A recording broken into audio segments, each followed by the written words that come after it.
The apocalypse destroyed the world. Monsters everywhere, cities gone, but one guy awakened the weirdest ability possible. His apartment became his fortress. Inside these walls he can build, expand, summon resources, turning one random building into the safest place left on Earth. There's just one catch. He literally can't leave the house. While others fight outside, he's upgrading the lobby. All that is to make sure his family has somewhere safe to return to. Let's go.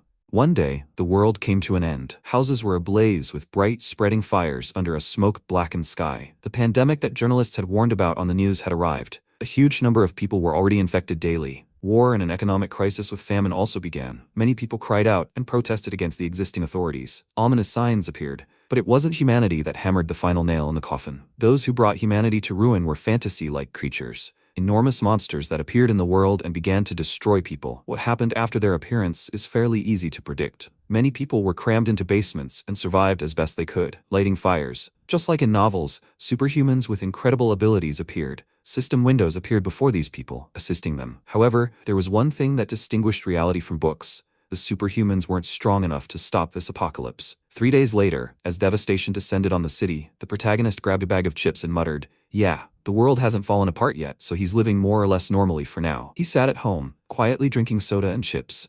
Suddenly, he realized he was completely alone. He was the only one living in a 100-square-meter apartment. His mother, father, and grandparents were all outside. His father bought the place with a 200 million won loan, and another 200 million came from the family's shared budget. The reason he lives here alone, despite being born with a certain amount of illness, is because someone has to live here for 2 years before they can get a tax refund. That's why he lives here and was locked in after the apocalypse began. He grabbed his phone and looked at the screen. He received a notification that his internet connection was unstable. He should check it and try again. He took a deep breath and tried to catch his breath when he suddenly heard someone growling. He looked around and glanced questioningly out the window. A sinister monster with enormous wings flew past, a second later, appearing near his balcony and attempting to break into his apartment. This creature had incredibly large fangs and several long tongues, and Jaehyun screamed, "What is this horror?" He tried to cover himself with his hands, and suddenly the monster growled so loudly that Jaehyun screamed even louder in fear. When he suddenly froze, a system window appeared in front of him, informing him that an unauthorized person was attempting to enter. This is reclusion, passive registration level 1. No one can enter his home without permission. Jaehyun clutched his chest and tried to catch his breath from the fright he had just experienced. When he rose to his feet, he realized precisely that the reason he was still alive was this ability. He ran to the exit and tried to unlock the doors, but nothing worked, and he screamed that this was serious. A moment later, no sound came, and he kicked the door. 3 days after the world met its end, thanks to this idiotic ability protecting him, he was literally locked in his own house. When evening fell, he sat alone, staring at the floor. The system kept repeating that a recluse couldn't leave his home. He chuckled at this expression and cursed, then clutched his head and said with frustration that there was nothing he could do. When he looked around his room, he realized the problem was food. He had very few prepared foods left, and the refrigerator had been without power since yesterday. He had managed to survive thanks to the ready-made meals in the containers in his fridge, but that wouldn't last long. He had a few packs of instant noodles left. Suddenly, he heard a strange sound and noticed the system window, which informed him that he had killed a level 23 Calican and gained an incredible amount of experience, increasing his skill level. His mouth dropped open in shock, and he walked to the window, looking down. That enormous monster that had just recently been knocking on his window had been captured by other terrifying creatures. He gritted his teeth in anger, and realized the system had counted him as the one who killed the creature because it had flown into his house. He'd gained a new skill. A nearby reward matched the conditions, and his reward was being calculated. A moment later, his eyes widened in shock when he heard an even more terrifying sound. The monsters began to roar loudly and make noise beneath his window. Jaehyun couldn't understand why they were behaving this way. The monsters didn't stop, continuing to climb over the destroyed body of the Calican. The system reported that the reward calculations had been completed, and 2,203,234 won had been credited to the recluse's wallet. Jaehyun asked again, "What is this system talking about?" Suddenly, a bright beam of light appeared from the ceiling behind him. He turned around in fear and was surprised to see the electricity working. The system reported that he had reached level 3 of his seclusion, and he now had passive level 1 convenience storage. To maintain his convenience, half of the house's functions had been restored. The recluse's wallet is at the maximum level. The balance is 2,203,204 won. Jaehyun realized that the house's functions had been restored and was overjoyed, clenching his fist. Hope filled him, and he suddenly ran to the refrigerator to open it. When he looked inside, he smiled and later ran to check if he had water, if the electric stove was working, and if everything had been fixed. Jaehyun joyfully began shouting that everything was working as it should, that everything had returned to the state it was in before the world fell. He fell to his knees, hopeful, and wondered if the internet had finally started working again. When he checked his phone, the icon showed an unstable internet connection. Jaehyun clutched his head in frustration and realized there was still no internet. Suddenly, he realized something and looked closely at the flash drive lying on the floor. When he plugged it into his laptop, he saw old photos of his mother with him as a child. Later, he gradually grew and became stronger with his parents. He was happy with his family, celebrated birthdays, and when he saw all these memories on the monitor, he felt sad. He caught his breath and realized that he had to bring his family here, and he didn't care how he did it. This thought angered him greatly, and he rose from his chair, declaring that he simply had to do it. Suddenly, he heard a knock,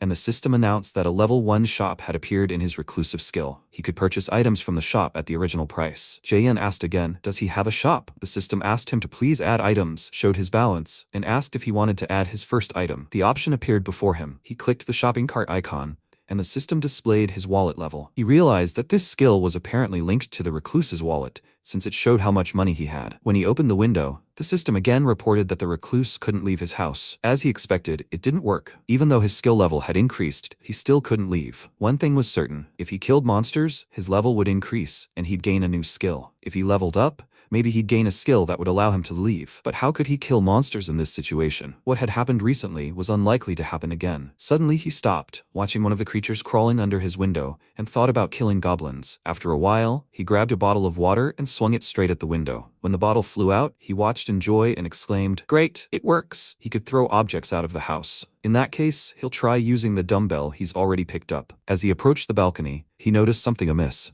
More goblins were nearby, shouting loudly and chatting among themselves. These terrifying-looking creatures began to crawl further down the street. The protagonist shouted at them to wait and not leave. He tried to swing with all his might, but suddenly threw the dumbbell, begging it to hit the goblins. The dumbbell landed on one of the creatures, and blood splashed. The surrounding goblins looked at each other, confused. Jaehyun realized he was in a terrible situation, and beads of sweat began to stream down his face in terror. He only had one dumbbell left, which he turned to look at. What should he do? There was hardly anything else in the house he could use to kill them. He wasn't strong enough to throw computers or televisions at them. Suddenly, he heard a goblin scream right behind him, and they began turning and looking for him. One of the creatures pointed directly at his window and muttered something to its fellows. Jaehyun's mouth dropped open in shock when he heard their screams. They began demanding something of him and immediately ran toward his house. He realized that he couldn't see everything that badly, and from this distance, he had a chance of hitting them. He remembered the system and decided to open a store. The system prompted him to add an item, and he clicked the button. He then picked up a dumbbell, and the system asked again,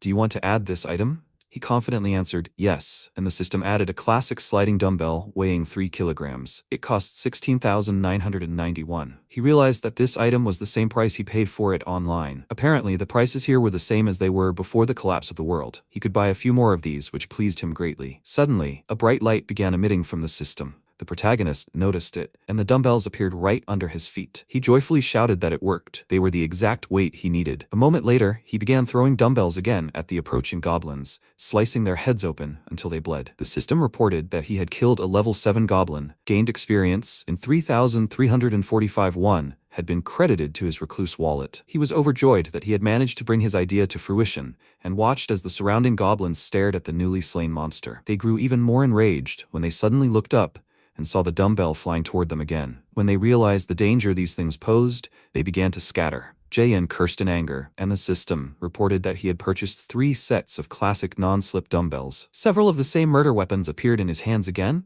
and he continued tossing them off the balcony, eliminating goblins one after another. The system awarded him new coins for killing goblins and increased his skill level. Jaehyun was delighted by this and shouted that this was simply excellent. The system reported a level 1 warehouse, a space in an alternate reality used for storing items. Jaehyun realized that the warehouse was what he needed, so he decided to open it. He gripped the dumbbells even more firmly, and the system asked if he wanted to move them to the warehouse. He confidently answered yes, and the system took the dumbbells. After that, the system asked if he wanted to summon the item. His eyes lit up with joy, and he said yes, and received the dumbbells back in his hands. He liked this system and shouted that this was simply excellent, because he could summon items from the warehouse whenever he needed them. In this case, he had a new plan. All his apartments lit up with a bright blue light that was visible from afar. He continued opening the warehouse and reached into the system to summon dumbbells. There were too many in his system, so he continued his assault, throwing out one dumbbell after another to destroy the remaining goblins. One of them screamed in fear and was dead a moment later. In this way,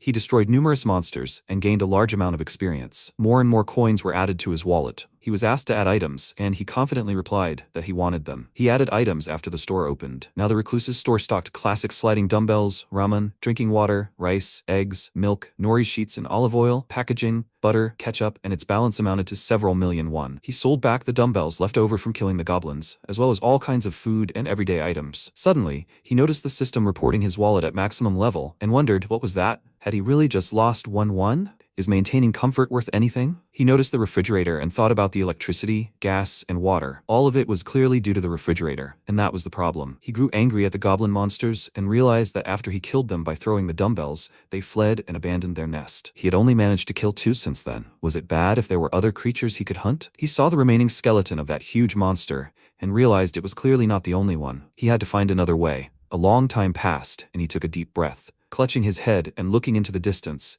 he muttered that if it had just flown by, everything would be fine. Suddenly, he looked into the distance and noticed the newly arrived Calican. He saw the terrifying monster with the huge mouth arrive again and muttered, "Has it really arrived? God hasn't left him alone." He immediately ran for the portable ladder, tied the mirror to it with ropes, and pulled it out of the balcony. A bright flash of light emanated from the mirror, blinding the creature. Calican began to roar loudly and suddenly began to fall to the ground. As it fell, it continued to make terrifying sounds, and the protagonist was glad that everything had worked. Suddenly, Calican changed direction and approached his window. At this rate, everything would be done. He would definitely rise to the next level if he killed this monster. Suddenly, an even more enormous creature appeared before him, and he was stunned by what he saw. A strong wind began to blow into his room, causing him to try to shield himself with his hands and cry out. But when he tried to open his eyes to see what was happening, he didn't understand what it was, because the monster immediately disappeared. He heard a loud crack and realized the creature had dug its claws into the building, and he asked again, "That can't be right." It was the same Calican, its sharp tongue approaching his face. He was stunned by the horror he'd experienced, and the monster began trying to force its way into the apartment with its sharp beak. The system reported that an unregistered entity was trying to get in, and the protagonist watched in anticipation. He hoped the glass would hold, but suddenly he decided to open the store, realizing he had to do something. The system reported what he had, and from what he'd learned, a reward was only awarded if a corpse was nearby. His goblin hunts weren't always successful. Some survivors dragged away the corpses of their dead brethren, and those corpses didn't count toward the reward. In other words, if the distance exceeded a certain limit, no rewards were calculated. He couldn't allow that to happen. Suddenly, he heard even more terrifying screams and wondered if there was a way to kill this creature in one blow. He noticed a 900 milliliter bottle of oil on his list and realized it could help. He decided to buy 10 bottles of it, and the system asked if he confirmed this purchase. He confidently answered yes, after which numerous bottles of oil appeared under his feet. He grabbed all the bottles, placed the pan on the stove,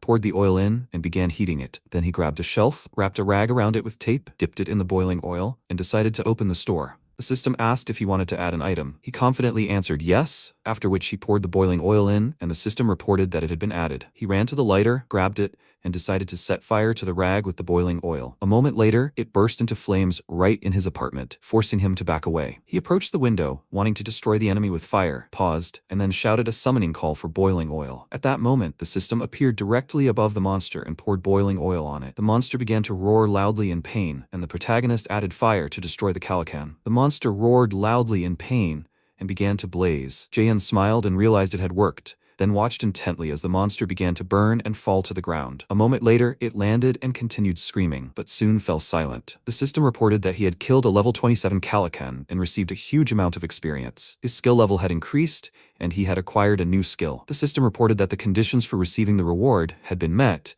and the reward calculation was in progress. The reward calculation was also completed, and he had received 9,347,487 won in his recluse wallet. He asked again, did he really get 9 million for this? Even almost 10? The system reported that the conditions had been met and the house's territory was expanding. He exclaimed, "What's going on?" And suddenly an earthquake erupted beneath his feet. He didn't understand what this was all about. Suddenly, looking around, he froze, completely frightened, and began coughing violently. When his house was changed, he noticed there were more people there thanks to the new feature. Was there really someone else in this house? A family of 4 was sitting at a table in another apartment, playing board games, He clutched his head, not understanding what was happening. Were there really people there? He opened his eyes in fear and cleared his throat. A second ago, he saw it all before his face, and the system reported that among these people was a man, Choi Hai-jin, a husband, about 40 years old. Also, Hai-won, also about 40 years old, and his wife, and his two daughters, Nayeon and Seoyeon, ages 6 and 3. The system reported that it had found beings that met the requirements, and they could become its citizens. Does he want to grant them citizenship? The protagonist abruptly ran to the system window and asked what would happen if he didn't grant them citizenship. The system reported that beings that didn't receive citizenship would be expelled from the house. Is he sure he didn't want to grant them citizenship? He was stunned, thinking that if he didn't grant them citizenship,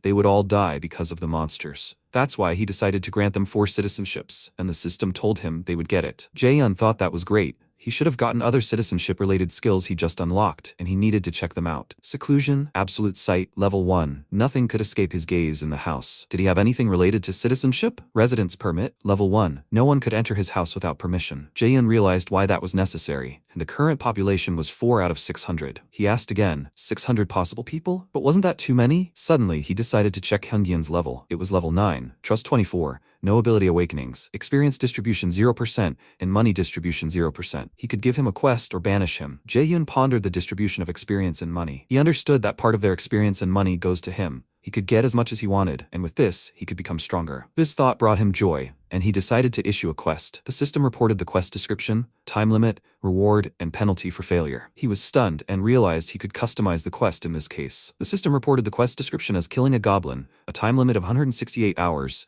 a small reward of experience, and no penalty for failure. Did he want to issue this quest? Jaehyun considered the fact that there was a basic reward. How far could he go with the penalty for failure? He could change the penalty for failure to death. And the system asked again, do you want to issue this quest? He looked down and cancelled the request, after which he became disappointed and realized that if he wanted, he could kill a resident whenever he wanted. This is his ability. What should he do now? He used his absolute gaze and realized that he could see right through everything. He could also see this very family at the table. Haewon approached her husband and asked what they should do now. He couldn't answer her and kept asking, what else? He had to find water. He wanted her to stay here with the children. Haewon screamed that he couldn't do that because it was too dangerous. Hyungyeon said that he knew, but they had no other choice. Haewon asked again, but where would he even find water? Hyungyeon replied that he wanted to try to get to the grocery store, which was quite large, and get whatever was left. Hyewon didn't respond to this, and suddenly Soyeon said that she was very thirsty. Her sister sat nearby and remained silent. Hyewon addressed Soyeon by name, when suddenly Hyungyeon asked, does she believe in him? He would definitely return with something, so they should wait for him. Hyewon was very upset and scared. The protagonist cancelled the absolute view, and realized the situation was worse than he thought. He decided to open a shop and add an item. It would be nice if he could add more items to the shop, so he decided to open the skill window. The system reported that his shop was level 1, and he could buy items that had been added at their original prices. He also had the convenience preservation skill. To preserve his convenience, half of the house's functions had been restored, and the warehouse, a space in an alternate reality where he could store items. He was delighted and realized he could increase the level of the recluse shop and shouted, yes. A moment later, the system lit up and announced that he had a level 2 recluse shop. The number of gold coins for adding items was 20, and a 10% discount was applied to all items. He realized this was quite good, and he still had 2 points left. He should invest them in the shop and convenience preservation. From now on, the number of residents should only increase. The system reported that the recluse shop was now level 3. The number of slots for adding items was 40, and it now had the item return function. The feature that allows you to return old items and issue new ones was simply wonderful. It was worth it. So with a smile on his face, he decided to reopen the store. The system informed him that he could buy the items that had been added at their original prices, and Jaehyun mentioned that he was buying drinking water and tangerines. Now he wanted to upgrade his amenities. The system asked again, do you really want to upgrade the level of Recluse's amenities? He confidently answered, yes, because if he could restore the neighbor's electricity and water supply, he could ask for it later. The system informed him that Recluse's amenities had been upgraded to level 2, and he could now register vassals. Jaehyun asked, confused, vassals? What does that mean? After a while, Hyungyeon set off and turned to look at his family. Haewon hugged her daughters, but Hyungyeon confidently declared that he would return and that she should protect the house while he was gone. Nayeon approached him and asked, is he really going outside? He replied, yes, he'll go and find some food and water there. They should listen to their mother until he returns. One of the daughters began to cry loudly and scream because there were monsters outside. She was terribly afraid for her father, and suddenly,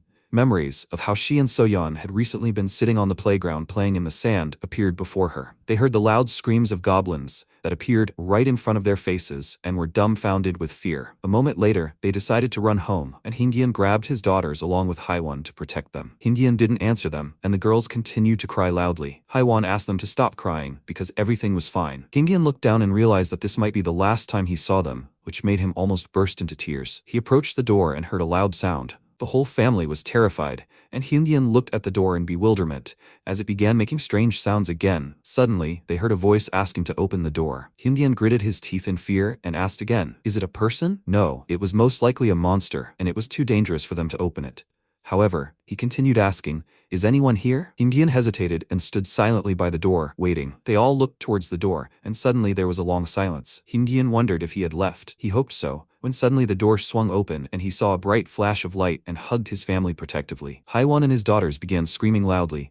Hingyeon wrapped his arms around them and yelled at the monster not to hurt the children and his wife. Jaehyun entered the room and apologized. Hingyeon looked at him in bewilderment and was dumbfounded. Jaehyun brought a bag of groceries, and Hingyeon asked again who he was. He said his name was Kim Jae-hoon, and he was their neighbor. He has some water and a tangerine. Could they talk for a while after they've eaten and drunk? Hingyeon realized what was happening with a startled expression, and hope appeared in his eyes. Haiwon and his daughters also looked at their neighbor with fear, and Hingyeon realized he had no reason to refuse, since this man could help them. He smiled and asked him to come in. The girls were waiting for the treats, and Hingyeon wondered if he'd scared them too much. Looking around, he realized it was very dark because of the special curtains, which was quite clever. Thanks to them, they'd been able to hide from the monsters. Now he needed to figure out how to fix the light. He looked at the light bulb and commanded the system to turn it on. Suddenly the power came back on, and Hingyeon asked again, "How?" Jaehyun explained that he should first give his children some water. Hingyeon thanked him for his help and turned to the girls, handing them bottles of water. They started drinking quickly. When Soyeon suddenly started coughing, Haiwon asked if she was okay. The protagonist was dumbfounded by what he saw and asked again, "Do they like tangerines?" The girls looked at him in confusion, and he asked if they could hold it in their hands. Soyeon thanked him for the tangerine, and Haiwon asked him to peel it for her. After she peeled it, she began feeding her children, when suddenly the girl exclaimed with delight. She was incredibly happy to have something to eat. Haiwon asked again, "Is it tasty?" The girl answered confidently, "Yes." After which, Nayeon also asked for a tangerine. When she ate the slice, she was also delighted, and the system reported that all neighbors had increased their trust in him. Soyeon's trust reached 50. Loyalty was unlocked. Loyalty was 30. She had reached the vassal status requirements. At this point, the protagonist could either give her a quest or exile her. He was stunned, examining the system window carefully and remembering that she fully met the vassal requirements. But she was too small, and this upset him. He can only appoint 10 vassals and needs Hingyeon to be at least level 10 for them to complete his quests. Hingyeon's trust level has increased by 31, and he needs to win his favor as much as possible. At this point, Hingyeon turned to him and asked him to listen. He thanked him and said he didn't know how he could repay him. Jaehyun suggested they discuss this matter in the hallway. Hingyeon was stunned by this and replied, "Okay." When they stepped out into the hallway, a conversation began. Jaehyun asked if they had received citizenship. He answered yes, and opening the system, he said that his entire family had received this notification 30 minutes ago. Jaehyun wondered if anything unusual had happened to them. He replied that they had been unable to move for a while. Jaehyun realized they were frozen until they received citizenship, and addressing him by name, said he could help him get back the life he had before. Frightened, Hingyeon asked again, what did he mean? Jaehyun replied that he could definitely do it and keep the monster from invading his home. Hingyeon asked again, how was that possible? The protagonist replied that it was indeed possible, and Hingyeon looked down hopefully and said he knew it wouldn't be free. What would he have to do for it? Jaehyun asked again. He might die, but he still wanted to try. Hingyeon was frightened, and after a moment of silence, replied that he was ready. Even without his convincing, he was going to go out on the streets. He had already put his life on the line for his family. Jaehyun smiled after hearing this and said he saw a golf club. How much did it cost? Hingyeon looked at him in confusion and asked again, what? He guessed it cost around 400,000 or 500,000 won. Jaehyun realized it was too expensive to add to the store and needed to save it for later. Hingyeon asked again why he just asked the price. He replied that it wasn't that important. Besides, did he remember the day the monsters appeared? He replied yes, it was a weekend. He was genuinely scared when they started approaching. The protagonist said he thought those who stayed home that day survived. Goblins aren't that strong alone. Their level is lower than that of the average adult male. Goblins' true weapon is that they always travel in groups. Humans are similar in this regard. First, he needs to grow his army. At that moment, he turned to Hin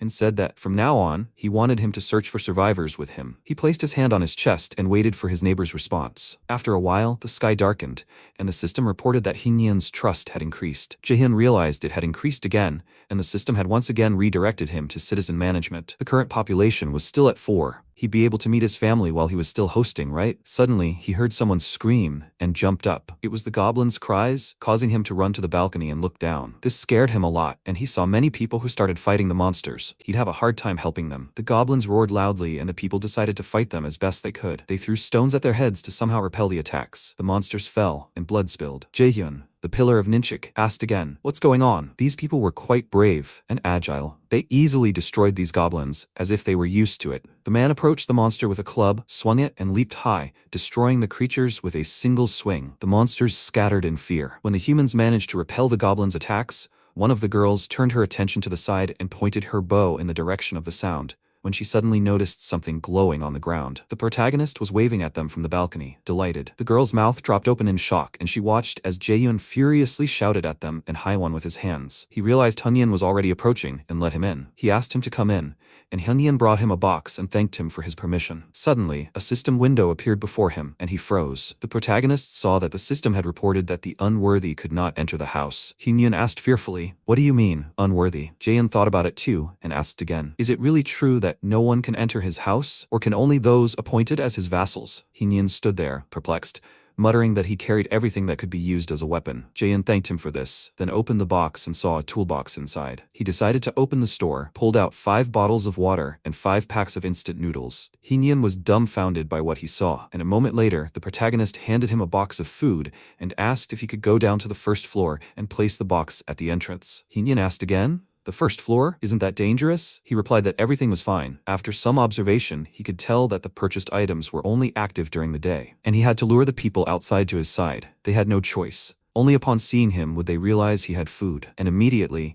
these people would begin to worship him. "He has a plan, so please let Hungyun take this box downstairs." Hungyun asked again, should he just take the box down to the first floor and come back? He confidently answered, yes. After which, Hingyan said it would be done right away and left. After a brief silence, Jaehyun thanked him. He had to do something for a good guy like Hingyan, so he opened the quest window and decided that this would be his task. The time limit was 24 hours. The reward was a small amount of experience, and there was no penalty for failure. Suddenly, Hingyan saw it in the system window and asked again, "What is this?" Jaehyun explained that if he completed the quest, he could get something, like some experience. Hingyan asked again, "Is this like leveling up in games?" Jaehyun replied that it was. He looked at his stats, and he was already level 9. When he leveled up, he would also be able to get good rewards, and he was counting on it. Hingyan frowned and confidently answered, "Okay." He understood everything. After this conversation, he began to walk towards the exit. He descended gradually, doing so with extreme caution, even though the floor was very high, but he managed to reach the first floor and exit the building. He was very tired and, scratching his forehead, said that he would just put the box down there when he suddenly froze and looked ahead. There was a group of people there, but he imagined them as huge monsters that would immediately surround him,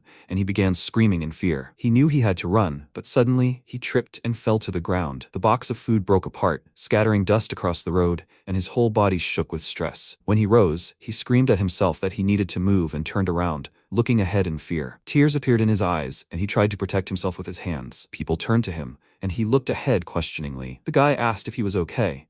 A whole group of guys surrounded him, looking at him in bewilderment. The system reported that this being had the right to enter, and they were trying to do so. Jaehyun wondered what was going on, but who could it be? He wanted to take a look and use his special vision. The system reported that he'd opened his absolute sight, and he saw the same group of people, including Hungyan. They were chatting and asking questions like, "Did that guy from this house bring food? They should check in. They're already running low on rations." At that moment, Jaehyun realized they were the same people, and the system reported that creatures who met the criteria for becoming citizens had appeared. Did he want to offer them citizenship? He replied that for now, it was just an offer. By expanding his territory, he could unilaterally grant citizenship to all his comrades. But do those who came from outside have a choice? In that case, they might reject his offers. He gritted his teeth in anger and grabbed his head, wondering what he should do now. When he looked away, he heard the intercom and paused for a moment, then suddenly smiled and decided to see what would happen. When he opened the intercom, Hyungyeon appeared on the video camera and asked again, "Is he here?" Jaehyun answered yes, and the system reported that Hungyeon was in the middle of a quest. Did he want to change the quest? Jaehyun answered yes, and then asked to make changes.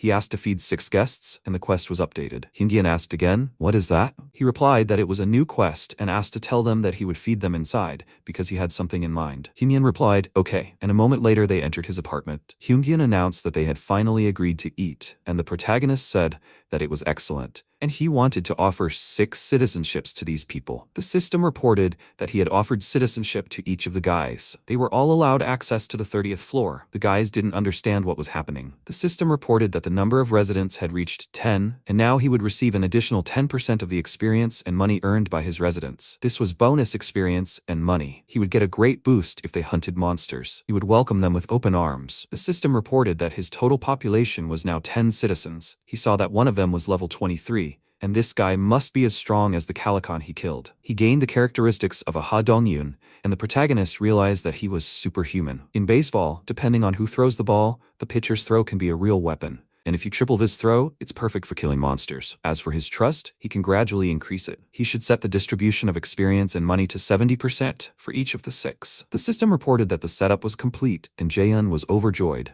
Now he just had to give them hunting quests, and he could sit back and earn experience and money. It's just like in auto-farming games. Of course, he still had to get to know them better when the time came, because they could be his key to meeting his family. One of the residents increased their trust, and he asked, confused, "What?" Suddenly, the system started showing that all these residents had increased their trust, and he didn't understand what that meant. When Hyungjun asked them to enter the apartment, they thanked him. Haiwon, frightened, asked him what was going on. He replied that he would explain everything later, and apologizing, he asked again, "Could she warm up some food?" She asked again, "Right now?" Well, then she'd have to cook. Hyungyun asked her to help him with this. He thought this was all according to Jaehyun's plan. Haiwon thought for a moment, then replied, "Okay," and asked the others to wait a bit. The guys bowed to her and thanked her for her kindness. One of the guys looked at Hyungyun thoughtfully and asked again, "What kind of person is this Jaehyun?" He replied that, to be honest, he himself didn't know who he was. The guys asked again, "How come?" He replied that he knew almost nothing about him except that he was his neighbor. The guy thought about it, and Hyungyun said that he was quite an intriguing person. All this thanks to his help. The guy realized that this meant he was superhuman, and he must have an incredible ability to do all this. He must impress him, and it didn't matter how he did it. He was someone powerful enough to provide electricity, food, and water to an entire apartment building. In today's world, this is an incredible ability. He's on another level. Hyungyun said that he would have to wait a little while the food was cooked. "Do they want to take a shower?" One of the girls was stunned by what she heard and asked again, hopefully. "A shower? Could they really wash themselves?" He realized that electricity meant most of the amenities were available. Hyungyun smiled and said they had hot water,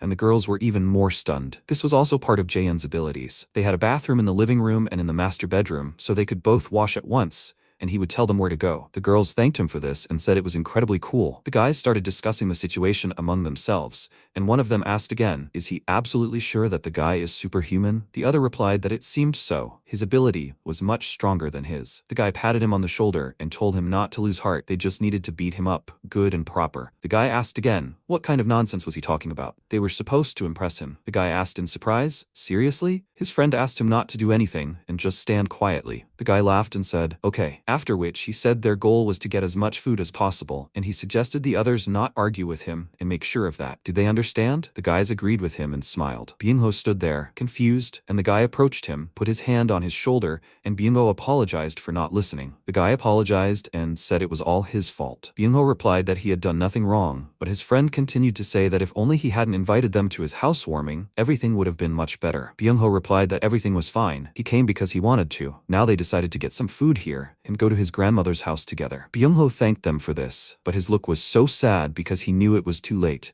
He imagined the many monsters in front of him and realized that the chances of her still being alive were too small. One of his friends said that it was not far from here and they could get there if they worked as a team. He should be patient a little longer. Byung-ho said he understood everything, but before he could say this, they heard a strange and frightening sound. The door to the apartment opened, and the main character appeared on the other side. The guy wondered what was going on here. He grabbed the tennis ball and realized that they felt it at the same moment. Jaehyun entered the room and announced that he would help them. They assumed that perhaps this was the very person who could pull them out of this situation and the pit of despair, and they stood for a long time, bewildered, looking at Jaehyun as he entered. After a while, they all sat down at the table and waited. Haiwon apologized for the cramped space, but the guys said everything was fine, and they had all already arrived without an invitation. Hyungyun arrived with a tray and announced that the food would be on its way soon. He served bowls of rice to everyone at the table, and Haiwon sheepishly said she didn't know if they would like her cooking. The table was overflowing with delicious food. leaving the guys in shock. One of the girls shouted that it was incredibly delicious, a true heavenly delight. Haiwan said it was all thanks to the ingredients Jaehyun gave them. She simply served rice and tangerines. Her trust increased to 50. The protagonist realized she had reached a higher level of trust before her husband's. After a while, the guys thanked them for the food and were incredibly pleased with the meal. They all ate in silence due to hunger, and the girl remarked that the egg roll was very tasty. It was a sweet roll, like the kind usually served in Japanese restaurants. Hwon replied that they were right and asked them to eat. Suddenly, Soyeon approached Haiwan and said she wanted an egg roll too. Hwon said she'd make them especially for her after their guests finished eating. Okay? Tears welled up in the girl's eyes, and the other girl turned to her and asked again, would she like to eat the egg roll with her? Soyeon was delighted and immediately ran over to the girl to eat with her. The girl began feeding her, and they got along well. Haiwan felt ashamed, as her daughter shouldn't behave like that, but the people around her ignored her, and Jaehyun turned to them and asked them to sit down and eat with them, as there was enough food for everyone. Haiwan and Hungyeon said okay, and then asked again, then would they have dinner together? Jaehyun was stunned by what he heard, and realized that food hadn't been this enjoyable for him in a long time. He remembered that his mother usually made this kind of food in containers, and he hoped everything would be fine with them. After some time, the guys finished the food from the table, and Soyeon announced she wanted to sleep. Haiwan picked Soyeon up and said, okay, they're going to bed. Nayeon followed them, and Jaehyun suggested continuing their conversation. He turned to Byungho and asked why he couldn't go to his grandmother's house if it was nearby. They told him it was because of the goblins, and Jaehyun asked again, goblins? Apparently they're using the complex's underground parking lot as their camp. There are a lot of them there now. Jaehyun wondered about the underground parking lot, and the guy said they estimated the number of goblins there exceeded several thousand. Jaehyun realized that the recluse skill only affected his 30 floors, so the goblins had easily entered the building through the underground entrance. Jaehyun mentioned that they'd seen all the building's entrances connected through this one, but they hadn't dared to go there. Jaehyun remarked that he remembered there were side entrances. He confirmed that their original plan was to sneak through them, but there was a monster there that looked much more dangerous than the goblins. Jaehyun was stunned and asked, a monster more dangerous than the goblins? Jaehyun explained that the monster resembled a bear, and a memory flashed back to him. The only reason they were able to escape was because a group of goblins had attacked it. Jaehyun considered the bear, and the man remarked that they weren't entirely sure. It was very dark in there. The protagonist suggested that they probably couldn't avoid them forever, which the man confirmed, but they had a limit. Jaehyun asked again, what's the limit? The guys said their weapons were a bow and a tennis ball, but they were already running low. He suggested he could relieve them of this problem. Could he look at their weapons? The guys gave him everything they had, and the system asked, do you want to add this item? He answered, yes, after which the system informed him that he needed to pay 1.5 million won to add a good quality classic bow. Does he want to add this item? He confidently answered, yes, after which he asked if they all knew how to shoot a bow. The people around him glanced at each other in confusion and remained silent. And then, the protagonist announced that he was buying 5 sets of bows and arrows. Even if some of them didn't know how, they should use this chance to practice. From now on, everything belonged to them. The system reported that each of the guys' trust had increased, which greatly surprised him. This was simply incredible for Byungho, because if they cooperated with him, they could find his grandmother. His trust had also grown incredibly. One of the guys mentioned that the hunting speed would increase dramatically. If he could create items, they wouldn't have to risk themselves to retrieve the arrows. Jaehyun mentioned one thing. Before they could continue, they needed to significantly reduce the goblins' numbers. The guy replied that was true. So when would they start hunting them? Jaehyun announced the hunt would be tomorrow, and the guys asked in surprise. Tomorrow? He replied. Yes, the sooner the better. The guy agreed, and Jaehyun declared that they would definitely save Byungho's grandmother. Byungho's mouth dropped open in shock, and he became overjoyed, causing his friend to ask, how are they even going to do that? Jaehyun confidently replied that they were using a special strategy. The surrounding guys looked at him in bewilderment and began to wonder if maybe it wasn't so far-fetched after all. The main thing was for this plan to work. The system reported that one citizen had completed the task, and the cost was 30,000 won. Jaehyun realized this meant he'd spent money on it. So, only with money would he be able to raise citizens' levels. But since there was no pressing need right now, there was no need to do so for now. The system reported that one citizen's trust had reached 50. And loyalty had been unlocked. The conditions for registering as a vassal had been met. He whispered that the vassal would now be registered, and Hyunyeon suddenly froze and asked, what flashed just now? The system reported that he'd registered his first vassal. He could summon a vassal to his home territory, and after using it, he could summon them again after 2 hours. The system reported that this was his first servant. With trust 51, loyalty 62, and the awakened ability of gorilla strength. He was level 20. Gorilla strength means the wielder gains power equal to that of a gorilla. Experience and money gained from killing monsters are doubled, and the absolute eyes skill can be used within a 5-meter radius of the house. Jaehyun asked, "What's that button?" The system asked if he wanted to spend 1,000,000 won to level up a citizen. He realized it cost 1,000,000. The girl asked, "What's wrong?" He replied that nothing had happened, and it would be better for them to tell him how they felt.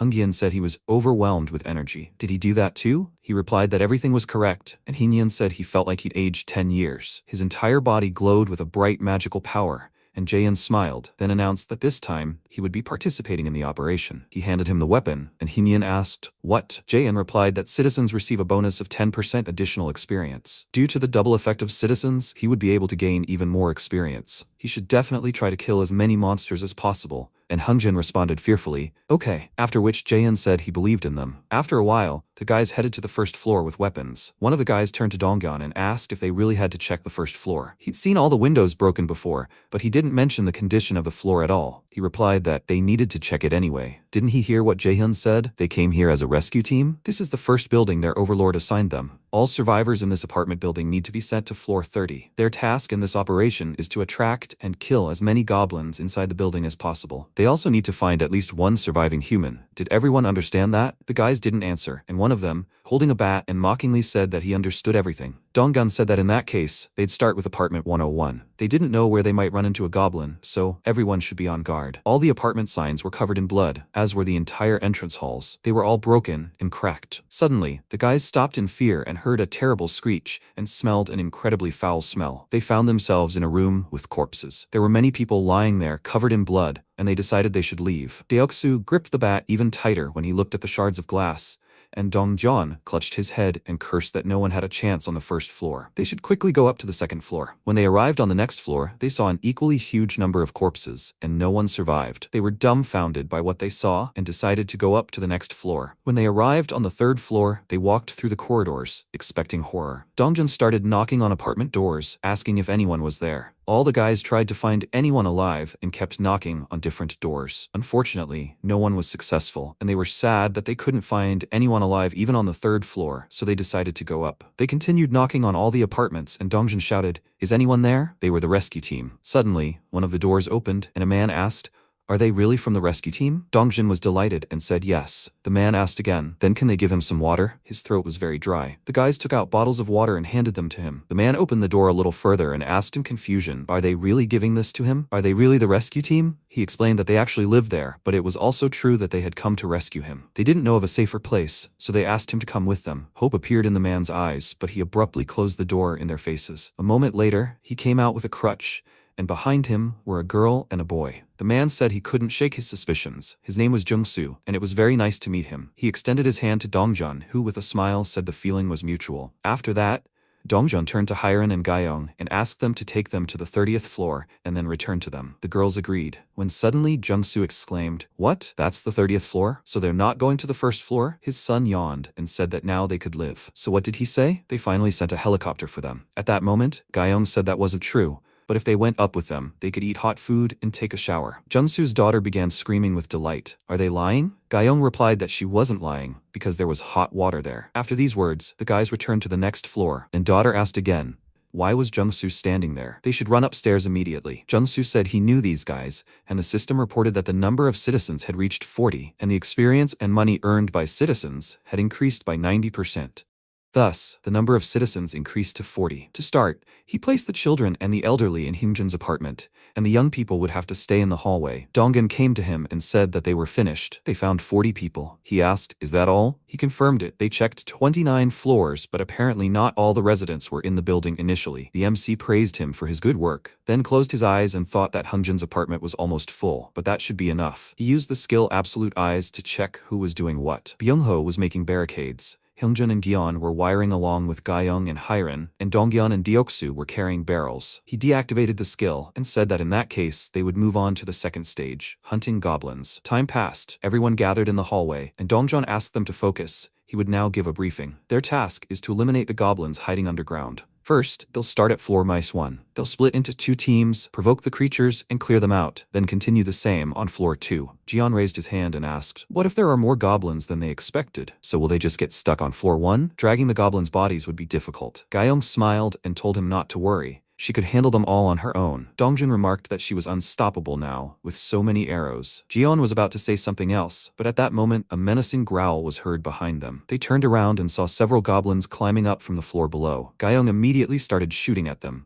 quickly firing several arrows and killing 2 goblins. While Deoksu pounced on the remaining one with a club, he swung his weapon, hitting the monster in the head, and it was thrown back. The danger was gone. Gion approached Deoksu and asked why they took the bow with them then. He said they didn't need it. He became worried and asked, "Is this really true?" Gaiyong noticed something and, surprised, told them to look. Their bodies were disappearing. Their bodies really did start disappearing, leaving no trace behind, and Byung-ho thought that perhaps this was one of Jae-yun's abilities. They decided to go down to the -1st floor, and the guy smiled, as he thought Jae-yun had a solution. Meanwhile, the system informed him that Dongyeon, Hyren, and Gaiyong's trust in him had increased. After that, several more system windows appeared, and he noted that the timing was simply perfect. Although he hadn't planned it, he ended up watching them. The system informed him that Byung-ho's trust had increased to 50, loyalty unlocked. Since his loyalty had exceeded 30 points, the conditions for registering as a vassal had been met. He was surprised, since it had only been a few hours. Regardless, everything had turned out well. The more vassals he had, the faster they would develop. He opened Byung-ho's status window. He currently had 55 trust and 88 loyalty points. He was very surprised by this, and thought that this was quite good. This would give him time to register. Meanwhile,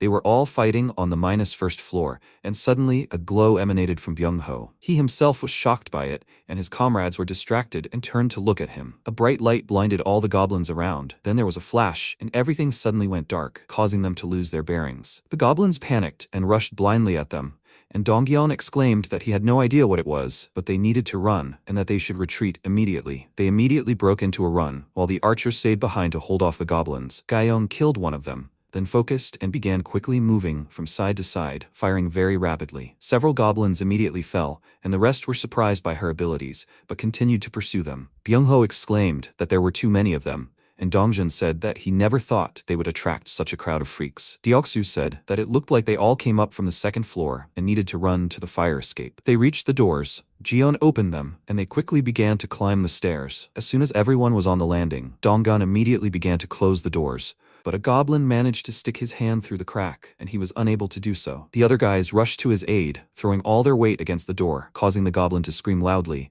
and then the others began to squeeze through the crack. Because of this, it was now difficult for them to hold them back. Jian told the others to quickly go upstairs, and Hyunjin's voice was heard behind them, ordering them to step aside. He used his ability to gain strength equal to that of a gorilla, and slammed the doors with all his might, finally managing to close them. The guys called out to him worriedly, and he ordered them to leave faster. The goblins on the other side were making every effort to get to the landing, and Hyunjin remained in place, holding them back, which was already becoming difficult for him. He screamed, applying more strength, and thought that he had to cope no matter what. His strength began to slowly fade. Dongyeon called out to him and told him that they were safe, to run to them quickly. Hyunjin immediately let go of the doors and ran toward them, but he took one wrong step and fell, and the goblins opened the doors and pounced on him. Hyunjin ordered them to run without him. Dongyeon hesitated, and Deoksu, without thinking, rushed to the man's aid. He struck a goblin with his club and extended a hand to Hyunjin to help him up, but it was too late. The goblins pounced on him, grabbing his legs, and at that moment a fog appeared before Deoksu's vision, and he stared in shock at the place where Hyunjin had been, but he had disappeared. The goblins targeted him, one of them pounced on him, and as he tried to fight back, an arrow pierced the monster's body,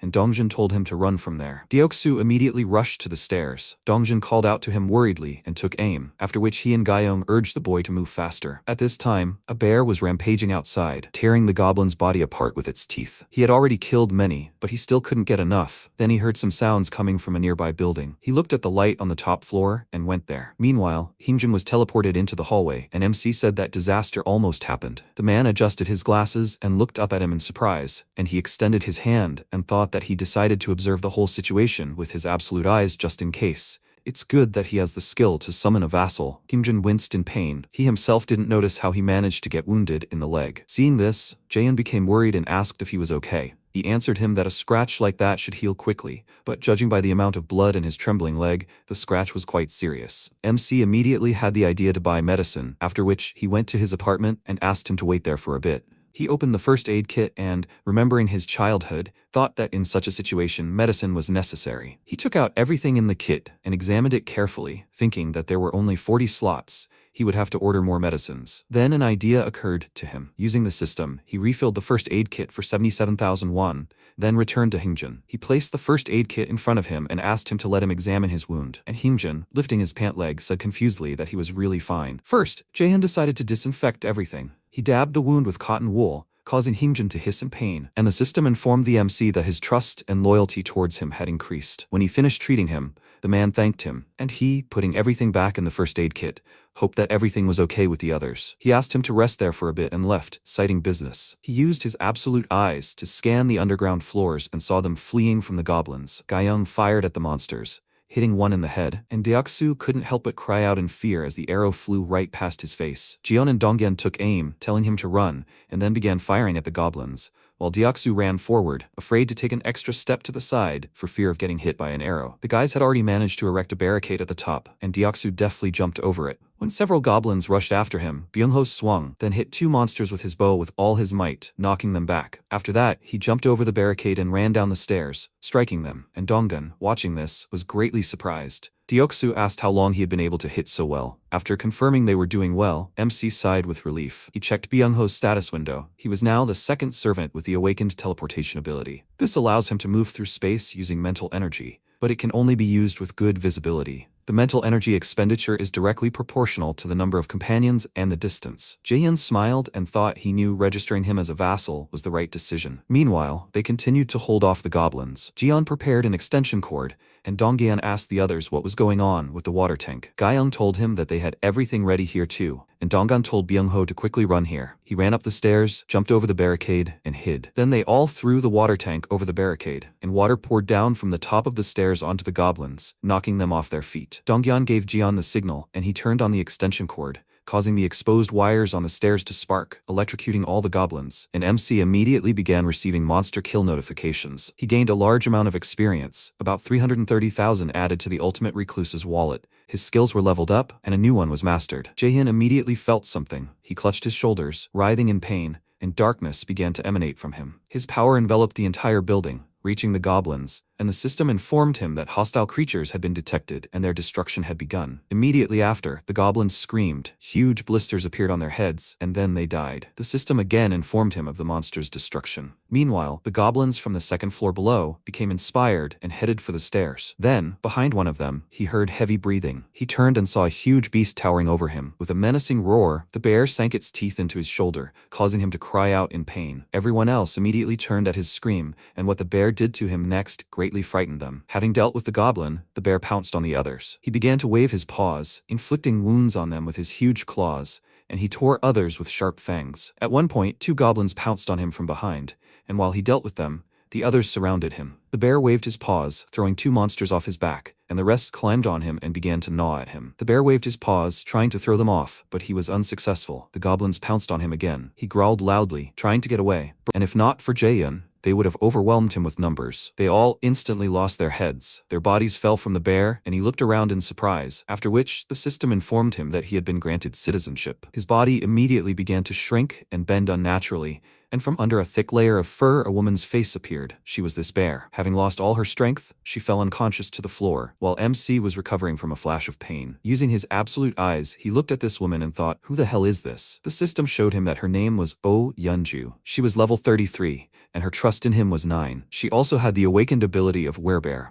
While transforming into a beast, all her physical abilities and regeneration reached their maximum. He was very surprised. She was level 33 and even had an A rank ability. Immediately after this, Donggan, Hyren, and Deoksu's trust exceeded 50 points, and loyalty was unlocked. Now he could register them all as vassals. He was very happy about this news, then closed his eyes, thinking about it, and registered Deoksu as a vassal. He had awakened a B-rank ability called Steel Knight. He could summon steel armor that protected his entire body and a halberd. Jaehyun touched his chin in confusion, and thought that a vassal's level depended on their awakened ability. Hyungjin, with his C rank ability, was level 20, while Deoksu, with his B rank ability, was level 25. And finally, Byungho, with his A rank teleportation ability, and level 30. When he registered them as vassals, their level was determined based on their awakened ability. Was the rank really random? If Byungho had achieved rank A thanks to his loyalty, then Hyungjin, with a higher loyalty stat, should have received rank B instead of C. In fact, Deoksu, with a loyalty stat of 31, had received a rank B ability. He needed to find out the conditions under which people received high-ranking abilities. It was an extremely important task. Since he could only register a dozen vassals, it was more profitable for him to acquire people with higher ranks. The problem is, he still doesn't know what exactly will happen if he accepts a person with an awakened ability as his vassal. People with awakened abilities can move freely along stairs, elevators, and hallways. After that, he left his apartment and went to the elevator. He used his absolute eyes to check on Yeonju. She was still unconscious. After that, he turned to Hyungjin and said that he would like him to bring the woman from the second floor down here. The elevator doors opened behind him, and Hyungjin went to carry out his task. Meanwhile, the guys were collecting wires. Deoksu glanced at the goblin with its head missing and asked, "What the hell is that?" The goblins suddenly exploded like that. Jion agreed with him. It looked like someone had done it. Dongjian frowned suspiciously and thought that if someone had an ability of that level, it was definitely him. He nervously pursed his lips and remembered Hyunjin's words about Jaehyun. He's an outstanding person. They have hot water thanks to his ability. He also has food. He continued collecting wires and thought that these were clearly his abilities, then glanced at Byungho. This quiet, withdrawn guy had become a completely different person after meeting Jaehyun. Such changes even frightened him. No matter what abilities he possessed, there was only one conclusion. In this world, to survive, you must at all costs be chosen by it. At this time, Hyunjin went down to the second floor. He quickly ran out of the elevator and ran up to the woman, and the MC meanwhile watched him. Time passed, and one fine day, Yeonju and her son were having fun at the playground. While he was playing with a toy car, he turned to her and called out to her with a smile, after which he began to joyfully wave his hand. At that moment, someone approached him from behind, and her face immediately changed. It was distorted with horror. They were goblins. Seeing that they were about to attack him, she immediately rushed to him, but it was too late. These goblins tore her son to pieces right before her eyes. Yeonju's eyes widened from the nightmare she had been having. Now she was lying on the bed, and Jaehyun was next to her. He said her name, and she looked at him in fear, then got up and clutched her head tiredly. He extended his hand in greeting, but she ignored him and asked, "Did he do that?" He didn't understand what she was talking about, and she said that the goblins' heads had been torn off at once. He awkwardly pulled his hand away and confirmed it, and she became wary, thinking that he had such a powerful ability that so many goblins died in an instant. Maybe someone like him could help her? She clenched her hand into a fist, overwhelmed with emotion, then burst into tears and asked him to save her son. Can he help her, even for one day? The system informed him that her trust had increased greatly, and she continued to cry, saying that she missed her son so much. This sight made him feel uneasy. She had lost her child to goblins. Was there really no way out? He decided to give her a task to catch 1,000 goblins, with no time limit and no penalty for failure. As a reward, he would resurrect her son. He bit his lip nervously and thought, what if he was capable of such a thing? But the system informed him that it was impossible to give this task. But he expected that. Apparently, he didn't have the strength to revive a person. But that was not the case at all. The system said there wasn't enough money to fulfill the reward. He could top up his balance and try again. This shocked him. This meant that he could resurrect a person from the dead and all he needed was money. Now, looking at the crying woman, he thought that it was hard for him to even imagine how much money would be needed for resurrection. But she had enough hope. He couldn't watch her suffer and said that he could help her. Perhaps there was a way to revive her son. She immediately stopped crying and looked at him in surprise. After which she asked in a trembling voice, could he really resurrect her son? He confirmed this, but it wouldn't work right now. She immediately became despondent, and he said that there was definitely a way. She excitedly looked up at him and said that she agreed to everything. What should she do? He thought that Donggyeon's squad currently had Deoksu and Byungho with awakened abilities, and if Yeonju, who was level 33, was added, it would be much easier for them to deal with most monsters. It would be best to make all 7 vassals. He smiled and asked her to get up first. He wanted to introduce her to some people. After that, he brought her to the others. Donggyeon extended his hand to her and said that he was glad to meet her. They told each other their names, and she asked, he fights goblins by throwing baseballs at them, right? The guy was surprised that she knew about this, and Yeonju turned her gaze to Gayoung, saying that this girl was an archer. She was also surprised and asked, does she know them? Yeonju asked, don't they remember her? She was an old acquaintance of theirs, after all. She growled with a smirk, and they stared at her in confusion, not understanding what she was talking about. Then she decided to show them. Her body was covered in fur, and as soon as the features of a bear appeared, Gayoung pointed at her in surprise, remembering her, and exclaimed that this was that animal. Yeonju laughed, saying that she was a bear. She helped them several times, or did they not know? Dongjun immediately remembered what she was talking about, and said with a smile that the meeting that time was not accidental. She said that the goblin's enemy was her friend, and the MC approached them, saying that he was glad that they knew each other, but he had something to tell them. Tomorrow morning, there would be an operation to save Byung-ho's grandmother. The number of goblins had decreased. They could take advantage of this to save her. Also, Hyunjun would miss the operation due to an injury, so Yeonju would be participating in tomorrow's operation. She said that she would be happy to work together with them, and he said that in that case, they would all see each other tomorrow morning. They agreed, and he called out to Byung-ho and Deoksu, asking the two of them to go out into the hallway with him for a while. After that, he asked if they knew why he had summoned them both. They looked at him in confusion, and Deoksu said that he didn't really understand, and Byung-ho pointed to himself and asked if it had anything to do with their power. He smirked and confirmed it, and this time, the two of them awakened. Byung-ho gained the ability to teleport, and Deoksu a steel knight. He thought that before tomorrow's operation, he needed to know what they were capable of, in which case he should give them a group quest. The quest content: demonstrate awakened powers, time limit, 1 hour. As a reward, he would increase his strength, and failure would result in a punishment: spending the night in the corridor. He gave them the quest, and Deoksu delightedly asked, "Didn't he say that he awakened just like Donggyeon?" He confirmed this and was very happy, asking what kind of ability this was. He answered him that he could summon steel armor and a halberd, and at that moment, something flashed next to him. Byung-ho, who was standing next to him, disappeared somewhere. He looked around the corridor. He was nowhere to be found. And then, Byung-ho returned to his original place and exclaimed with delight that he had succeeded. His power would be very useful to him. The system immediately informed Jaehyun that his trust and loyalty had increased, and when the guy thanked him, he said there was no need to thank him. He couldn't go to his grandmother right now, because there was no guarantee he could handle his abilities. Maybe he was just lucky right now. Byung-ho was slightly upset and thought about it, and he said that he thought it would be better for now to figure out the maximum distance he could move, and what the penalty would be for using his abilities. He sadly agreed with him, and at that moment a bright light appeared, and they saw a huge halberd and shining armor. Deoksu, looking at his weapon, exclaimed with delight that it worked. After that, his trust immediately increased, and while he was rejoicing, the MC called out to Byung-ho, and pointing to the window of a neighboring building, asked if he could use teleportation to get there. He walked up to the window and looked thoughtfully at the building, after which he said that he would try. Jaehyun gave him a corresponding task, and Deoksu began to encourage him, saying he could do anything. Byung-ho focused, confidently glanced at the neighboring building, then disappeared and moved into a dark corridor. Approaching the window, he saw Jaehyun and Deoksu in the neighboring building and happily waved to them. The system informed the MC that Byung-ho had successfully completed the task, and he sighed with relief. Byung-ho continued waving, but suddenly he lost consciousness and fell, shocking them both. The MC immediately used the summon and brought him back, after which they laid him on the bed. The MC thought that since he lost consciousness, the movement required a lot of stamina. Deoksu worriedly asked if he would be okay, and he, after checking his status window, replied that fortunately, he would be fine if he got enough rest. It seemed like he wasn't used to his abilities yet. Deoksu let out a sigh of relief and asked him if he happened to exercise. Deoksu was surprised by such an unexpected question. Then he gave him the task of doing 100 push-ups and squats. Deoksu began doing push-ups and squats in his armor, sweat pouring off him, but he didn't stop. After completing the last squat,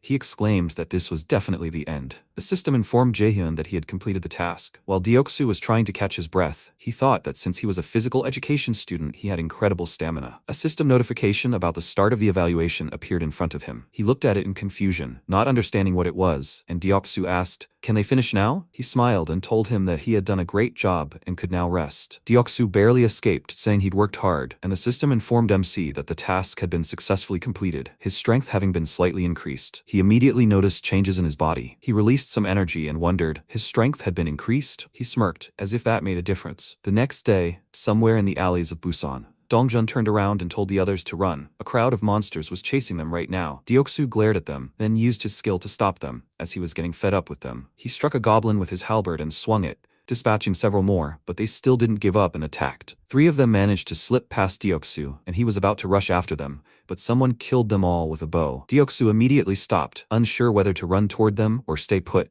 and Byung-ho told him not to worry about the stragglers. Deoksu laughed and turned to the goblins, swinging his halberd, but they stopped, wary of approaching him. After that, they broke into a run, and he shouted after them not to come back. But the goblins didn't know that someone was already waiting for them there. A huge shadow appeared before them. Yeonju growled menacingly, and some of the goblins, realizing what awaited them, burst into tears. They were pinned down by Deoksu and Byung-ho from behind, and Yeonju from the front, leaving them with nowhere to retreat. Dongjun called out to Byung-ho and told him to run to his grandmother immediately. Immediately after, Byung-ho broke into a run and thanked them. Meanwhile, Jaehyun received a notification that Yeonju had completed the task and was being evaluated. The evaluation was complete, and 132,001 had been credited to the Absolute Recluse's account. Jaehyun was surprised by this. He thought the reward wouldn't be money, but something else. In Deoksu's case, it was a power boost. Does this mean that rewards will be random in the future as well? Perhaps. As the quests become more difficult, the rewards will be greater. The system notified him that Byung-ho had completed the quest. He had completed all available quests to date, and the evaluation was in progress. When the evaluation was complete,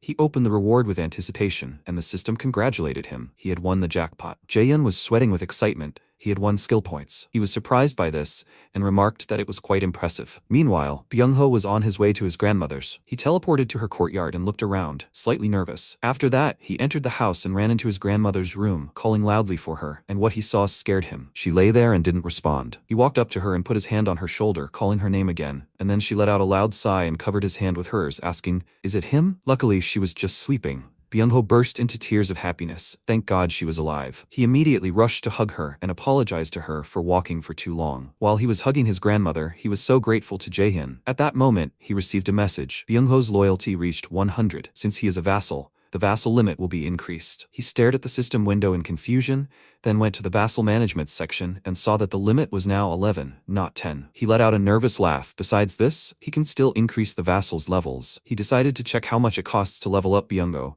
and the system informed him that there are not enough funds to level him up. To level up Byung-ho, 100 million won are needed. Let him top up his balance and try again. The amount was huge, which shocked him. He grabbed his head and apologized to Byung-ho, saying he would give them tasks every day from now on, but it couldn't be helped. He heard a strange sound, like the elevator had landed on the floor. He decided to check who had arrived and used his absolute sight. A guy and a girl were standing in the hallway outside Hyunjun's apartment. They called the owner of the apartment, and Hyunjun opened the door for them, asking who they were. The girl awkwardly scratched the back of her head and introduced herself. Her name was Kim Dabin, and the guy next to her was Kim Minho, her younger brother. They were from apartment 1701. Hyunjun asked why they had come, and Dabin replied that they had a favor to ask. The woman looked at them questioningly and, slightly nervous, said that she knew it might sound impudent, but could they take a shower there once? Hyunjun stared at her in surprise. She had expected something else and was already getting nervous. She sighed with relief and invited them in, for which Dabin was very grateful. Minho asked Hyunjun where he should put the box, and she asked what it was. Dabin replied that they had brought all sorts of canned goods. Her brother put the box on the floor and opened it. Indeed, there was a bunch of different canned goods inside. Hyunjun was very happy and said that it was not at all necessary. She thanked them, and Dabin said that gifts are a must when they show up at someone else's house with strange requests. Her gaze fell on the weapons standing against the wall, and she wondered if these bats and bows belonged to the residents of the building. Hyunjun answered that these people used to live in other areas. It would take a long time to explain. After making sure there was no danger, Jaehyun deactivated the skill and thought that they didn't seem like bad people. He would need to see them sometime and have a little chat. Besides, they could try to rescue people from another high-rise. Suddenly, a system notification appeared in front of him. He had caught a level 27 red tiger. A large amount of experience was received. About 40 million won arrived in the wallet of the Absolute Recluse. The skill level increased. A new skill was acquired. MC immediately became worried because the monster they killed was a serious opponent. He used the Absolute Sight and saw that they were all wounded. The fight was over. But unfortunately, Yeonju had fought against the tiger and was seriously injured. Suddenly, a sharp pain shot through his body. He let out a heavy sigh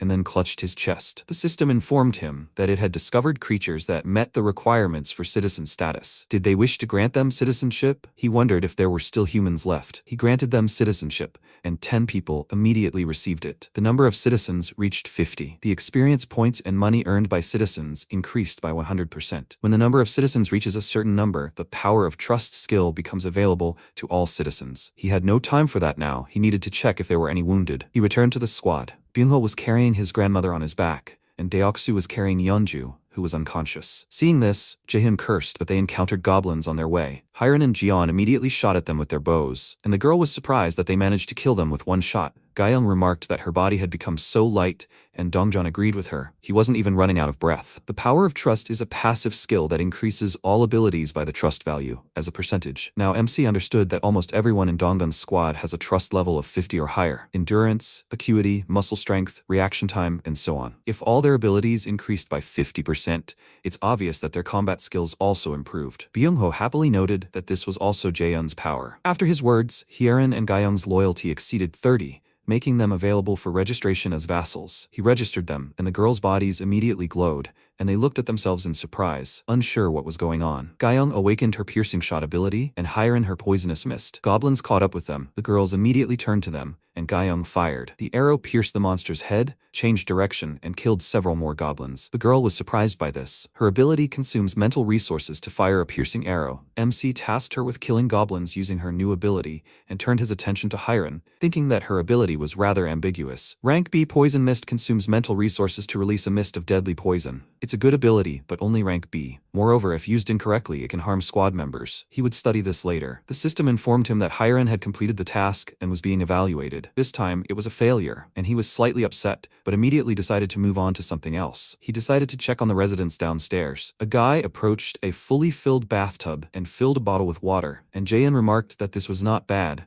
They had brought drinking water in advance. He saw a gas burner and food bags and thought that was why they didn't need to enter the Donggyeon squad. They had stocked up on food and water. In another apartment, he saw a girl named Kim Da-jung lying on the floor. He immediately rushed to her because she has the ability to heal, a very valuable person. He approached the door of her apartment and tried to enter, but the door was locked. He frowned and suddenly remembered that he had a new skill. Invisible Hand of the Absolute Recluse allows him to summon and control an invisible hand. He moved his hand inside the apartment, then imagined the lock breaking, and the hand turned into pliers. With this, he easily got rid of the lock, after which he quickly ran into the apartment and found Da-jung. He tried to shake her and told her to come to her senses, but she didn't respond. He became very nervous and thought that she was even worse. What was he even thinking? He examined her face, chapped lips, pale skin, and bruises under her eyes. It looked like dehydration. He looked around. Maybe there was something here that could help her. When his gaze fell on the object on the table, he was confused. There was a full bottle of water there. He was perplexed. Why was she dehydrated then? He glanced at the girl and thought that he needed to save her anyway, then opened the quest window and thought,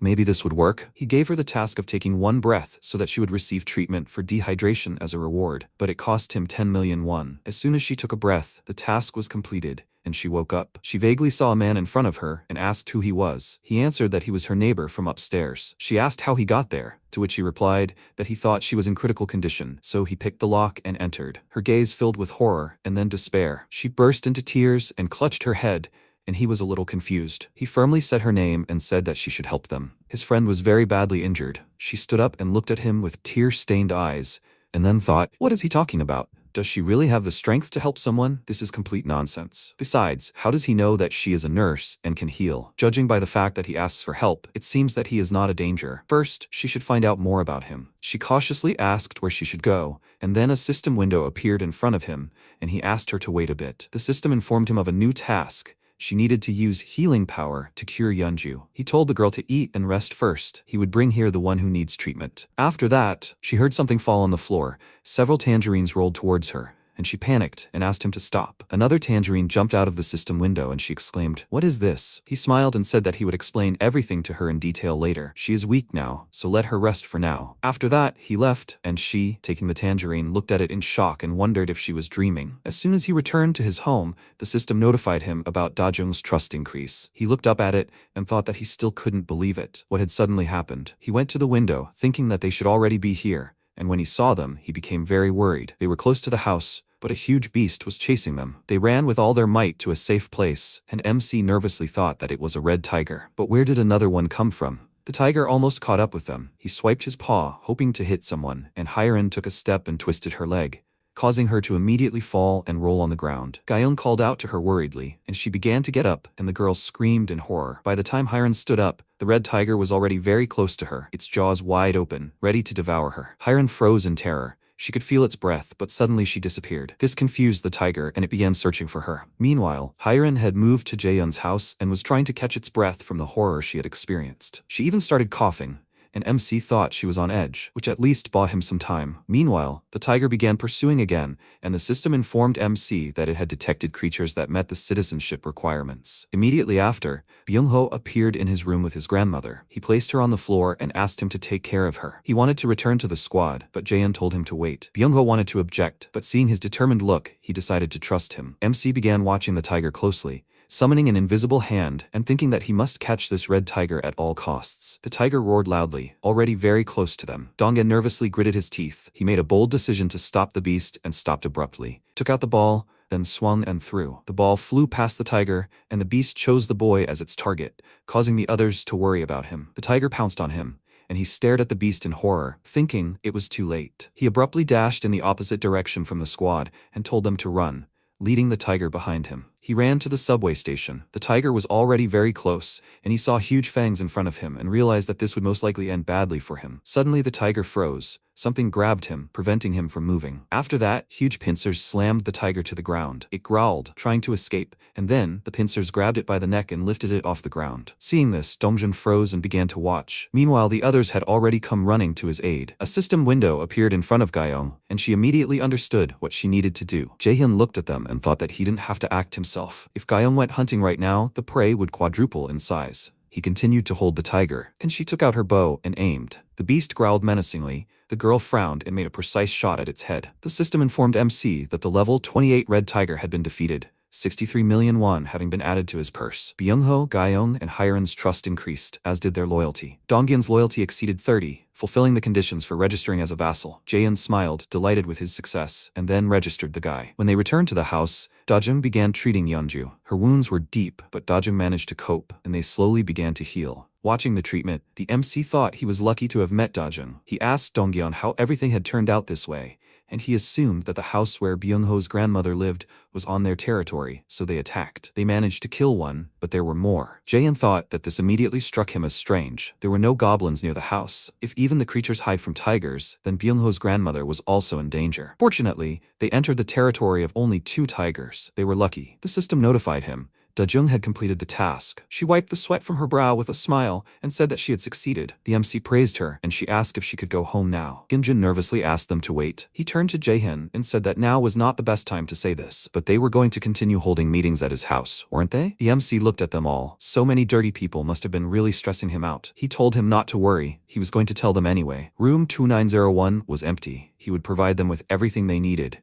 including electricity, so they could live there from now on. They were all very happy, and he turned to Daebin, saying that rooms 2101 and 2102 on the 21st floor were also empty now. They would have electricity, so she should tell the other survivors that they could shower and relieve themselves there. She and her brother were a little upset, and he said that if they wanted, they could take one of the rooms for themselves and leave the others available to everyone. They immediately became happy, and he said that in return, he had a favor to ask of them. He hoped they would continue to act as messengers between him and the other survivors. She stared at him in surprise, and he asked them to tell them that the first one to kill 100 goblins would receive their own place to live. He promised unlimited electricity, water, gas, and even food. Moreover, if there were 10 survivors from each generation, they would all receive equal treatment. However, he had to warn them that the time it would take would depend on the floor they were on. From now on, he would only pay fairly to those who could prove their worth. After that, he created a goblin slaying quest with a time limit of 168 hours. The reward would be a small amount of experience, and the punishment would be a ban on using public places. After that, the survivors took action. A boy named Sungmin ran as fast as he could to a safe place,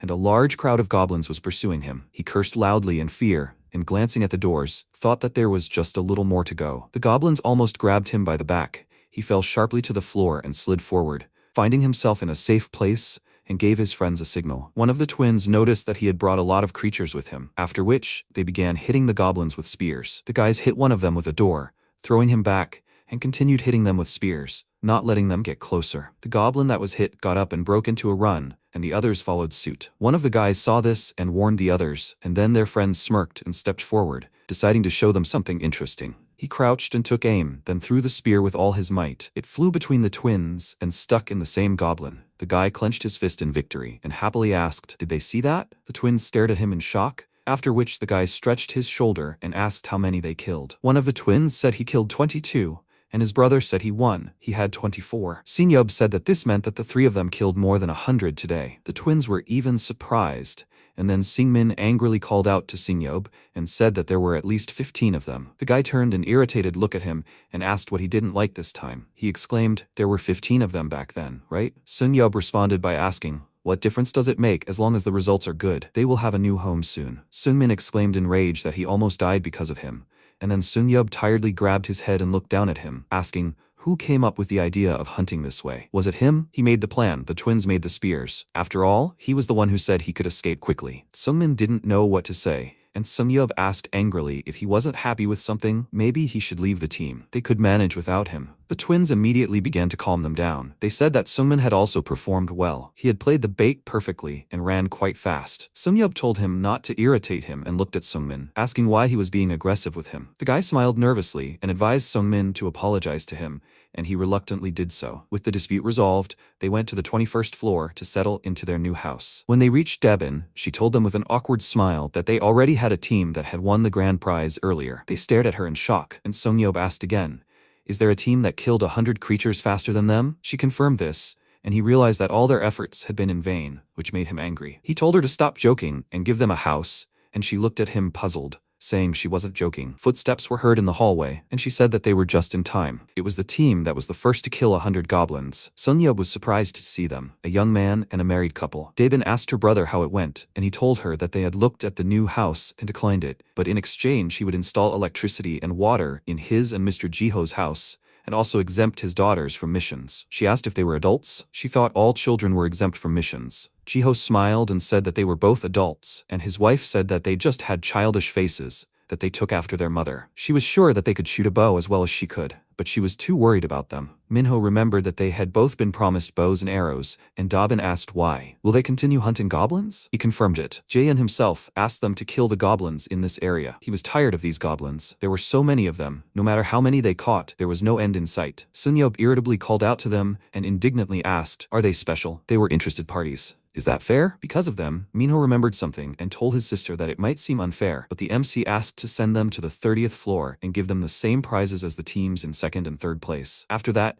Dabin turned to the guys with a smile and asked, "Did they hear everything?" Everything was resolved well. Let them go up to the 30th floor as a team. They are waiting for them there. After that, they entered the elevator, and one of the twins asked, "Is his name Jaehyun?" They said he was probably younger than them. Sunyeob asked, "Wasn't her respectful tone towards him funny?" The guy agreed with him and asked, "What kind of god is he?" His brother chuckled and said he was probably a cult leader. Songmin said he didn't think they should talk like that about a man with such abilities on his territory. They immediately fell silent, and he asked if they were on their way to see this man. They all turned to him, and there was silence for a few seconds. After which, Sunyeob said his name with displeasure, but now was not the time for swearing. They arrived on the 30th floor. They got out of the elevator, and seeing the frightened look of the twins, he irritably asked what they were looking at. The MC approached them and greeted them with a smile. Something about him made them all nervous. Sunyeob immediately became meek. He respectfully introduced himself to Jaehyun and extended his hand. He shook his hand and said that it was interesting to watch how he and his team showed themselves. He also liked the use of barricades. The guy was surprised, not understanding how he knew about it, and he said that right now he will connect electricity, water, and gas to apartments 1301 and 1502. Sunyeob asked, "Is he really capable of this?" He confirmed it, and he confusedly asked, "How does he do it?" MC said, "They passed the selection because they killed 100 goblins. And by the way, he's not a cult leader and doesn't want to become a god." They all stared at him in shock and realized he'd heard their conversation in the elevator. This made them feel ashamed, and Jaehyun smirked and said he had one request of them. Now they would be the ones to act as bait. Time passed,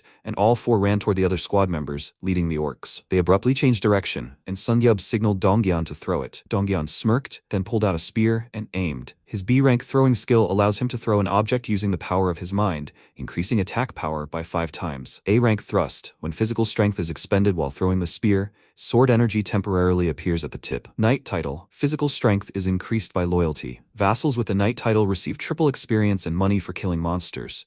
Knights can develop by distributing experience. A spearman, his skill proficiency is currently at 11%. The higher his proficiency, the greater the attack power. The spear pierced the orc's body, but the others were undeterred and rushed to attack. One of them got very close to Donggyeon, but he stood his ground confidently. A spinning back flew out from behind him and pierced the orc's head. It was Gyeong. Dongjun confidently drew his second spear and threw it at the monster, causing it to fall immediately. The system informed MC that 3 million won had been deposited into his wallet. The team's mission to kill 100 orcs had been completed. In a place where goblins were rampaging, the squad found a family of 3, and Donggyeon took them with him. When they entered the house, the system informed Jaehyun that an unauthorized entry attempt had been made. Does he want to grant them citizenship? He thought there were 3 of them this time. He granted them citizenship, and now there are exactly 200 people in the building. The tax collection skill is unlocked, which collects 10% of the citizens' cash, while the citizens' cash balance does not decrease. The cooldown is 30 days. He was immediately interested. The tax collection skill will return a portion of the payments made to citizens to him. However, he cannot receive them at will. He will have to wait 10 months to withdraw the collected amount. Time is too short. To save his parents,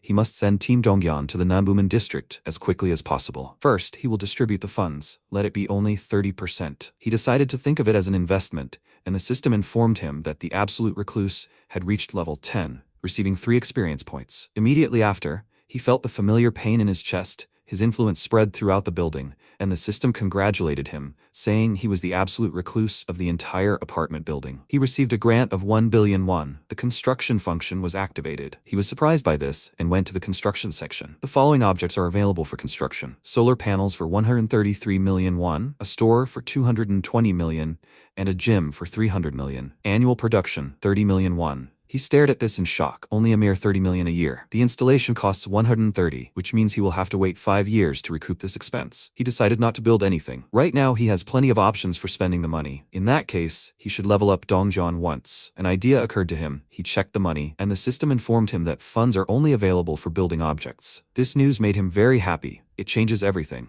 This amount does not include the money in his account, in which case he might not spend it all. First, he decided to buy a solar panel. The construction time is 24 hours. He thought that this was still a shame. Maybe he can install another one? The system said that no more than 1 solar panel can be installed in each apartment building. He clicked his tongue in displeasure and decided to check out the store. A description opened up, and he noticed that it was much more interesting than he thought. It's a room that works in conjunction with the absolute recluse skill. They can sell registered items there. The special thing is that the store doesn't require a cashier. It's a system that creates items in reality the moment a person pays through a translucent window. But is that possible? All this time, producing humanitarian aid and delivering it will also work. With the store, they will be able to buy everything themselves. He will also be able to install things himself, in which case the payment amount for each person can be increased. He purchased the store, and the system told him to choose a place to put it. He remembered the number 101 and placed the store there. It will be built in 48 hours. And finally, the gym, a training ground where citizens can improve their strength and endurance. Training in this place is 200% more effective. Citizens level 15 and below receive an additional 300% efficiency bonus. He smiled contentedly. He knew he could level up through exercise, but now it would be nice to both level up and receive quest rewards. He installed a gym on the 2nd floor. It will be built in 72 hours. Now it was time to deal with the store. The system informed him that the absolute recluse shop skill had been raised to level 5. The number of products available for registration had been increased to 500. A product list function had been added. Registered products will be available for purchase, along with products with a similar concept. Now he could buy them wholesale and retail. When he saw water in the product list, he let out a delighted sigh. The system offered him a variety of waters and volumes to choose from. He was surprised to notice that this expanded the selection. What about other products? In the noodle section, the system could offer many different flavors. He grinned, thinking he could put this to good use. Meanwhile, the Donggyeon squad continued the battle. Deoksu swung his weapon and struck a fatal blow. Looking at the dead orc, Deoksu sighed with relief, and Donggyeon approached him, asking what would happen if he threw his weapon. He glanced at his halberd and asked why he was asking,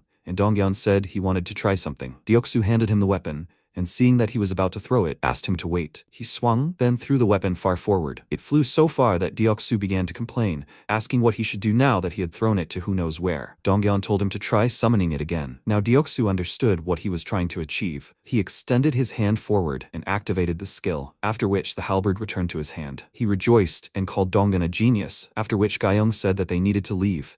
She was almost out of arrows. There was a sound behind her. She turned around and saw a quiver of arrows appear out of nowhere. It can't be. She shouted that she was sure. Just now, at that moment, the system reported multitasking. He was able to use other skills in the area he could see with his absolute eyes. Gyeong then fired several arrows from her bow, and the system reported that he had killed a level 19 orc and gained experience. 2,100,338 won entered the wallet of the absolute recluse. Gyeong, Donggyeon, Deoksu, Byungho, Hyerin, Gyeon, and citizens had completed the quest. The quest cost was 2,332,581. Gyeong, citizen, has increased his level. The protagonist folded his arms and, looking at the system window, thought that with the rewards for completing quests, he could increase his abilities. Now there was at least a glimmer of hope. It was about 10 kilometers from here to home. It would take 3 hours to walk there. He turned around, then walked out of the apartment and into the elevator. After a while, he stepped out onto the roof of the building, the wind blowing through his hair. He looked at the destroyed buildings and said, "This is terrible." He thought he needed to hurry. Should he start with Team Donggyeon? Then he called up a system window, which said, Name, Jion, level 22. Title, 7th Servant. Trust, 59. Loyalty, 33. Awakened ability, Crow mission, give a task. He thought that he was now using Jion's C-rank skill. The next system window said, Name, Yeonju, level 33. Trust, 51. Loyalty, 12. Awakened ability, Werebear. Experience distribution rate, 70%. Money distribution rate, 30%.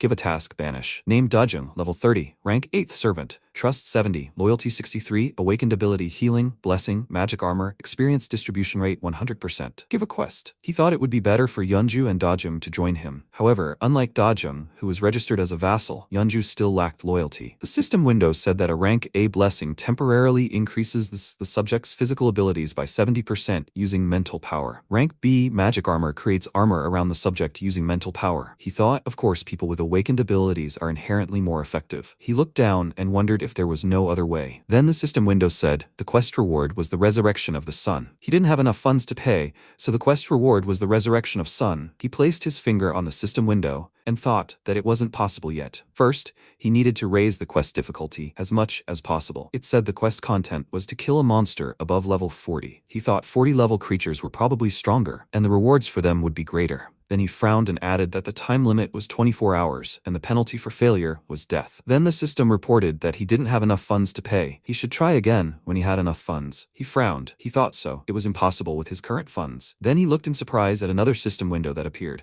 which said he had killed a level 18 orc and gained experience. 2,788,221 won had just arrived in the Absolute Recluse's wallet. He said in surprise, ah. His mouth dropped open in surprise and he thought, a group quest? That's it. The system didn't say to give the quest. The quest content was to kill a monster above level 40, 0 out of 1. The time limit is 24 hours, 0 minutes, 0 seconds. The reward is the resurrection of the sun for a day. The punishment for failure is death. He wishes to give this task. He thought that first he should make sure that Yeonju is on his side. Then he said, aha. After some time, he heard a powerful knock on the door and a shout from behind the door. The door. He has to open the door. Mr. Jaehyun. He walked up to the door and then opened it and looked in surprise at Yeonju, who was trying to catch her breath, resting her hands on her knees. Then she looked up at him, full of tears, and said, just now. He said that was right. He thought the task was possible, although there was a time limit. Then she fell to the floor, covering her mouth with her hands, and began to cry even harder. She thanked him, and said that one day was enough. Even just seeing him would be enough for her. Her body shook with emotion, and the system reported that Yeonju, citizen's loyalty, had exceeded 30. The conditions for registering as a vassal had been met. After a while, the MC frowned, looked at the bright light in the room, and thought, it worked. Next thing, he looked at the dripping faucet, and then water began to flow, and the system reported the skill of maintaining dignity. He said, good, he'd gotten used to this. He thought, it feels like some kind of magician. He folded his arms and thought, first electricity, water, gas. He could definitely handle these things. Then the system reported that the store's daily sales had been calculated. 320,981 won had been deposited into the Absolute Recluse's account. He smiled, looked at the system window, and thought, 20% profit is 320,000 won. So the store's income for today alone was over 1.5 million. Then he used his absolute eyes, looking at the store's customers. He noticed one of them ask, hey, how much more do you need to save up? The guy next to him said, this bow costs 150,000 won. They've raised 10,000 won today. It might take about 2 weeks to raise it. The guy looked at him indignantly and said, hey, idiot. He hadn't thought about how they'd buy water and food in the meantime. He turned around and, waving his hand, said, yeah, since he's so smart, he should be the one doing the math. The protagonist didn't think the payments would dampen his spirits so much. After a mysterious space called the store was created on the first floor of the house, the pennies awarded for killing goblins began to stimulate the desire to hunt. Now citizens have to go outside the house to hunt goblins. Leveling up is going according to plan, and the number of new citizens has increased significantly. Then he looked at the system window where he was searching. The current population was 781 out of 11,000. Extra experience, plus 100%. Extra money, plus 100%. He thought that the numbers would surely grow exponentially in the future. The system reported that he had killed a level 18 orc. He had received experience. 1,243,817 won had arrived in the Absolute Recluse's wallet. He said that they would start over. Meanwhile, Yeonju, having transformed into a bear, attacked the goblins in her path, screaming loudly. She bit off the head of the next monster. Her eyes burned with rage, and then her body began to return to human form, and she sighed, placing her hand on her waist. At that moment, Dajun called out to her and asked, is she okay? Is she hurt anywhere? She turned around and said that everything was fine. Even if she got a little hurt, it didn't matter. She said, she shouldn't overexert herself. Before they could look back, Before she could finish speaking, Yeonju said she apologized if it seemed like she was doing everything herself, but she had her reasons. Gyeong came closer and asked in surprise, then what was she apologizing for? Thanks to her, they were comfortable and safe. They were doing very well. At that moment, the protagonist thought that he knew he had done the right thing by uniting Yeonju and Dajung, which was natural, judging by their characteristics. Then he looked at the system window, which said, Name Yeonju, level 40. Title, Ninth Servant, Knight, Warrior, Trust 66, Loyalty 66, Awakened Ability, Werebear Ancient Vitality, Berserker, EXP Distribution Rate 200%. Warrior, melee attacks are 50% stronger. Ancient Life Force A rank, the more wounds received, the greater the regeneration ability. Berserker, S rank, eyes turn red at the sight of blood, physical abilities increase by 300%. At that moment, the girls turned towards the loud sound. A huge monster approached them, and they said in surprise, It is. The next second, Yeonju began to transform her body and shouted, Dajung. The girls behind her shouted, Ani, and she, transforming into a bear, rushed forward, standing in front of the monster. At that moment, her opponent swung his weapon and struck in front of him, but she began to swing her paws, striking him from different directions. Gaeyoung then took aim with her bow, and frowning, released an arrow, but the monster swung his weapon, deflecting it. The next second, Yeonju, opening her toothy maw wide, rushed forward, letting out a loud roar. She knocked the monster to the ground, and then brought her maw closer to him, after which she attacked. The system reported that he had killed a level 28 orc leader and gained experience. 73,263,099 won was added to the Absolute Recluse's wallet. Yeonju, a citizen, defeated the Jeonpi station boss. The conditions were met. An outpost was added to the list of possible construction objects. A security facility outside the home. Upon activation, the Absolute Recluse gains influence, just like within the home. Activation occurs if a citizen of knight rank or higher is inside the facility. If an unauthorized person enters the facility and remains there for more than 24 hours, the facility will be destroyed. The outpost will cost 1.3 billion won. MC looked at this, perplexed, then smiled and thought, the outpost, 1.3 billion won. They've destroyed all the orcs. There will be funds in the account. Yes, it's worth the money. The system reported that 3 citizens of knight rank or higher are needed to construct the facility, which will take 7 days. Does he really want to build this? He thought, wait, if he decides to build this, he'll have to leave Yeonju, Dajung, and Dongyeon there for a week, while the outpost is built. The biggest loss is time, a whole week. He can't afford to waste time. Besides, most of the monsters in the Jeonpi station area were destroyed thanks to Dongyeon's squad and the efforts of the citizens. In that case, there was no need to build an outpost yet. Then he chose not to build it and thought, after all, the result was not bad. If only he could build this near his home, he would feel much calmer. His family could be safe there. Then he put his hand to the window and thought that actually transferring his grandparents here would be difficult. He frowned and thought, please, he was asking for them to be alive. In that case, tomorrow he would send the Dongyeon squad to his home. Meanwhile, at the station, Jian looked ahead in surprise and said, wow, this is crazy. He wondered how a human could tear an orc apart with his bare hands? Ah, so it's not human. Well, that's natural. This woman was strong even before she received Jaehyun's blessing. But how did Jaehyun convince her? She clearly goes crazy at the sight of goblins. So maybe she also received some special abilities? At that moment, the system reported a group mission. The content of the mission is return. The time limit was 1 hour, the reward was a small amount of experience, and there was no penalty for failure. Jian then turned around, noticing a few more citizens, and Dongyeon said they were returning. He replied, ah, yes. He then whistled and held his hand out in front of him. A crow cawed loudly and landed on his hand. He smiled, looked at the bird and petted it, saying, okay, quiet down, little one. Dongyeon approached him and placing his hand on his shoulder told him to scout out the situation. He replied, yes, Sunbae. Then he petted the bird again and told it to take care of itself. After that, he released the crow and it flew outside. At that moment, he was observing what was happening and said that there was no problem. It seemed they could go out. Dongjun turned around and thanking him, said that they should go. They moved forward and at that moment, a rat scurried past Jian. He turned around in surprise and asked, what, a rat perhaps? He then climbed onto the platform and turned around again, looking back. At that moment, the rat jumped up, then made several more leaps and stopped in front of the firewall. After a while, the protagonist said he wanted to ask them for help. He bowed to the citizens, and they looked at each other in surprise. Then he added that he himself understood the chances were slim. Dongyun asked if perhaps his family members were in this living complex. He said he couldn't vouch for that. The next second, Byung-ho hit his chest and shouted that they would help him. Or rather, they had to help him. Dongjun looked at him and added, yes, after all, they were able to survive until this day, thanks to Jaehyun. He looked at the protagonist and said that they would help. Jaehyun, he should tell them what to do. He smiled and thanked them. Then he added that all the orcs in the area of Jeonpi Station had been destroyed, so they could follow the tracks to Soman Station. The closest station to his house was Chigalchi Station. They should just exit the subway through the second exit. He would give them exact instructions after they exited the subway. He didn't tell them to go there right now. That was too much to ask. For now,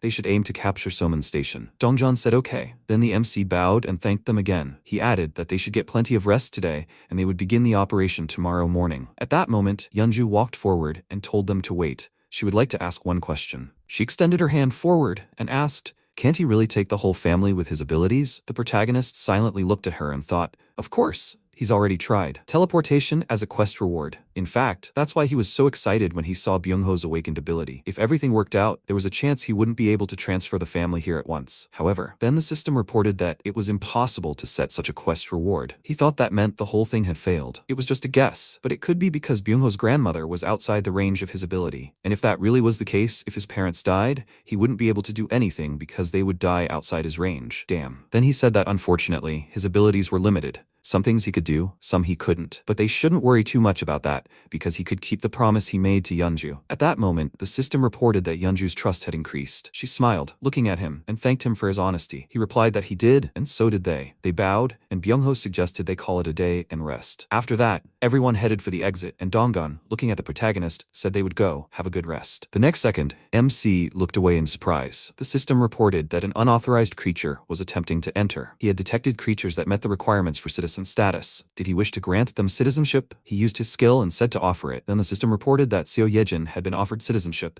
and Yejin accepted the offer. Name, Yejin, level 31, trust 7, awakened ability, Mouse Queen, experience distribution rate, 0%, money distribution rate, 0%, give quest, banish. He asked so she had awakened? At that moment, Yejin walked forward and squeaked in surprise. And the protagonist, noticing her, asked in surprise, a mouse? An hour earlier, Yejin, frowning, wondered what kind of suckers these orc-killing people were, and perhaps they had all awakened already. But is that even possible? She'll follow them first, it's worth it. It's becoming increasingly difficult for her to be responsible for everyone on her own. Her abilities should be sufficient, but first she needs to observe them for a while. With these thoughts in mind, she followed the people, and then heard voices. Let's go. Mom. She has to go look. She noticed children frolicking and thought in surprise, children playing on a playground. Why are there so many people in this building? She looked at the house and wondered what kind of place this was. She ran forward and thought she needed to take a closer look. Then she approached the entrance, but hit the barrier, screaming loudly. The impact on her head swelled, and the system reported that entry was prohibited. She thought in surprise, what the hell is this? The system asked if she wanted to accept citizenship. It started beeping and thought, yes, of course, yes. Then she looked back at the system window and, lowering her gaze, thought, apparently a mouse can't do this. Then the system announced that she had received citizenship. She clasped her paw and squeaked happily. She thought, did it work? Then she walked forward and thought, good. At that moment, the people who saw her screamed in fear. A rat. She thought, ouch. She started running in different directions, and people shouted that she was running away. We need to catch her. She dodged a guy's leg and tried to run forward, rolling further. Then she looked in surprise at the people working out in the gym and thought, what's wrong? The next second, her body took on a human form at the station. She was sitting on the tracks and putting her hand to her head, said, my head. Then she grinned, and laughing loudly shouted, finally, she found a way to survive. Then she sighed and began to rise. She thought that the only problem was how she would get there. First, she needed to somehow get to Jeonpi Station. She knew there was no other way. She could use the subway tracks, but the problem was that monster at Somin Station, although it was precisely thanks to him that she might succeed, because there was no place she couldn't get to. Then the system reported that he had caught a tamed level 2 mouse. He gained a small amount of experience. 1,416 entered the Absolute Recluse's purse. Mouse Queen, rank A. Every mouse that encountered her would swear allegiance to the queen. Tamed mice could be controlled like limbs, and they could also transmit their sensations. MC looked at this thoughtfully and thought, so that mouse was controlled. Then he used his absolute eyes and thought, a person with awakened rank A abilities had come to him on their own. He must accept her unconditionally. But where is she now? Is she not in the area? First, he needs to contact her and give her a task. The system said, give a task. Quest description. Visit an apartment. Time limit, 48 hours. Reward, cola and chocolate bars. Penalty for failure, none. He wants to give the task? He thought for a second. He remembered how Yeonju asked him about his abilities. He supposed he had tried several times, but without success. Perhaps it was because the territory was not under his influence. It turns out that those who received citizenship are controlled, no matter how far away they are. He can see the bodies of the monsters they killed. Edit the task. The system window said, give a task. Quest description. Visit an apartment. Time limit 10 seconds. Reward, cola and chocolate bars. Penalty for failure, summoning. He wants to give the task? He thought about it and it worked. He didn't even know you could set a penalty for failure. He'll try. If he can summon the stranger at least this time, maybe he'll be able to relocate his family. And they said he'll have the same influence over the outpost as he does over this house. In that case, after sending out the Dongjeon squad, once the outpost is built, maybe he'll be able to grant his family members citizenship and summon them by issuing a quest. That's possible, right? The only question is how much it will cost him. He'll try. Then he reached out to the system window and said, give quest. The system window said, 0 minutes 9 seconds. He thought he was asking for it to cost no more than 1 billion. The system window said, Yejin citizen, failed the quest. The quest cost is 31,674,894 won. He thought 30 million. Then he put his hand to his chest and sighed with relief. The next second, Yejin appeared on the floor of his room and asked in fear, "What? Where is she?" The protagonist looked at her and thought, "It worked." She trembled with fear looking at him. He came closer and said hello. She asked who he was. Did he know her? He replied that he was the one who gave her citizenship. She asked, "What? Wait, so it's her now?" Before she could finish, he took a Coke from the system window and said, "Yes, this is the apartment building she saw as a mouse." He apologized for inviting her so suddenly. Was she very scared? He handed her the Coke and a chocolate bar. He said that it's nice to meet her. His name is Jaehyun. She extended her hands to him and said,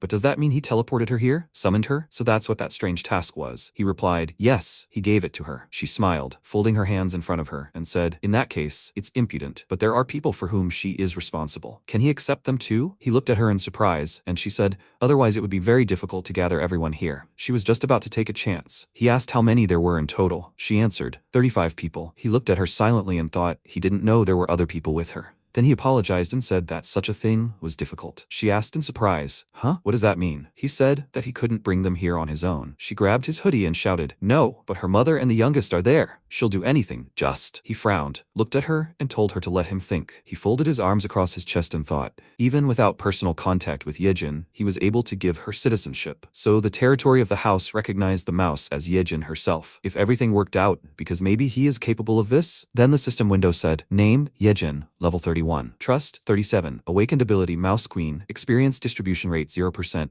Money distribution rate, 0%. Give quest, banish." He thought that the trust indicator had already risen. This is a situation where she can only trust him. Then he said, "Yejin, is she really willing to do anything?" She replied, "Yes, anything. She will do anything." He replied, "Okay, there is one way. But first, she must completely and unconditionally trust him." Okay? She was surprised. What? He extended his hand forward and said that if she believed in him no matter what, he would definitely save them. She looked at him nervously, then folded her hands in front of her and resolutely shouted, "Yes, she believes him. She will do anything to save her family." Then the system reported, Yejin's trust citizen has increased significantly. Yejin's trust has reached 50. Loyalty unlocked. Yejin's loyalty has exceeded 30. The conditions for registration as a vassal have been met. He reached out to the system window and thought, "Okay, how about this?" He said, "Vassal registration." The next second, Yejin's body was covered in energy and she cried out in surprise. The system reported name, Yejin, level 31. Title, 10th Servant, Knight, Trainer. Trust 52, Loyalty 33, Awakened ability, Mouse Queen, Evolution. Experience distribution rate, 0%. Trainer increases the stats of tamed creatures by the loyalty value of 1% and accelerates the development speed by the trust value of 1%. Evolution, plus rank, tamed creature continues to evolve. Creatures that have reached a certain level can evolve. Then he asked if there were tamed mice where her relatives lived. She looked at him, and he added that she should send them to their family right away. She replied, "Okay." After that, she sat down in a meditative pose and concentrated, and at that moment,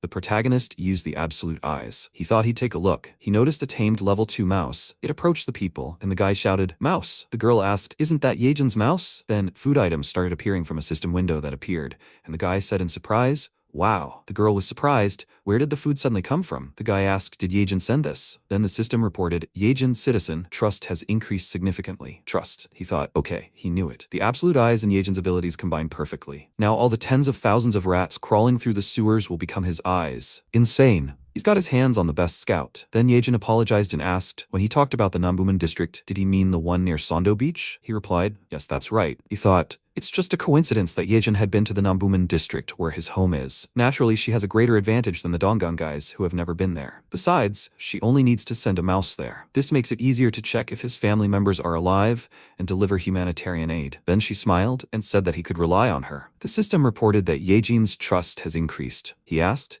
in that case, could she fulfill his request right now? She looked at the mouse running along her hand and said, of course. He added that if possible, it would be better if it moved along the subway tracks. She asked, was he talking about the first line of the Busan subway? He answered, yes, he was going to use it for evacuation later. The next second, she screamed in fear that he couldn't do that. He was surprised. Why? She answered, because there was a monster living at Soman Station. He was surprised. A monster? Then he thought about it. A monster. Then he pointed his hand at her and asked, could she send at least one mouse there? She began to concentrate and answered yes. At that moment, the mouse moved forward and squeaked in fear, noticing the enormous snake that had captured the goblin. The reptile then devoured the monster, then noticed the mouse hiding behind the wall. The monster moved toward it, its toothy maw wide open, and then tried to grab it, but the mouse jumped aside and began running in the opposite direction. At that moment, the protagonist, watching what was happening, thought, He's incredibly huge. I wonder what level he is, perhaps even higher than 40. She asked Jaehyun, did he see this too? He can't get through Salmon's station. She asked, can we go one station further and go down to Pomnagal? She knew what his colleagues were capable of. She'd seen it with her own eyes. With their strength, they should be able to reach that station without a problem. He thought she was right,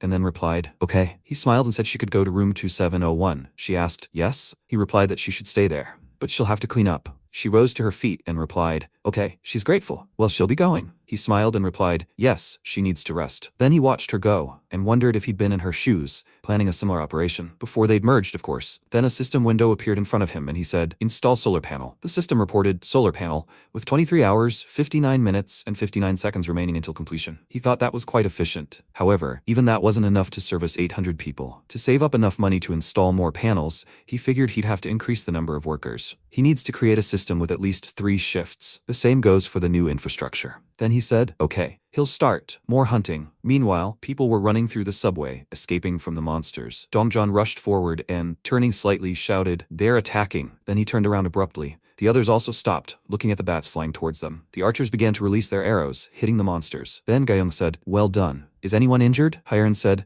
that's not the snake at Soman Station that Jaehyun mentioned. Can they really kill it on their own? She answered thoughtfully, well, I guess it'll be fine. At worst, Jaehyun will call them back, she said. Exactly. She was worried for nothing. Then Dongjan smiled and said, that's right, no need to worry. He walked forward and told the others that they had to go. After some time, they arrived at the station, and Dongyan winced, noticing the huge number of dead monsters. At that moment, Hyerin sighed in fear, and Dongyan said that they should go further. They just needed to be patient for a little while. They took a few steps forward, and he stopped abruptly, shouting, stop! They noticed a huge snake in front of them, and then Deoksu shouted, how are they supposed to fight such a monster? He abruptly turned in the opposite direction, and Dongyeon, hugging Gayong, shouted for everyone to duck. Everyone followed his command, and then the system announced a group task. The content of the task is that they must kill a huge snake. The time limit is 10 minutes. The reward is a large amount of experience. The penalty for failure is none. Then Yeonju began to turn her head from side to side and asked, what happened? Jeon put his hand to his head and asked, was it an earthquake? Dongyeon then looked at the system window, which said the task for Dongyeon and Yeonju was to kill a huge snake. He thought, what the hell is this? Finish it off? He looked ahead in fear and asked, what? He thought,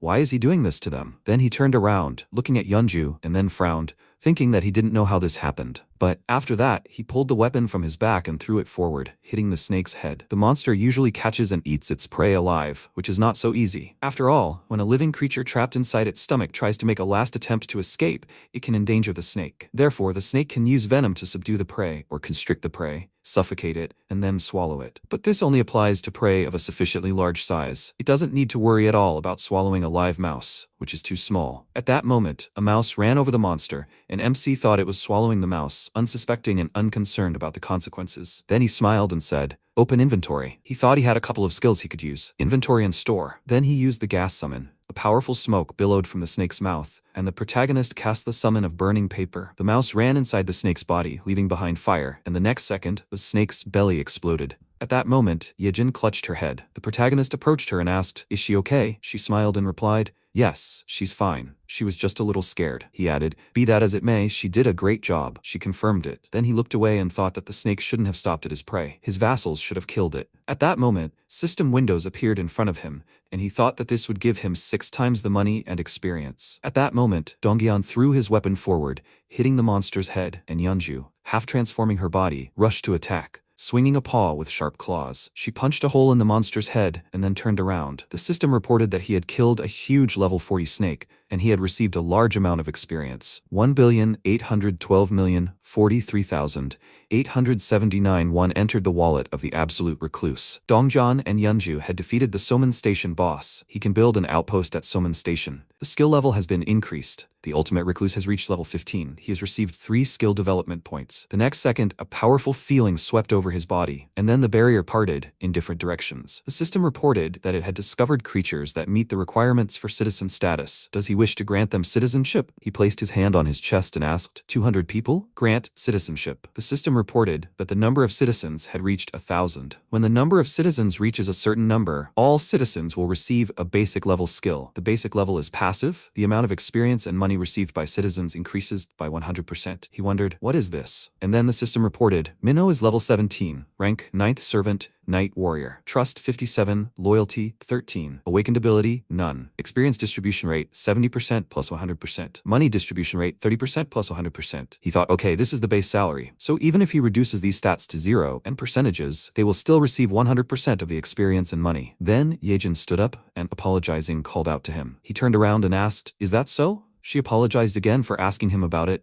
but could he move her people here? He looked at her silently, then smiled and said, "Of course he would." She thanked him happily, and then he asked, could she control the mouse again? She flexed her muscles and said, "Of course, she could do it." He said he would tell her people to follow the mouse, and she would lead them. She replied that she understood. Meanwhile, at the station, the mouse ran forward and squeaked a few times. The people followed it, and then Dongjeon looked ahead in surprise. Yeonju looked at him and asked, "Are they here?" He asked, "Is this it?" She said that it wasn't her doing it. Everything had been like this before. Dongjeon thought that this was orc territory before. They looked ahead, noticing a huge number of dead monsters, and he said that since they had defeated the boss, there shouldn't be much danger, but they still shouldn't relax. Gyeong added that there could be many monsters hiding here. Then the mouse squeaked, calling them over, and Deoksu asked, "For a mouse, it's smart, huh?" Byung-ho looked at him and asked if this mouse was also one of Jaehyun's abilities. At that moment, the MC used the ability and thought, okay, there shouldn't be much danger. Then he looked to the side, and the system window said the experience points gained were 3. He thought, what should he spend it on? Since the area had expanded,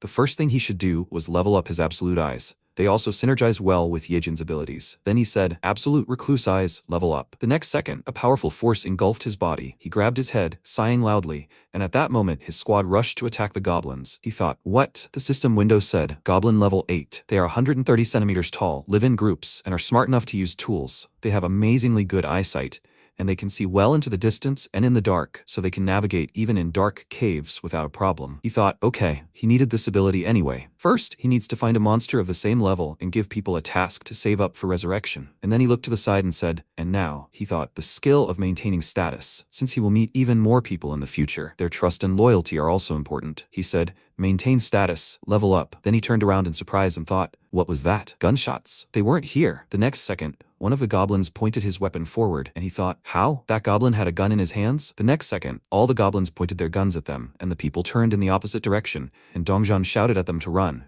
Gyeong asked, how did they learn to shoot? Dongjeon, peeking around the corner, said, if they attack head-on, they don't stand a chance. Then he thought, but they have Byung-ho. At that moment, he snuck up behind the goblin and delivered a powerful blow to the monster's chest. He then spun around, attacking several monsters at once. Then an arrow struck the goblin's hand, knocking the weapon from it. Gyeong, holding a bow, asked, how dare he? Yeonju, in bear form, ran forward, and Deoksu followed her. They both scattered the monsters in different directions, while the others helped from the side. At that moment, the protagonist thought, product registration. The system window said, SJWM 60, 476,321. 100 rounds of .38 caliber, 158,401. He thought that was fine, of course, but he couldn't sell that in the store. There are many benefits to displaying weapons. Players will kill monsters faster, and regular people below level 10 will be able to hunt. The experience and money earned by citizens will also increase exponentially. However, there's one catch. It's hard to trust everyone.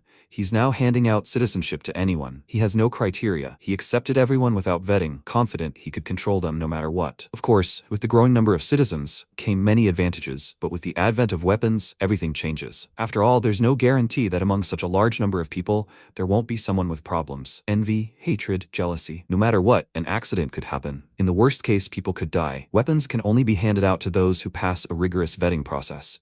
Only to people with high loyalty. He already knows who will be the first to receive them. At that moment, a weapon appeared in front of Byung-ho. He took it in his hand and thought, thank you, Jaehyun. At that moment, Dongjeon and the others followed the mouse and walked forward. They stopped at the door, then opened it, noticing the people gathered there. After a while, the MC walked down the street and sighed, thinking, it's good that there are sidewalks here. At that moment, Yejin followed him and said that she was grateful that he came out to greet them with her. He said that he had been wanting to take a walk for a long time. The system reported that an unauthorized creature was trying to enter. He looked at it and said, it looks like they have already arrived. The system window said that he had found creatures that meet the requirements for citizen status. Did he wish to grant citizenship? He said, send proposal. At that moment, the woman called out to Yejin, and she, looking at them, shouted, Mom, Yojin. They hugged the girl, and the mother asked, where did she go without telling them? Did she even know how worried she was about her? In response, she apologized. Her junior nurse looked at her and said, cool. She smells so good. Annie, did she take a shower? She said, yes, there's hot water here. She can wash herself too. She asked, really? She answered, well, of course. There are beds here and warm food. Then the protagonist approached them and called Yejin. She turned around and asked, yes? He extended his hand forward and said,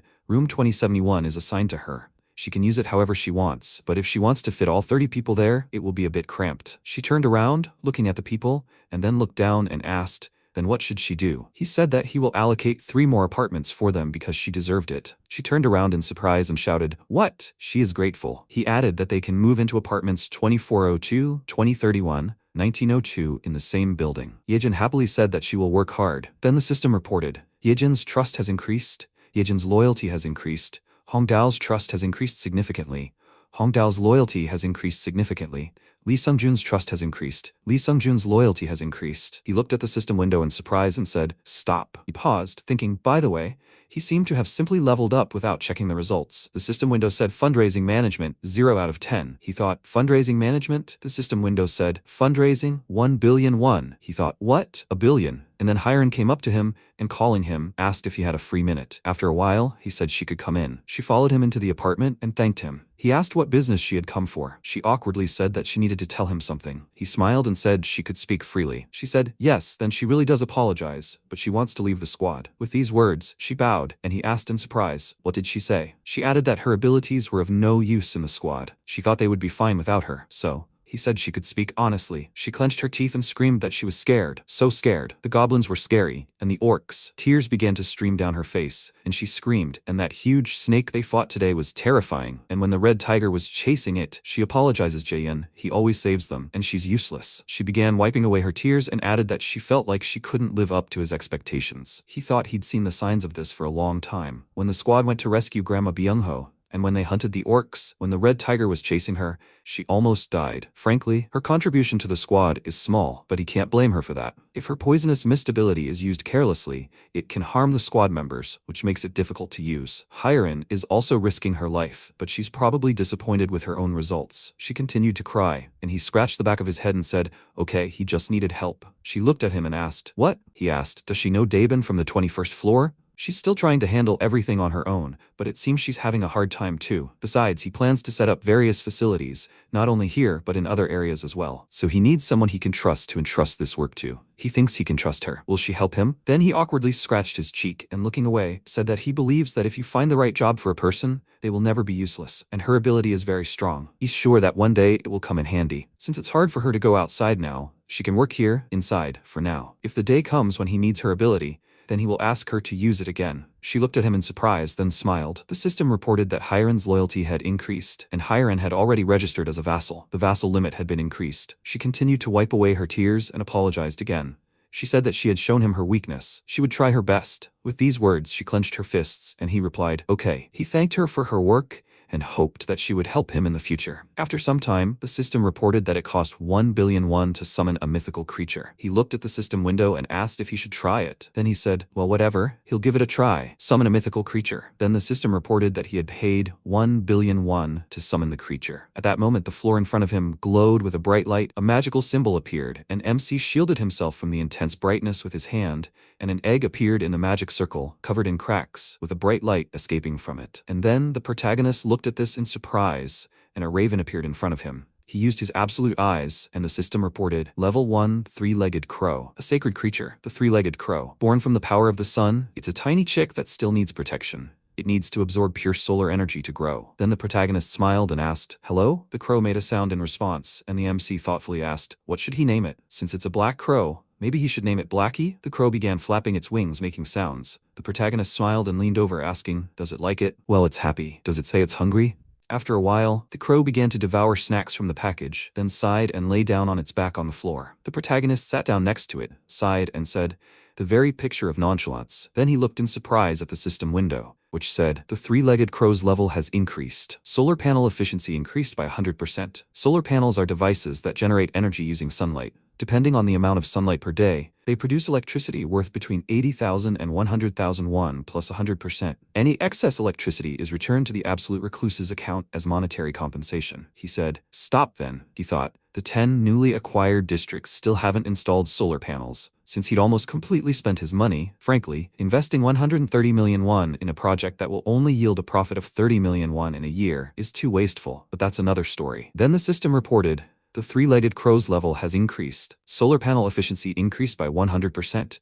He thought, that's 90 million won per year. Solar panel efficiency has tripled. No reason to doubt it. Then he smiled and said, build solar panels in all 10 districts. The system announcement stated that 23 hours, 59 minutes, and 59 seconds remained until the solar panels were completed. Sometime later, the MC called apartment 3001. Hyunjin, standing outside the door, asked who it was. He replied that it was him, Jaehyun. Then Hyunjin opened the door and said, oh, Jaehyun, what's wrong? He said he had a favor to ask. He was surprised. What was going on? The protagonist asked if he could keep his money safe. He shouted, perplexed. What? The protagonist thought to himself. This was the conclusion he had come to while pondering the tax collection skill. If he entrusts the money to citizens he trusts, it could be profitable. There's a 10% commission the first time he transfers the money, but he can earn 10% profit every month after that. So who can he entrust the money to? The next second, a system window appeared in front of him, stating, name, Hyungjin, level 25, title, first servant, trust 89, loyalty 98, awakened ability, gorilla strength. He thought he could only entrust this to Hyunjin because his trust and loyalty levels were incredibly high. Then the system reported that he had transferred 1 billion won to Hyunjin. The task cost is 12,030,000 won. There's a 10% commission plus 30,000 won. Hyunjin said in surprise, oh my god. Then the system reported that Hyunjin's trust had increased, Hyunjin's loyalty had increased,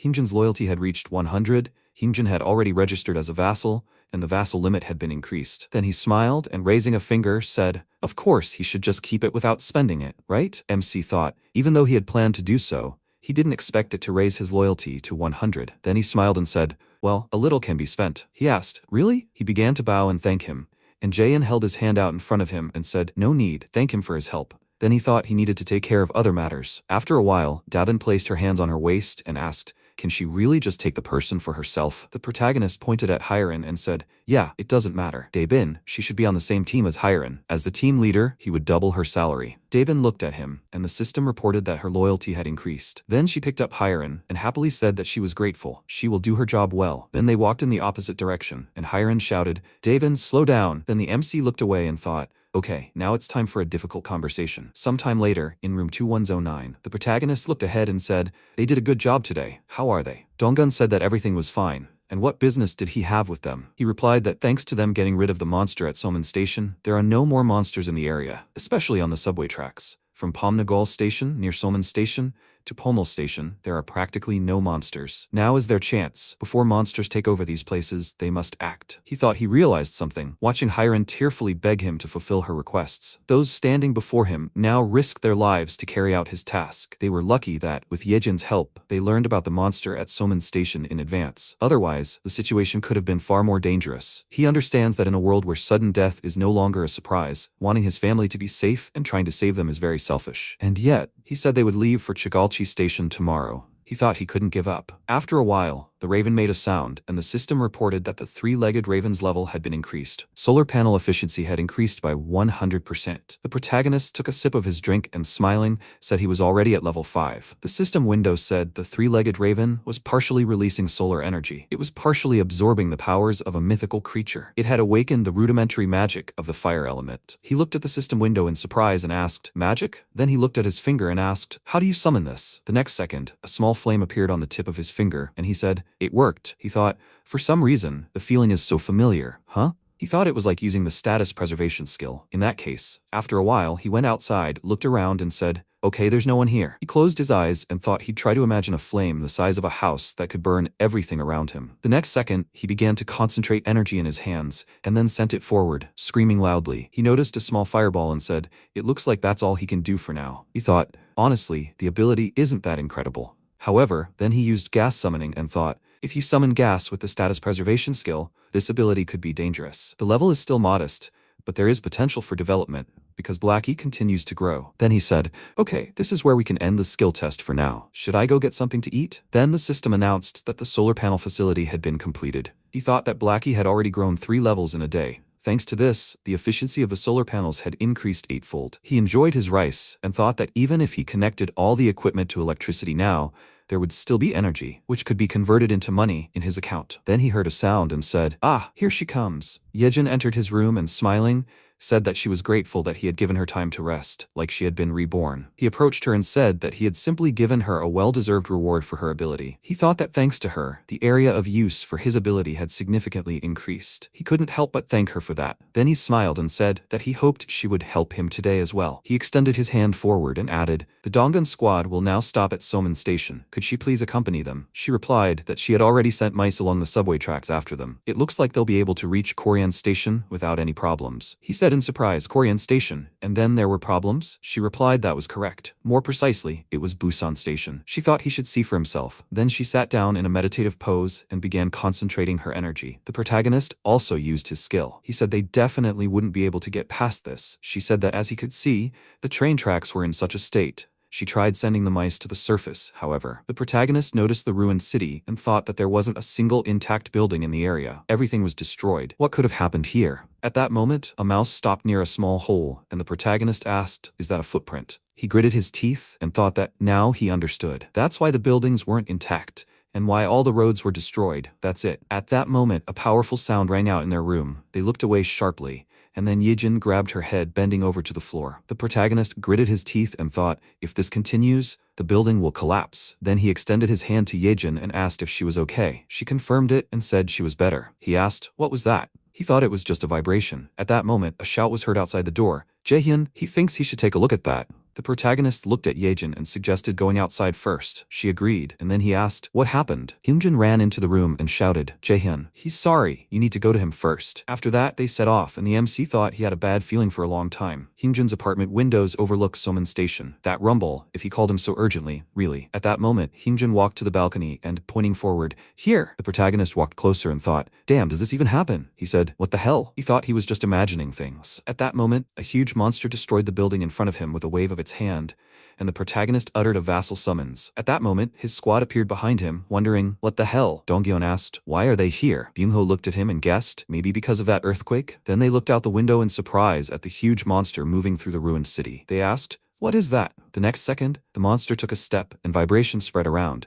Hyunjin pointed at the window and shouted, "He's coming here." Dongyeon was surprised and asked, "What the hell is that?" The protagonist said they needed to stop it. He thought, but how? With his ability, would he be able to handle this monster's attacks? Then he began to tremble with fear, and at that moment, Yeonju called out to him and said that he had given her a chance. He thought, Yeonju, she was filled with rage towards this giant. Then he looked at her and asked, "Can she handle him?" She looked at him seriously and said that she would make sure she could handle it. Then a system window appeared, which stated the task, the content, defeat the Cyclops 0 of 1, the time limit, 24 hours, the reward, the resurrection of the sun for a day, the punishment for failure, excruciating suffering for a day. He said, "Okay, then he will give brief instructions before this operation. They must listen to him." After some time, he asked, "Did everyone understand everything?" They answered, "Yes." The first team is Yeonju, Donggon, Dajung, Deoksu. The second team is Byungho, Gion, and the last, third team, he and Yejin. He will handle it here. They should hurry and head to the operation site. He is counting on them. The next second, they ran out of the building and shouted, "Yes." Then Hyren came up to him and called him. She said as he said,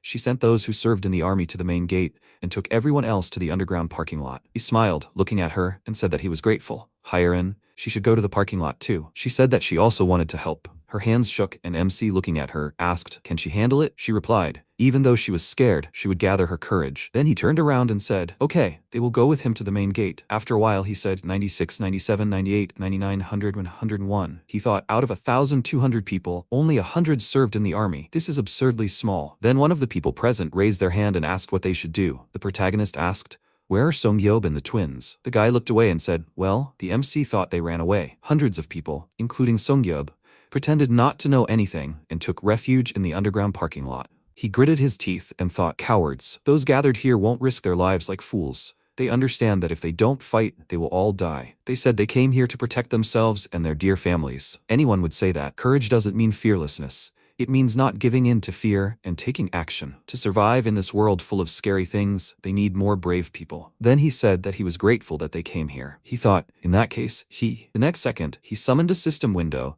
and announced that he was acquiring 101 pistols and ammunition, and that everyone present would receive a 100% boost to their money and experience distribution speed. At that moment, weapons and ammunition began falling from the system window. The protagonist told them to take the weapons and ammunition lying in front of them. They took the weapons and exclaimed, A real pistol. With this, they might have a chance at victory. Then MC thought, those who dared to face their fears will receive a reward. He then turned around and used the ability Absolute Eyes. Then he said, it begins. The Cyclops roared loudly, letting everyone know he was nearby. Dongyan, hiding in a building very close to him, prepared himself and threw a spear at the monster's leg. He immediately turned around and roared menacingly, then looked at the place where the spear was fired, and Dongyan immediately saw a huge eye in front of him and was frightened. The Cyclops swung, preparing to strike, and the guy screamed loudly, afraid of this. But Yeonju appeared. She ran up to the Cyclops and slashed his leg with her claws. The monster roared furiously, raised one of its legs, and then slammed it into the ground with all its might, and Yeonju barely managed to jump to the side. The blow threw her up, she roared, and then another blow occurred, and now she was pinned to the wall and injured. The Cyclops approached her to examine her closely, and just as he was about to deliver the fatal blow, someone called out to him loudly. Deoxys shouted into the loudspeaker that he was an idiot, an ugly monster. The Cyclops looked at him and remained silent. He didn't rise to his provocation and looked at the spear in his leg. Noticing this, Deoxys was perplexed and wondered why he had such an expression. Right now, the Cyclops was thinking. His halberd and spear were similar, and that's why he aimed at Deoxys. The guy clearly didn't expect this. Seeing the Cyclops running towards him,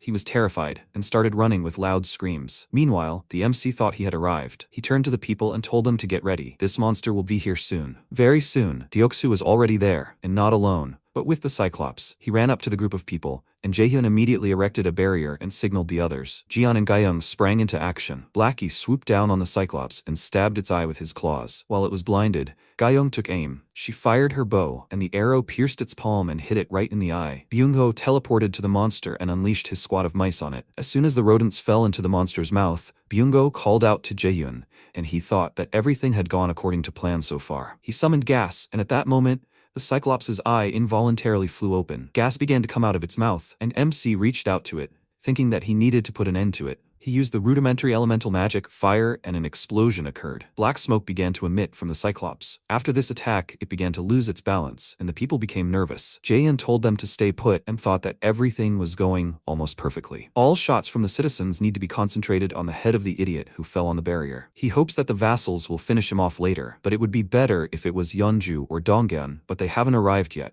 Hungjin pulled him out of his thoughts. He nervously told him to turn around, and he said it was okay, he wouldn't be able to break through the barrier anyway. But when he turned around, he himself became nervous. The Cyclops' huge eye was looking straight at him. He involuntarily took a step back and thought that this couldn't be true. Was he able to withstand this attack? The Cyclops raised his fists above his head and hit the barrier with all his might. The system informed the MC that an unauthorized creature was trying to enter. Jaehyun stared at him in shock. He didn't have a scratch on him. Hyunjin waved his hand, ordering the others to open fire, and they began shooting the Cyclops in the eye with pistols. He immediately grabbed his head and growled in pain, and MC thought that this time they managed to stop him. But there was no guarantee that the barrier would withstand a few more hits. If he hit it even once, they were finished. So he decided to use the invisible hand and increased it. He received this ability at the expense of skill points that had not yet been spent. He was saving it for an unforeseen situation. The monster raised his hand, and the people were afraid that he was advancing again. And then the Cyclops slammed his fist into the barrier several times, trying to break it. The barrier withstood all his hits, which made the people happy and their spirits perked up. They opened fire again. This time, they were aiming not only at the eye. Jaehyun thought that it was impossible to say that they did not cause him any damage. Because of the mouse bombs and gunshots, more and more wounds appeared on his body. If this continues, he thinks they will be able to kill him. But they need something that will deal the decisive blow. At that moment, Dongjan fired a spear at the Cyclops. Cutting through the air, the weapon pierced the monster's body at high speed, and the MC smiled confidently. His vassals had arrived. The Cyclops growled in rage. Jaehyun ordered them to deal with it and summoned spears for Dongyan. He took one of them, applied more force, and threw it at the monster. After that, he grabbed another spear and did the same. The Cyclops covered his head with his hands to protect himself, and when several more spears pierced him, he growled loudly. Gyeong also decided to help. She began firing at the monster, and the system informed the MC that the three-legged crow's level had been increased. Solar panel efficiency increased by 100%. Solar panels have reached maximum efficiency. The three-legged crow releases a portion of the solar power.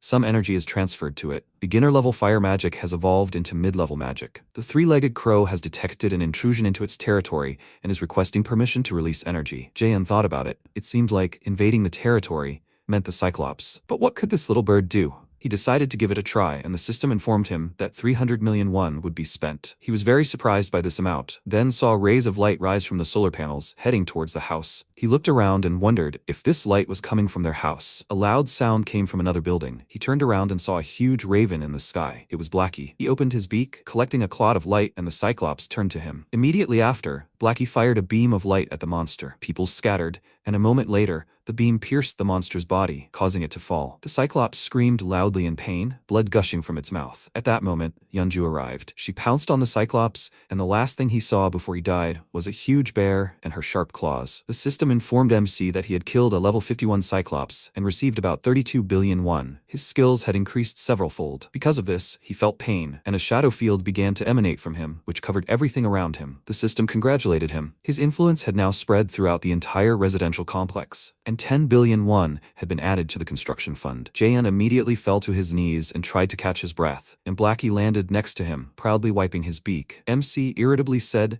that he had taken 300 million for himself, and Blackie immediately looked away, but he wasn't angry. After all, his blow had been decisive. He patted him on the head and praised him, after which he thought that the area of effect of the reverse summoning seemed to be limited to his domain, but the price-to-performance ratio was excellent. He spent 300 million and earned 30 billion. Maybe he should summon 10 people back at once? With such a performance stat, there's no need to worry. The system informed him that reverse summoning was unavailable. It cost 10 billion. Jaehyun was shocked. Why had the cost increased? Another system window appeared next to him. He glanced at it, then turned his gaze to Yeonju. She was standing on the monster's body, crying loudly. She had completed the quest. Now at this moment, the very short, barely noticeable chime of the notification about the appearance of the quest status window became the sound of Yeonju's wish fulfillment. Some time ago, in another survivor camp, a boy named Junhyuk called a person to him and filled a bottle with water using his ability. The girl thanked him, and he called the next one. They had run out of food. He can create water himself, but they had completely exhausted all the food they had obtained fighting monsters. This is the limit. They will have to leave eventually. The building suddenly shook. Junhyuk became worried, and at that moment his friend Hyunchun ran up to him, telling him to go to the roof right now. Something terrible happened. There's a huge monster there. The two of them went up to the roof, and the guy let out a heavy sigh at what he saw. A few buildings away from them was now a Cyclops. He cursed and asked his friend to tell everyone to stay underground and not go anywhere, and in a voice trembling with fear, he asked what they should do. Junhyuk nervously tousled his hair and exclaimed, "What can they do against such a monster?" Hyunchun wanted to say something, and he exclaimed, "He doesn't understand. They can't do anything. They can only pray that he doesn't come here." At that moment, a bright flash appeared above the Cyclops, and then a barrage of fire fell on him, accompanied by a roar. Upon hearing this, they both immediately turned their surprised gazes to the Cyclops, and Junhyuk became nervous. He understood it as soon as he saw it. There was an awakened one there, and on a completely different level than him. He immediately became serious and asked Hyunchun to gather people. He asked in bewilderment, "He's not going to go there, is he?" He answered him with a serious expression that they would go there. He was sure, even though he didn't know who it was.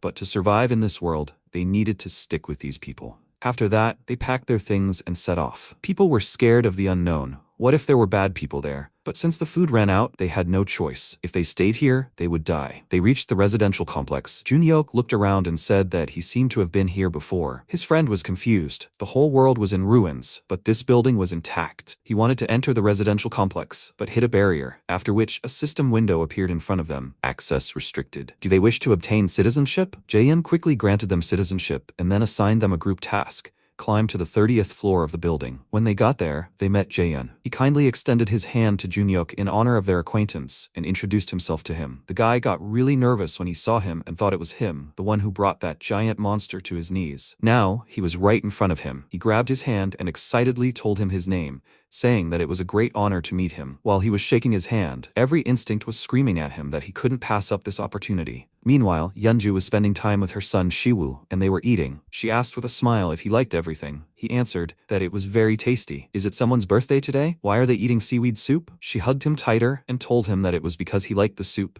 and he joyfully threw his hands up, exclaiming that he was very happy. The door opened. MC entered the apartment, and Shiwoo joyfully exclaimed that it was that Uncle Wizard. Yeonju asked him how the new arrivals were doing, and he told her he'd help them settle in and shared some food. He awkwardly rubbed his neck and said he'd like to apologize for keeping them from leaving the house. He never thought it would turn out like this. She grinned and patted her son on the head, saying it was enough for her that they were together. She was quite happy now. The system immediately informed him that Yeonju's trust had reached 100. She was registered as a vassal, and the limit had been increased. He thought that even without the system's notifications, Her facial expression and behavior were clear about her feelings. Shiwu reached out to his mother, asking her to put on a dinosaur cartoon for him, after which they began to play together, and Jae-hyun settled down on the couch. After watching them, he looked down sadly, a multitude of questions immediately arising in his mind. How was his family doing now? Were they eating well? Are they injured? What if something went wrong? He closed his eyes, pushing away all these thoughts. He can't panic now. It's only one day, and he knows how much Yeonju has worked for this day. Right now, one of Yejin's mice is heading to his parents' house. As soon as she gets there, he can deliver all the necessary supplies to them. So today, he will simply watch Yeonju's only dream shine. He told her that she can sleep with Shiwoo in the main bedroom. She was slightly surprised by his words and said that they could spend the night there too, but he insisted that they get enough rest. That was an order. Yeonju didn't refuse, and, together with her son, bowed to him, thanking him for his concern. After which, they went to the bedroom, and the boy wished him good night. He watched them go with a smile, and the lights in the house went out. He settled down on the sofa, while Yeonju began to put her son to bed. That night, her gentle lullaby quietly echoed through the narrow crack in the door. MC was too old for lullabies, but for some reason, while he was listening, his eyes began to close. The next day passed peacefully. They ate what Yeonju cooked with Shiwoo and watched his favorite cartoons together. Because Shiwoo chased Blackie, who was trying to bask in the sun, the raven got angry. They napped together and played with the toys he brought from the store. And time flew by. They didn't waste a moment. And then evening came, which meant it was time to say goodbye. Just one day, he could only give them this short time. Yeonju hugged her son tightly, and he, hearing her quiet sobs, asked if she was crying. She lied to him, and then he looked into her face and said that she was crying. He wiped away her tears and asked her not to cry, and she said she was scared. She was afraid to live in a world without him. Shiwoo hugged her back tightly and told her he was there. Shiwoo's voice, warm as sunlight, trying to calm Yeonju, broke her heart. But the time had come. He let her go and took a step back, telling her that he would always be there. He would always be with her. She knew that, right? She panicked. And seeing him walk away to the window, she reached out to him and exclaimed that she hadn't done so much for him yet. She would cook him so much more delicious food, everything he liked. Shiwoo, whose body had already begun to dissolve in the sunlight, turned to her and with a wide smile on his face, told her through his tears that he loved her. And so came another inevitable goodbye. Yeonju started to stutter. She gathered her courage and bit her lower lip so hard that blood appeared. After that, she smiled widely through her tears and said that she loved him too. He said goodbye to her and disappeared into the rays of the sun, and she burst into tears again. She stayed there until the last trace of Shiwoo's warmth disappeared. Hope is a flower that grows only in the depths of despair. Therefore, those who keep hope within themselves are probably constantly drowning in doom. It's so cruel. Jaehyun extended his hand and told her not to be so upset. This was not their last meeting, and so he breathed hope into her again. She calmed down a little and asked if it was true, and then she heard this devilish temptation. He told her that if the chance came, he would definitely do it again. The system informed him that Yeonju's trust had increased and reached 100. He had received ancient vitality. Meanwhile, Sungyeob was furious. He cursed loudly and exclaimed that his spare spear, the orc spear, everything he had, everything was gone. It was all stolen. He asked the twins about their things, and one of them told him that there was nothing. He woke up, and everything was already gone. His brother said that he asked around, and it turned out the same thing had happened to several people, and they all had something in common. None of them went when they were called to defend the main enemy, and the worst part is that those who did go returned unharmed. His brother disappointedly said that they should have just gone with everyone else, and then Sungyeob grabbed his clothes and pulled him towards him, asking, "Are they now implying that this is his fault?" He nervously answered him that he didn't mean it at all, and he said furiously that they agreed themselves. They themselves said that only puppets obey silently. Isn't that true? The guy got really nervous and asked him for forgiveness, after which Sungyeob pushed him away and thought that they might get exiled. It had happened before. Rumor has it that some man was hanging around near a child and he was immediately exiled.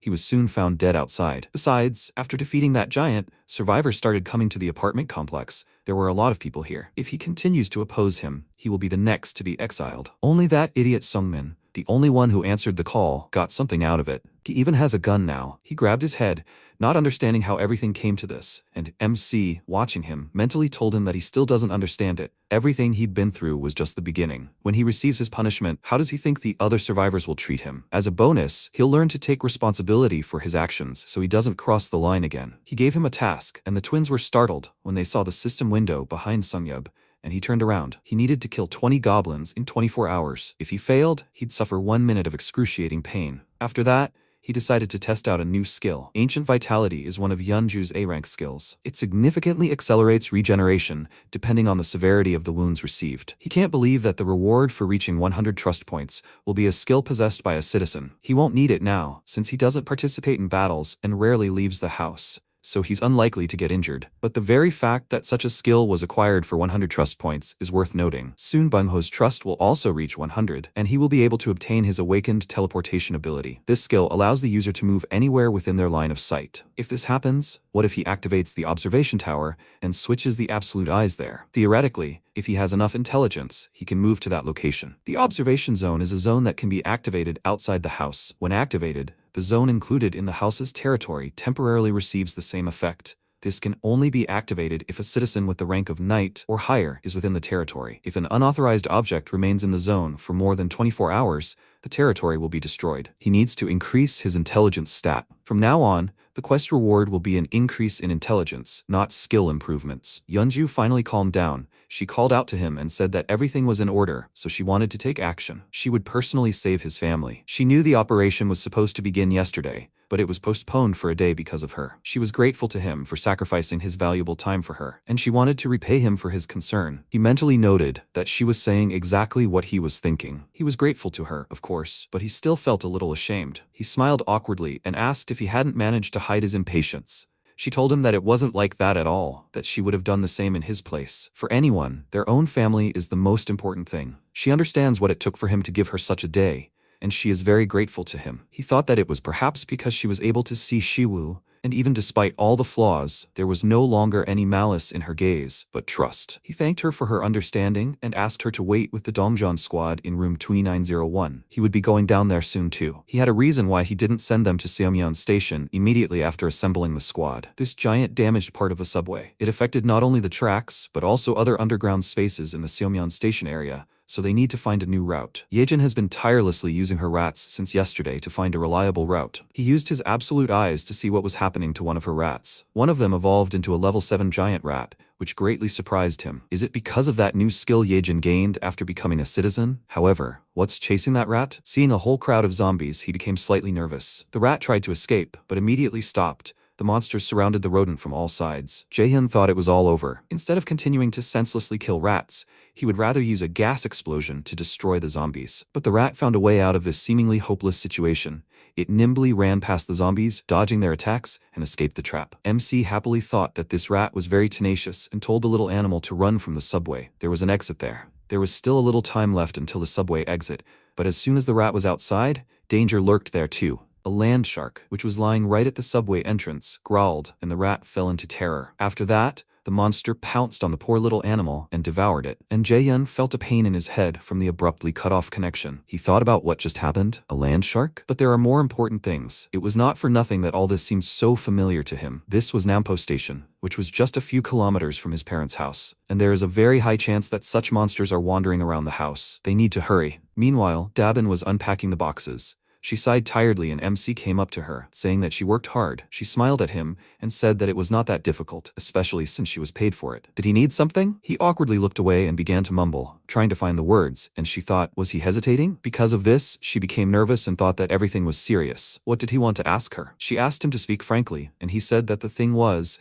he wanted to ask if he could borrow Hyren from her for a while. She stared at him in shock and asked, was he asking her to work alone all this time? He smiled and said that he would rely on her for the next 2 days, after which she exclaimed, he will pay her for the overtime, right? He smiled and told her that he would pay her double. This news made the girl very happy, and she immediately went to work. When Jaehyun arrived at the meeting place, everyone was already there, and he began a briefing on the operation. As they all know, due to the appearance of the giant, travel through Seomyeon Station is difficult. However, it would be a shame to completely abandon the use of the subway line. He gave his word to Yejin, and she excitedly looked at her map and said that the tunnel from Seomyeon Station along Bayomnagol and Choryang Station is still intact. There are no monsters along its entire length, so this route is clear. Therefore, their first goal is to secure the route to Pomnagol Station, so she recommends they move along this route. She showed them her map, and since it looked more like a child's drawing, they felt uneasy. Deoksu, with a serious face, told them to wait, and then broke into a smile and praised the girl for her excellent drawing skills. MC stared at the map, trying to understand at least something, and the girl continued the explanation. The area they need to be careful in before reaching Jeonpo Station and Pomnagol is near the supermarket.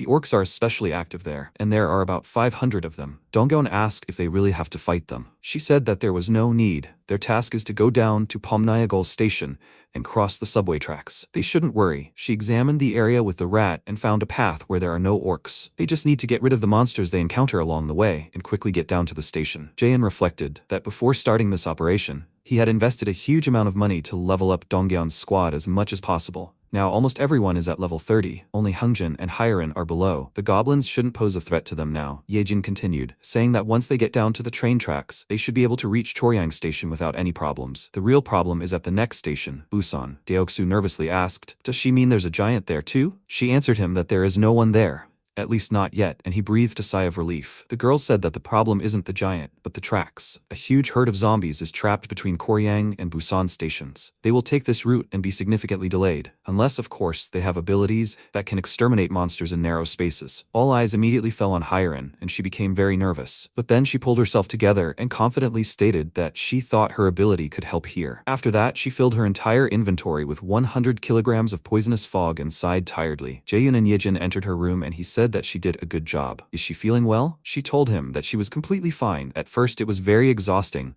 but then she suddenly felt a surge of strength, and now she is doing great. He said that he was glad to hear it. She looked so tired, so he secretly entered the vassal management window in the process and leveled her up. It was quite expensive, but he had already earned billions, so he did it. In the end, it was the right decision. She asked hesitantly, she definitely doesn't need to go there in person? He told her to just stay here and keep making poisonous fog. That will be enough. Now that everything is ready, the operation begins. The first to enter the subway was a rat, this time a level 3 one. The MC opened his inventory and started releasing the gas. And as soon as the zombies saw the small animal, they immediately rushed to attack, and the rat, ignoring the hands reaching out to it, ran past them, poisoning them with fog. The poisonous fog has a paralyzing effect. If you inhale it, your movement slows down and it becomes harder to control your body. Then the fog paralyzes the diaphragm and intercostal muscles, which leads to suffocation. But these monsters are zombies. Since they are already dead, suffocation is not a problem for them, so he had already prepared a plan. He told Yejin to act, and a huge swarm of rats immediately appeared in the subway tunnel. They pounced on the paralyzed zombies and began gnawing at them. They killed several zombies this way, and suddenly Yejin warned Jaehyun that something was wrong with the rats. After the attack, the rats themselves turned into zombies and their level increased to 9th. The MC thought it was too close. If a creature came into contact with zombie blood, it would also turn into a zombie. Yeonju could have become infected if they had bitten or scratched her. Luckily, they managed to avoid the worst-case scenario. He asked if the mutated rats still obeyed her orders. She confirmed this, and noted that they now seemed slightly more aggressive. He smiled, glad that everything was going smoothly. If they managed to reach Jagalhi station safely, perhaps this time, he really could reunite with his family. Suddenly, the system informed him that unauthorized creatures were trying to enter. A whopping 157 of them. He granted them all citizenship, and the system informed him that since the number of citizens had reached 3,000, he had unlocked the Economic Activities Subsidies skill. He stared at the system window in shock, then smiled and thought that this could be quite good. With economic activity subsidies, he could grant titles to citizens and pay them subsidies. These subsidies were counted separately from the absolute recluse account. Daily salary. Workers receive 100,000 won, assistant managers 150,000 won, managers 200,000 won, deputy general managers 250,000 won, and general managers 300,000 won. There was a limit on the number of people per position. He thought it would be ideal to give titles to Dabin and the public infrastructure management team. The original promise was 700,000 won per week, which coincided with the daily salary of 100,000 won for workers. Now he doesn't have to deduct his salary from his account. Given the current state of affairs, he should expand the public infrastructure management team. Thanks to subsidies, citizens' salaries are practically free. It's not such a small amount, even if workers are paid 100,000 won. If all 300 worker positions are filled, the total daily income will be 30 million won. If he fills all the vacancies, it will be 50 million won per day. As these funds accumulate, the amount he can collect through his tax collection skill will increase, and some of the funds will be returned to his account as payment for purchases at the store. It's beneficial for him to distribute as many titles as possible. In addition to positions in the public infrastructure management squad, there are also positions for maintenance, cleaning, and security. So far, this is all he can think of. Security should be entrusted to those who were busy defending the gate. To start, he hired Daebin as the general manager and wondered who she would take into her squad. Hyungjin, Hyren, but someone else is needed. A notification sounded. The system informed him that Daebin's trust had risen to 100. She had been registered as a vassal, and the number of possible vassals had increased. Jaehyun thought it was as he expected. As soon as their trust reached 100, they automatically became vassals. This meant that once their trust reached 100, a special ability was activated. He decided to check her special ability and was about to reach his finger to the system window, but suddenly a loud snore was heard. By this time, Hyren had already fallen asleep. He looked at her in surprise, and Yejin laughed nervously, asking if she should wake her up. He allowed her to sleep and looked at her with a smile, thinking that she had already fulfilled her duties. She pretended to be fine, but it seemed she had been through a lot. She had worked so hard that she was exhausted, so she deserved a reward. He lifted her from the sofa with an invisible hand and placed her on the bed, after which Yejin noted that she must be very tired. MC approached her and asked if she was okay. She answered him with a smile that she didn't do anything that could make her tired, so everything was fine. They had already reached the tracks at Sampo Station. He told her to keep up the good work, and she happily exclaimed that he could rely on her. But when she wanted to check what was there, her face suddenly gloomed and he became worried. She told him that the connection was not working. He asked what it meant. The connection was suddenly cut off. She asked him to wait and closed her eyes, focusing on her ability, after which she said that it seemed like the distance was now too far. He asked, but was there a problem before? She answered him that apparently, if you move while the connection is active, you can go beyond the range of the connection. But the distance is limited to the central station. What should they do? Jaehyun became nervous and wondered why now. He was planning to use the mouse to check on his parents, who lived a little further from Jagalchi Station. He clenched his fist and said, he knows it will be difficult. But could she please try contacting the central station again? She agreed and immediately got to work. She returned to the mutated rats, and MC thought they were forced to try any possible methods, but for now, he hoped everyone would be safe and sound. Currently, the mouse scouts were at the central station, and Dongjan's squad was just behind, approaching Choryang. After a while, they finally exited the subway. Once on the surface, they saw the giant's enormous footprints and the pile of ruined buildings it had left behind. Jian remarked that it was simply incredible, and Gyeong asked him to scout the area. He raised his raven into the air. The bird circled over the area for a while, and he said it didn't look like there were any monsters nearby. Deoksu noted that even at Choryang Station, there weren't any goblins in sight, and thanks to the giant's mess, they should be able to pass through easily. Jian agreed. Judging by the state of the place, no sane person would dare venture there. Dajong grew nervous and reminded them that night was approaching. Should they really go there? Maybe they should find a place to spend the night and set off in the morning. Gyeong smiled and said she didn't need to worry. Knowing goblin habits, it was even safer to walk at night. They usually hide at night. Donggan touched his chin, puzzled, and told him they'd go now. If it became dangerous, Jaehyun would give them a ride back. A squeak came from below. A mouse ran up to them, and they followed it. The mouse led them along a safe route along a body of water. Jian remarked that Busan Station now resembled a lake. How did this happen? Is this also the work of that giant? Gyeong answered him. Something is quite possible. She thinks these depressions were formed because the buildings collapsed into the ground. At that moment, some kind of creature emerged from under the water and climbed onto the rubble of the building. Jian heard splashes and turned his attention to the lake, telling the others that he heard something. His eyes widened. He saw a silhouette on the rubble and pointed at it, telling them that there was someone there. They looked closer and saw a person in this creature. It looked like a woman, and when they saw this creature, they became worried. It was a siren. She looked up at them and screamed loudly, and they immediately covered their ears, trying to somehow muffle this loud sound. But it did not help them. The siren took control of them. Their bodies moved towards the lake on their own, and Yeonju and Deoksu fell into the water. They began to fall to the bottom. Luckily, Yeonju quickly came to her senses, but Deoksu still couldn't move. She immediately swam towards him and thought that if this continued, he would be in danger. But at that moment, the monsters living in the depths grabbed her legs and pulled her to the bottom. She tried to break free, but only lost air. Meanwhile, the others were still under the siren's control. The sound made them feel unwell, and Dajin pulled herself together. She used her magic defense skill on them to remove the siren's influence, and they immediately felt better. Having lost her strength, she fell to her knees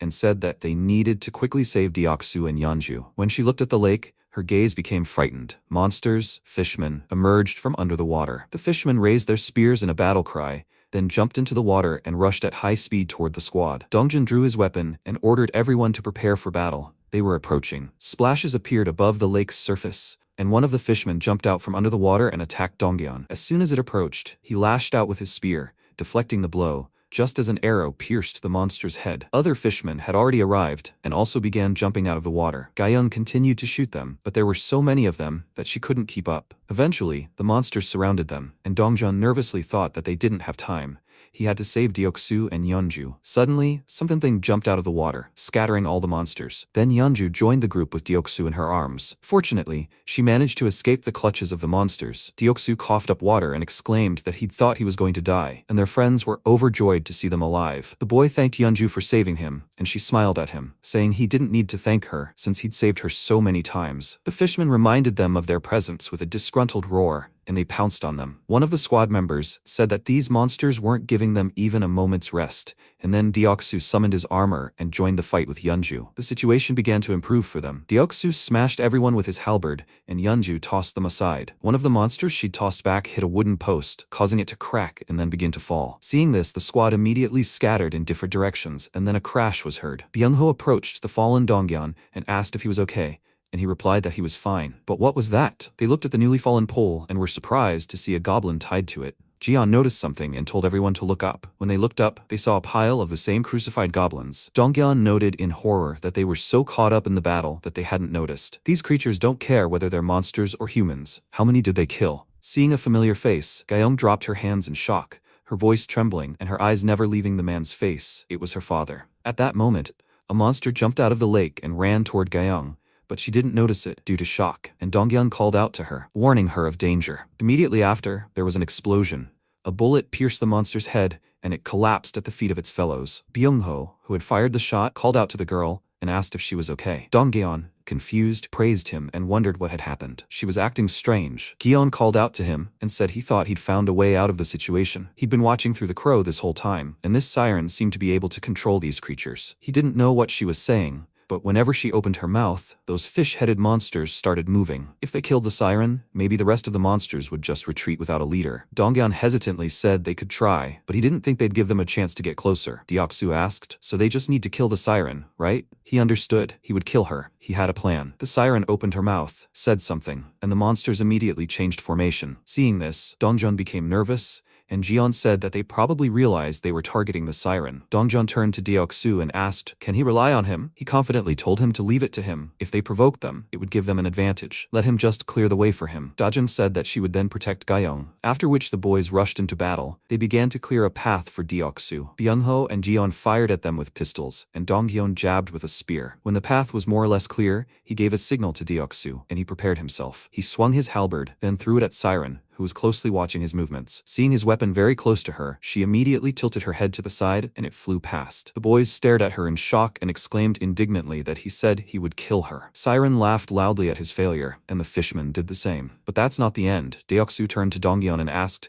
has he forgotten what he does when he loses a weapon? At first, the guy didn't understand what he was talking about, as he was completely nervous. But then he figured it out. Deoksu extended his hand forward and said with a smirk that the best way to catch a fish is with a hook. After that, he pulled the halberd towards himself. The weapon pierced the siren's body and she screamed loudly, after which the system reported the capture of a level 34 monster. The fishmen, who had been under control this whole time, finally regained their senses and immediately rushed to hide under the water. Seeing this, they all sighed with relief and began to praise Deoksu, and Dongyeon ran to Gyeong and asked, is she okay? Dajong looked up at him with a worried look and asked what she should do with her. He stared at her in confusion, and Gyeong stuttered that her dad was hanging up there. His face immediately darkened. He looked up and thought, this can't be true. He couldn't be there. She must have been mistaken. He continued to convince himself of this until he saw him. Gyeong panicked and asked what she should do. The man he was looking at had a name tag with Kim Do-kun's name on his shirt. He really was her father. He fell to his knees in despair, and Gyeong said that her dad looked like he was in a lot of pain. Meanwhile, MC quickly created a quest for Gyeong with the reward of resurrecting her father, but the system said that resurrection was impossible outside his territory. He tried restarting the quest, frantically pressing the button several times, but the system refused him every time. When Yejin called out to him, he finally stopped and looked down. He had bet everything on Dongyeon's group. If the situation was truly mortal,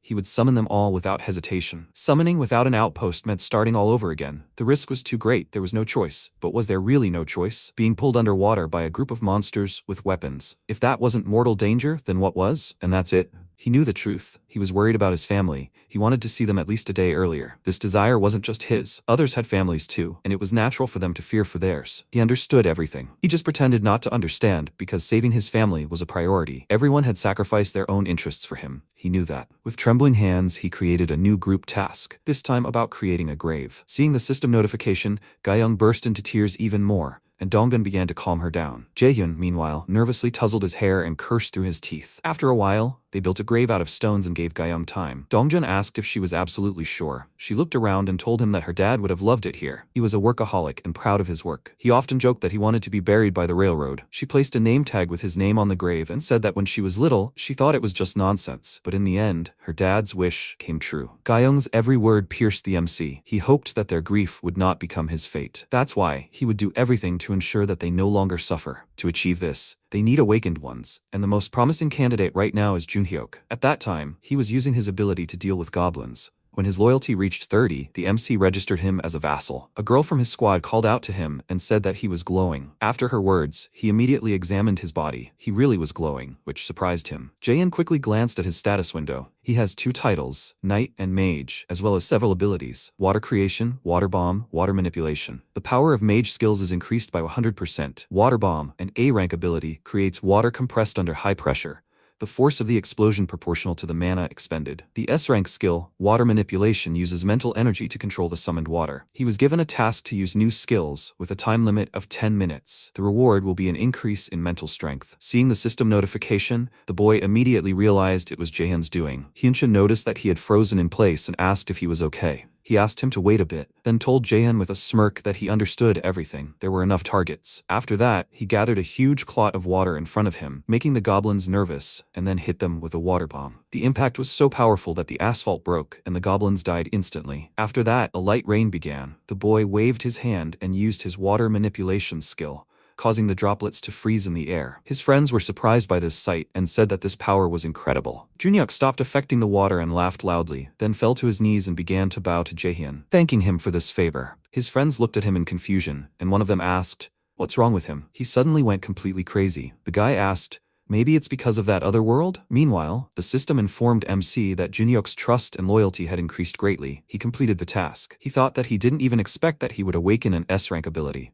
This makes him the second user of a high-ranking ability besides Yeonju. Considering that his starting ability was only B rank, he didn't think everything would work out so well. Is it because of his high level? It seems that it's not just luck. In any case, the result is excellent. Water creation uses mental energy to create water anyway. The question is, how should he use it now? Should he add him to Donghyun's group? But the group is already well balanced. There's no need to rip Junhyuk out just to throw him in. The group Junhyuk initially came with is tightly knit around him. Without him, it will fall apart. For now, it's better to leave him with his own group. At that moment, the system notified him of the capture of several goblins, and he thought it was already quite late, but aside from Junhyuk, there were still people who stubbornly continued to hunt. At that moment, a sharp pain pierced his head. The system informed him that his House Declaration level had increased to 20. He had received 3 points, and he had learned a new skill. The territory was expanding. He clutched his chest and screamed, trying to cope with the growing pain, which made Yejin become very worried about him. The zone suddenly expanded, covering even more of the area around the house. MC thought how much it hurt. Yejin screamed, Jaehyun, is he okay?" He thought it was more painful than before, like his whole body was being pierced with needles. Yejin screamed in fear, "Jaehyun, let him breathe. Don't close your eyes. Jaehyun, what should I do?" He opened his eyes and thought, what, did he faint? He saw Yejin in front of him, who was reaching for his lips, and he pushed her away. He asked, "Yejin, what is she doing now?" She embarrassedly apologized and said she thought he wasn't breathing, and so she tried to do CPR. MC said, "He's okay." Blackie squeaked in fear, and MC patted his head and said, "It's okay." He grabbed his head and activated the absolute gaze. Incredible scale. Not only Jeonpo Station, but also Soman and Bujeon stations. The territory has swallowed up all the roads within a 1-kilometer radius of the residential complex. No wonder the pain was so intense. This is the largest expansion of his territory ever. He's so tired. He wants to sleep for at least 5 more minutes, but now is not the time for that. First of all, the 3 skill points he received for reaching level 20. He's already decided which skill to level up, the most important skill for the current mission. The system window reported that the level of Absolute Sight has increased. Absolute Sight has reached level 4. The multi-perception function has been added. He feels his vision expanding, as if he's sitting in a security room and looking at CCTV monitors. The sudden expansion of his vision makes it harder to concentrate. For now, his limit is 3 threads at a time. Now he has 2 skill points left. The second skill to level up is the Maintaining Dignity skill. The system window reported that the Maintaining Dignity skill has reached level 5. The Divine Artifacts function has been added. He received 300 crystals. Jaehyun asked, "Crystals?" He saw a notification about a mystical draw where one attempt costs 300 crystals and thought they gave him 300 crystals for the first attempt. No reason to refuse. He clicked on the mystical draw and everything around shook. Yejin screamed, Jaehyun, this light. Blackie beeped loudly, and MC screamed. A communication ring appeared in front of him. This is a ring that transmits the wearer's voice to his vassals. Jaehyun asked again, a communication ring? This is a ring that transmits voice. Not bad, it will be perfect for Kim Dabin. Kim Dabin is registered as a vassal, right? Vassal management, Kim Dabin. The system window report that Kim Dabin is level 25 and has the ability telepathy. MC thought, telepathy? Amazing. It's perfect for her job. A loud scream was heard. 50 people live in one apartment? He saw a crowd of people standing in front of Dabin, and she was trying to explain that this was just a temporary measure. The man shouted, what do you mean, temporary? Does she think they are chickens or something? They saw a bunch of vacant apartments. They've already looked at everything. Everyone started shouting, shouldn't they at least provide a normal place to sleep? Children need to sleep in comfortable conditions. They ordered to give only a few vacant rooms. They will just sleep, and that's it. Dabin apologized and said, but there are rules. The MC got angry when he saw this and activated the gate of absolute reclusion. It can create links between doors within its territory. A new skill obtained upon reaching level 20. He didn't think he would use it so early. The man screamed. They themselves illegally occupied other people's apartments, right? In an emergency like this, they should help each other. She acts like everyone owes her. The MC said it's him, the one who illegally appropriated someone else's house. Devin screamed. Jaehyun. He said if he doesn't agree with his rules, then he can get out of his house. The man yelled. What did he say? How dare he, idiot? The MC waved his hand and said to banish Sun Young-shik. He only had time to ask, what? The people were scared when he disappeared, and Jaehyun said, finally silence. So, does anyone else have any complaints? Everyone remained silent, and he said, from now on, he is cutting off the electricity, water, and gas in all their apartments. The girls screamed, what? He can't be serious, right? The MC said he should be the one asking them. Does he even understand what they are doing? They came here exactly when they had just defeated the giant. Do they still think this is just a coincidence? Didn't they come here because they thought that since they could defeat the giant, they could protect them? Hundreds of people just like them come here every day. Do they understand what he's getting at? Concessions will lead to the immediate emergence of 3 serious problems. First, the available rooms will quickly run out, and there will be nowhere to house new people. Second, those who live here longer may feel unfair. Third, one concession will start a chain of endless requests and complaints. He asked to make one thing clear. Basic rights and social protection? Let them forget. There is no such thing here. The South Korean government has already collapsed, and he is not a representative of the authorities. A tyrant abusing his power. Perhaps from the outside it looks that way, but the world they now live in is too cruel for naive ideas like rights and social benefits. MC frowned and said that if they want to enjoy these privileges, they will prove themselves worthy of it. Right now, other survivors are struggling to adapt to these conditions. They sleep in shifts in 3 shifts to make the most of their space and seek advice from those who adapted earlier. Even in this cramped space, there are those caring for children and the weak, trying to survive together. And these people chose to make demands instead of looking for solutions. The MC said, now. He pointed his finger at the people and ordered them to return to their assigned housing. They were just being insolent. Unless, of course, they wanted to be expelled. The people looked at him and turned around. They started to leave, and Dabin exhaled and thanked Jaehyun. He saved her. The MC thought, no big deal. He just did what he had to. He should be the one thanking him. Dabin looked at him in surprise, and he asked, was she surprised? Dabin replied, yes. He said he thought she was capable of that too. It's telepathy, right? She needs to think of the person she would like to contact and start talking mentally. She thought about it and asked, is that how it is? Jaehyun replied, she's great. He will learn with practice how exactly to use telepathy and what its limits are. Dabin thanked him and asked why it worked at all. Suddenly, MC was called out, and turning around, he saw a guy. He apologized, and Jaehyun asked if there was anything else he wanted to say. The guy spoke up. He knew. It came over him. But this was about the person he had just expelled. Couldn't he forgive him at least this once? The MC asked again. Why should he? The guy answered because even though Young-shik was the loudest, it was a collective opinion. Honestly, they were all to blame, and he felt that Young-shik shouldn't be the only one punished. They would accept any punishment, so let him have mercy at least this once. Jaehyun thought, in fact, he was thinking about the right moment to bring Sun Young-shik back. He couldn't condemn a person to death just for the sake of an exemplary flogging. Fortunately, Sun Young-shik didn't leave, but continued to bang on the door the whole time. He looked at the guy and asked what his name was. He answered, Han Kyung-hoon. The MC replied, okay, Han Kyung-hoon. He will restore Sun Young-shik's citizenship status. He will also continue to provide water, electricity, and gas to their living space. Kyung-hoon asked again. Really? Jaehyun replied, he's doing this out of respect for his integrity, Kyung-hoon. But this is the first and last exception. He's sure the others understand this too. Kyung-hoon bowed and shouted, thank you, really thank you so much. The system window reported, Sun Young-shik has regained citizenship. Han Kyung-hoon's trust increased significantly. The MC considered this. He had decided to restore the gas supply for the sake of the children in this group of survivors, but then they wouldn't receive a fitting punishment. Well, at least they would experience the inconvenience of having to take cold showers and sleep on cold floors. Daebin silently said, Jaehyun, he seems to have a kind heart. He asked again. He does? She replied. Yes. The MC thanked her for such high praise, and Daebin asked if he was embarrassed. He replied, Daebin, the most important thing right now is that the shared living space is in building number 3, and he's going to create similar ones in each of the 25 buildings. She screamed in fear. What? Jaehyun asked how many people she said she had in her squad. She answered, 15, including Hyrin and Hyunjung. The MC asked if she could expand the team to 100 and help him with the operation. He thought assigning 4 people to each building would be enough for effective management. Daebin asked in surprise, 100 people? The MC replied, yes, and he will pay each one 100,000 won a day. Then the management will be stable. At that moment, a voice came from the elevator, the 21st floor. The doors are opening. Daebin said, also, her voice will carry more weight in the discussions. Someone said hello, and they quickly turned around. MC asked if he was new here and wanted to talk about something. The man answered, exactly. They don't need a medical team? He's Dr. Lee Sungmin, associate professor of nephrology at Busan Park Hospital. After a while, Jaehyun said he'd sent him back for now, but what should they do about it? Daebin said such professionals deserve to be treated with dignity. MC asked what if they gave them an apartment and converted that area into a hospital. Daebin said that was a good idea. If they searched, they'd find enough nurses. He would entrust the formation of the medical team to her, Daebin. She put her hand to her head and said that he could rely on her. After a while, Yejin said, Jaehyun, did everything go well? He answered, yes, there were no problems. The system window reported, absolute eyes. He thought, Hadongyeon's squad has already left. They are on their way to Chigalchi station. There are no problems.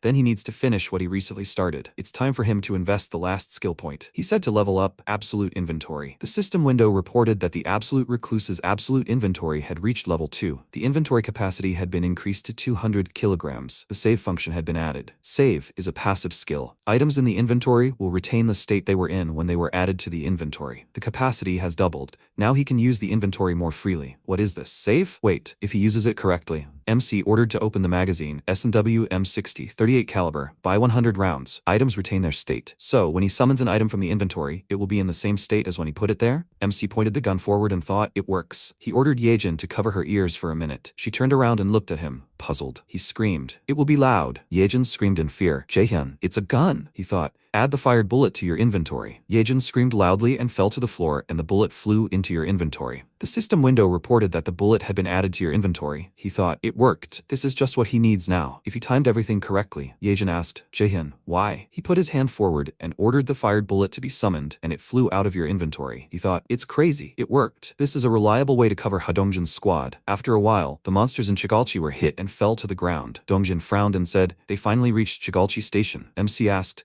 can you guys hear him? Dongin asked in surprise. Jaehyun? MC said, the connection seems to be excellent. Dongjin replied, yes, they could hear him well. Jaehyun said, they would communicate this way from now on. They could leave through the second exit. Dongjun replied, he understood. They went to the second exit and once outside, looked around. This was uncharted territory. So Yejin had tried to reconnect with the mouse at Junon Station, but to no avail. This was different from previous forays, the route of which had been studied during reconnaissance. They were not prepared for anything in this area. Dongjin asked, Jaehyun, where to now? MC replied that if they went forward 1 kilometer along the left side of the main road, they would reach the destination. He replied, understood. Suddenly, a huge creature appeared to the side, and Dongjin screamed loudly, get back! They had barely escaped the sea monsters, and now there's a shark here? The huge creature opened its toothy mouth, and Dongjin clutched his spear and screamed loudly. Jian pulled out a pistol and shot the creature in the head. Dongjin swung his spear and struck the creature, screaming loudly. At that moment, a bear rushed toward them, swinging its huge paws. The system window reported that they had defeated a level 24 land shark. He had gained experience. About 14 million won had entered the Absolute Recluse's purse. Dongjin turned and ordered Jian to conduct reconnaissance. He replied, yes. He frowned and, with the help of a crow, began to inspect. He cried out, what? Jian cried out, it seems to me it's everywhere here. Before he could finish speaking, a huge monster suddenly appeared in front of them. Jian said, these idiots. The guys screamed, guys, there's something there too. What kind of horror is this? The huge creature noticed the humans and headed toward them. Dongjin screamed, Deoksu, let him stop them. He quickly changed into armor and screamed loudly, swinging his weapon. The system window reported, he defeated a level 16 Sky Marlin. They received experience. 785,000 won was added to the Ultimate Recluse's wallet. The guys took out their guns and started shooting at the remaining monsters. Gyeong fired, and with a displeased sk, said that if they started killing one after another, there would be no end to them. A loud scream was heard. Dajung. She fired towards the monster and ordered it to stay back. A system window appeared in front of her, reporting the opening of the storage. The fired bullets headed towards the monster and pierced its body. The system window reported they defeated a level 17 Sky Marlin. They received experience. 230,000 won was added to the ultimate recluse's wallet. Jaehyun thought he killed them with the bullet he fired, but the kill reward was small. MC said, "So Yejin?" She looked at him and replied, "Yes, Jaehyun." He told her to stop trying to establish contact for now. Let her shoot instead. Yejin asked again with a pistol. Her? MC answered, "Yes, faster." Yejin asked where to shoot. Jaehyun answered, "Anywhere, it doesn't matter." He ordered her to hurry, and Yejin closed her eyes and fired. The system window reported that the bullet was added to the inventory. He told her to keep shooting. Yejin screamed, "Yes." Jaehyun thought about all the bullets fired. He frowned and ordered to summon. He will use them in battle. System windows appeared at the battle site, and bullets flew out. The system window reported that they defeated the level 17 Sky Marlin. They received experience. About 1.5 million won came into the absolute recluse's wallet. Yejin said, "The drum is empty." MC screamed, "Let her reload and shoot again." "Faster," she answered. "Okay." Jaehyun thought, the effectiveness has increased sixfold. He, of course, feels sorry for Seo Yejin, so there is no other choice. She fired, and at that moment Hyren entered the room and asked, "What is going on here? Did she hear gunshots?" She looked puzzled as Yejin shot at the system window and asked, "What? This is a very strange dream. But why doesn't she wake up?" At that moment, the people were fighting the monster. Dongjun frowned and said, "Is it kidding me? Will they even be able to defeat this idiot? More are coming." They quickly began to attack the monster, and Yeonju screamed, "Dajung, she needs support." She answered, "Yes." She directed a stream of mana towards Yeonju, and she grabbed the monster by a limb. She tore it off, and Dongjun screamed, "Jaehyun!" He clenched his spear and threw it towards the monster, piercing the creature's body. Yeonju jumped onto the monster's body and swung her clawed paw. She attacked the creature but missed and thought in surprise, "What? It remained unharmed?" Byung-ho ordered everyone to run and fired a gun. The bullets reflected off the monster's body, and everyone thought, "It's incredibly durable." Dongjun frowned and thought, "What to do? Is there really no way to defeat the monster? It's not just a shell. It looks like they need to hit it much harder, like a hammer." Then, MC used absolute sight and thought, "Where is it? He definitely saw the creature. He found it. Jaehyun opened his inventory and turned to Yeonju. As soon as he gives the signal, she needs to jump on the crab's shell. She replied, "Yes, it will be done." He thought. He saw something that can break through the monster's defense. It's a summoning, a barbell. He asked to forgive Minho. He will later register it as a product and buy him a new one. First, he would throw the barbell, and when its kinetic energy reached its limit as it fell under the influence of gravity, he would add it to his inventory. And then, barbell summon. At that moment, the barbell flew downwards at a tremendous speed. MC said, "Yeonju, now." The barbell fell on the monster and broke its shell, after which Yeonju quickly attacked. The system window reported that they had killed a level 35 giant crab. They had received experience. About 1 billion won had entered the absolute recluse's wallet. After defeating the giant crab, the road home was more like a fish market. They moved forward, killing various monsters, all kinds of fish, crustaceans, and so on. Sometimes they would find themselves in dangerous situations that would be impossible to escape from without his help. All this time he had a vague feeling. This place, even with their current abilities, would be difficult for the Ha Dongyeon squad to pass. A team of awakened ones, armed to the teeth. And yet, it's hard for them to move forward even a single kilometer. It's time to admit it. The likelihood of his family surviving is close to zero. The closer he gets to that, the more scared he is. But even if there's even a 1% chance, he can't lose hope. Familiar streets, albeit badly damaged. If you go to that alley, you can get to their house. Wait, a tree? He ordered to stop. This is the place where he was born and raised.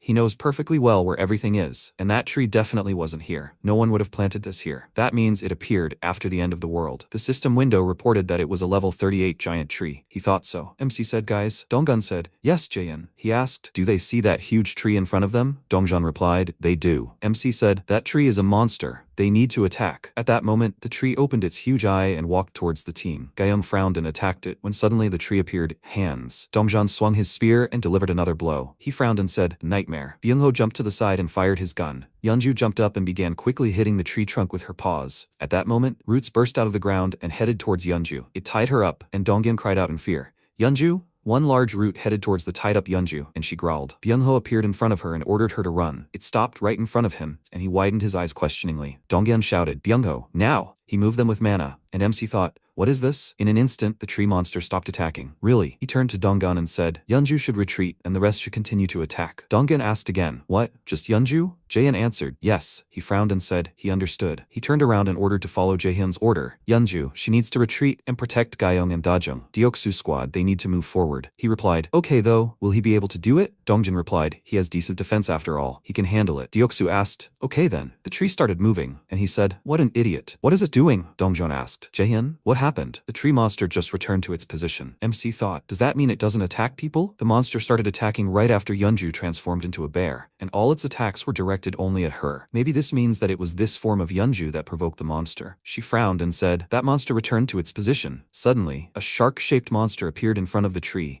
and the tree pierced the creature's body. MC thought just as he suspected. For some reason, it doesn't attack people. That means since the tree is not hostile, we need to move forward without paying attention to it. Donggun replied, that's right. They started to quietly walk past the monster, when suddenly they stopped and looked at it carefully. Donggun said thoughtfully, Jaehyun, he only asked not to tell that the place where the tree stands is his family's home. Jaehyun asked, maybe they came to the wrong place? He thought, no, they were not mistaken. This should have been his parents' house, where his mom and dad, grandma and grandpa should have been. He clenched his jaw and thought, the monster has no right to be there. He will kill the monster right now. Only then will it be able to calm down. He will fill it with gas and blow it up. He will bring Ha Dongjan's squad back by summoning vassals. And now he will destroy this monster. The system window reported, the presence of a relative of the absolute recluse was noticed. The old man shouted, who is there? Who are they? How dare they mock little Poppy? The team looked at them puzzled and asked, what? The old man approached the tree and said, God, what to do? They made a hole in this. How painful it was. Poppy, is it okay? If the boss finds out, he'll be very upset.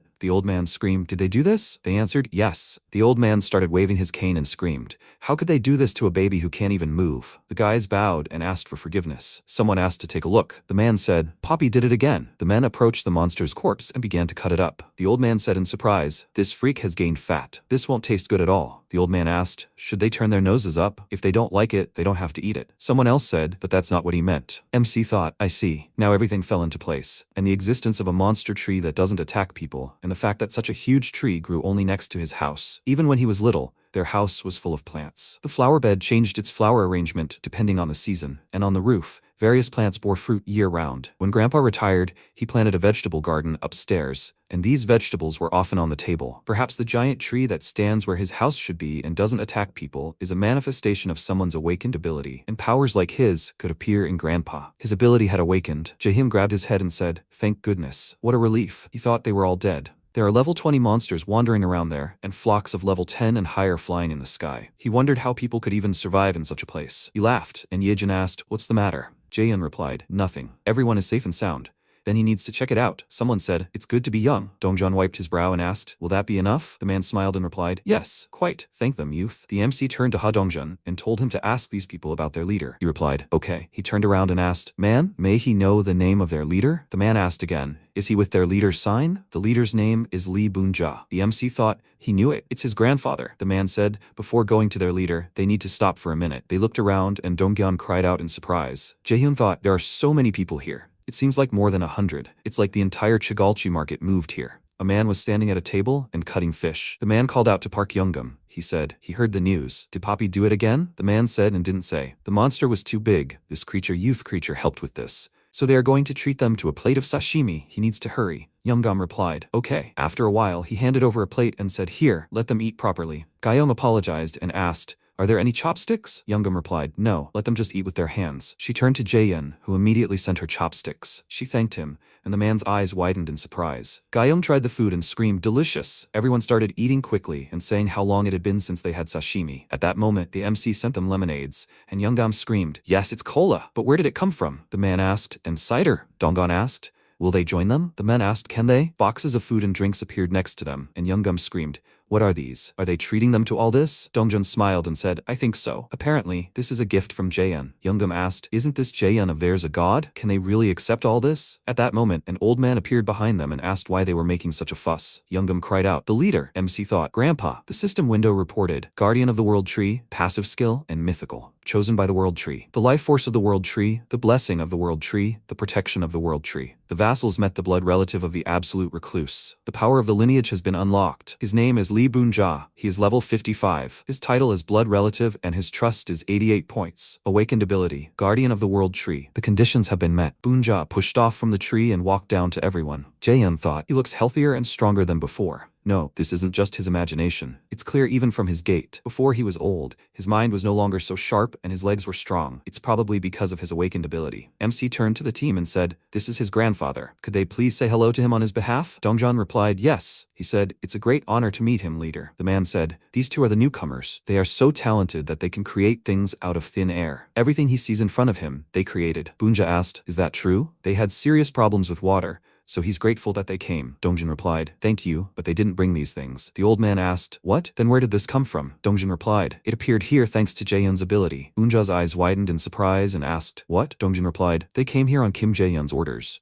Bunja still couldn't believe it and asked, what? Jaehyun? The Jaehyun he knows? His grandson. Dongjun smiled and said, yes, it's him. Kim Jaehyun, who lives in the Somyeon apartment complex. Bunja asked, is Jaehyun alive? If so, they should follow him. They climbed a huge tree branch and it rose up. The MC thought, they should all be up there, right? He'll see his mom, dad, and grandma again soon. There's no direct route to them yet, but once the outpost is completed, he'll be able to use the ultimate recluse's skills to reach them. Come to think of it, when they met Grandpa, a new type of building was unlocked for construction. The system window reported that the conditions had been met. The annex was added to the list of buildings available for construction. The annex costs 10 billion won. It's a safe zone that can be built outside the ultimate recluse's territory. Its area expands proportionally depending on the ultimate recluse's territory. When activated, it temporarily grants the same influence as a house declaration. However, it only activates if a relative of the ultimate recluse is within the territory. Jaehyun thought it cost 8 times as much as the outpost, but it didn't say it was destructible. He also received 10 billion won in construction subsidies after acquiring one apartment complex. Even after installing solar panels, he still has 7 billion left. The annex costs 3 billion to build. He doesn't need to worry about this amount of money anymore. MC extended his hand forward and said, start construction of the annex. His eyes widened in surprise when he looked down. He asked, does this show him the scale of it in advance? Jaehyun thought, the territory looks almost identical to where he is now, so it will grow as he becomes stronger? This building is much more valuable than the outpost, which has a limited radius, despite costing 10 billion. MC said, he doesn't need to doubt it. The system window reported that it is necessary for a relative of the absolute recluse to be within the territory of the building. Does he want to build the building? He answered, yes. The system window reported the remaining time until the completion of the annex. 167 hours, 59 minutes, 59 seconds. MC thought, good. Now all he has to do is ask his grandfather to stay within the radius until the construction is completed. He looked in surprise at the system window, where it was written that the vassals met a blood relative of the absolute recluse. The power of the lineage was unlocked. Name, Kim In-shim, level 21. Title, blood relative, trust, 100 points, and no awakened ability. Jaehyun looked at the old woman and asked, Grandma? Bunja grabbed her hand and asked to listen. They claim that Jaehyun sent them here. Jaehyun, their grandson is alive. MC turned to the guys and asked them to ask Grandpa what happened to her. Yeonju asked, Sir, Jaehyun would like to know what happened. Bunja turned around and asked, Jaehyun, how is he? She replied, he sees everything through them. The old man said, everything will be fine, Jaehyun. Grandma is with him. She was just worried. Nothing serious. Someone asked, how long has she been unable to wake up? Bunja closed his eyes regretfully and said, since that day. That day, the day the monsters appeared and the world began to collapse. Since then, Grandma has not woken up. This is the first time MC sees Grandpa in such a state. His expression makes his heart ache even more. And yet, what a relief that she's alive. Even though she's been in a coma for a month, it seems to him as if she's just sleeping peacefully. She's probably safe thanks to Grandpa's awakened ability. If only he could give tasks to family members, he would do everything to cure her. Unfortunately, the system prohibits this, however. Dajung approached Grandma and began to release mana. She asked for forgiveness, but even her abilities can't cope. Bunja said not to worry, there's nothing to be done. MC thought, why is it so quiet? 7 people came there at once, but no one came out to check what's going on. He just asks not to talk. He asked Yeonju to ask about his parents. She asked, Sir, where are Jaehyun's parents now? Bunja asked, is Jaehyun watching through her eyes now? Then he will tell him directly. Jaehyun, that day his mother went to work as did his father. He never left her alone, so they must have hidden somewhere safe. MC froze and thought that's what he heard. But judging by Grandpa's intonation, he himself doesn't believe that they survived. He understands too. Unless one of them received an ability like Grandpa, their chances of survival are close to 0. And yet, he turned to the guys and said, their next target is Ikwon Hospital. Dongjun spoke, Jaehyun. MC thought, even if the chances are very slim, let him grasp at straws him. He said, they all worked hard today, but it's very late, so let them spend the night at his place and tomorrow. The system window reported, the presence of a blood relative of the absolute recluse was detected nearby. Jaehyun said, they will set off. Yejin, let her order the rats. She asked again, what order should she give them? MC shouted, search the area. We need to find all possible survivors in this area. Now, Yejin replied, okay. He thought, the system isn't pointing in Donghyun's direction. He's right there. A blood relative is heading straight for him. He doesn't even need to check. It's mom and dad. After a while, the man wiped his forehead with his hand and said, it's so late and the work isn't finished yet. The old man said, but that means they'll have mountains of food now. Okay, right? The man asked. That's true, but they looked up where a lot of monsters had appeared and asked, what the hell? The guy rang the bell and shouted, monsters are coming. We need to move everything to the seafood warehouse and lock the shutters. Hurry. The man ran into the room and shouted, Chief, it's bad in there. He needs to get out now. Bunja asked, what's going on? The man shouted, monsters. A huge flock of monsters is moving towards them. Bunja went outside and looked at the huge crowd of monsters. Dongjun asked, Are those all monsters? Grandpa ordered everyone to retreat. The trees moved forward and someone asked why Poppy was so badly injured. The girls looked at him in fear, and Donggen said, "They will help too." Unja said to step back. They are not their target. Donggen asked, "What does this mean?" Grandpa asked, "Does it look like those idiots are attacking them?" In his opinion, they are more likely running from something. However, he does not think that they will be able to pass without destroying something, so they need to be prepared. The trees moved forward, and Dongyan widened his eyes in surprise and thought, "That's right. They fly past without attacking them. However, those who are walking on land, they will definitely encounter them. He clearly cannot cope with so many monsters alone." Donggan said, "They will help." Bunja said, "No need." He ordered them to stay inside the building. Donggan said, "But it will be hard for him alone." He stamped his foot and screamed, "Kids, he told you to take cover." With one blow, he felled numerous tree trunks and attacked the monsters. Dongjan cried out in surprise. "What?" The monsters fell to the ground, and Bunja began attacking them again. The system window reported that he killed a level 24 land shark. He gained experience. He killed a level 23 saw ray, he gained experience. He killed a level 29 blue crab, he gained experience. Blood relative, all stats are increased by trust, and experience gained from killing monsters with a blood relative is increased tenfold and distributed equally. However, all rewards for the kill will be received exclusively by the one who killed the monster. MC thought, "So everyone at level 55 can do this?" At first, he thought Grandpa was being reckless, but he wiped out 100 monsters with just one stomp of his foot. Help him? That's nonsense. They should be glad they didn't get in his way. Now Grandpa is something of a monster himself. The system window reported that he had killed a level 31 blue crab and gained experience. He had killed a level 29 giant lobster and gained experience. He had killed a level 29 sawtooth crab and gained experience. His level had increased. Jaehyun thought in surprise, "What? His level had already increased? Wait, he's not ready yet." His body was covered in mana, and he screamed loudly. It covered the city, and MC said, "Terrible." The pain was such that it felt like his body was being torn apart in slow motion. No matter how much he went through this, he couldn't get used to it. The system window reported that he had discovered creatures that met the requirements for citizen status. Does he wish to grant them citizenship? MC wondered if his parents were among them. He quickly scanned the system window and thought, there were too many newly registered residents.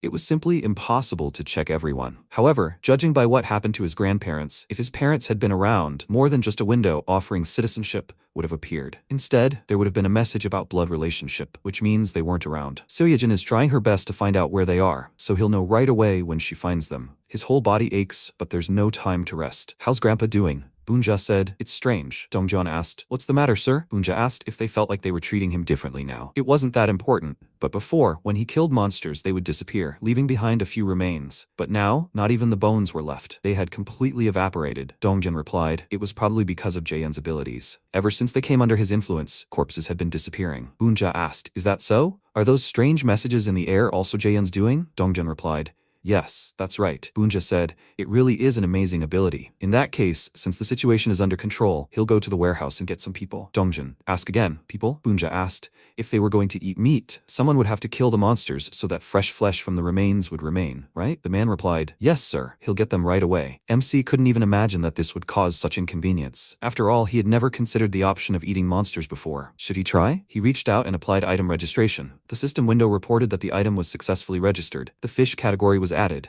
It worked. The price is certainly not small, but with this alone he can feed 100 people. Yejin screamed. She found them. Jaehyun? He turned around and looked at her in surprise. She cried out, "Survivors!" The system window reported that Seo Yejin had found the blood relatives of the absolute recluse. The power of the lineage had been unlocked. The girl pointed forward and told her dear one to look there. Their house remained untouched. He replied, she was right. The system window reported that Lee Ji-suk was level 50. She was a blood relative with 97 trust points. Her awakened ability is the one who rules. Kim Dong-hyuk was level 42, a blood relative of MC. He was an escort knight, and his awakened ability was a strengthened protective aura. MC thought with tears in his eyes, it's them. It's really his mom and dad. The system window reported that citizenship would be granted to 23 surviving subordinates of Lee Ji-suk's blood relative. Jaehyun thought, Mom and Dad are at the very edge of the expanded territory. Judging by the distance they've covered, they will soon reach the territory. Since the power of the lineage was already unlocked, fortunately they won't be stopped by a transparent wall. They finally met. He went outside and shouted loudly, "Mom, Dad?" Ji-suk asked in surprise, "Darling, is it really him?" Dong-hyuk screamed, "Is he dreaming? He's alive! Their son." Jaehyun cried and screamed, "Mom, Dad, it's him." His parents jumped up and rushed to him. They hugged and said,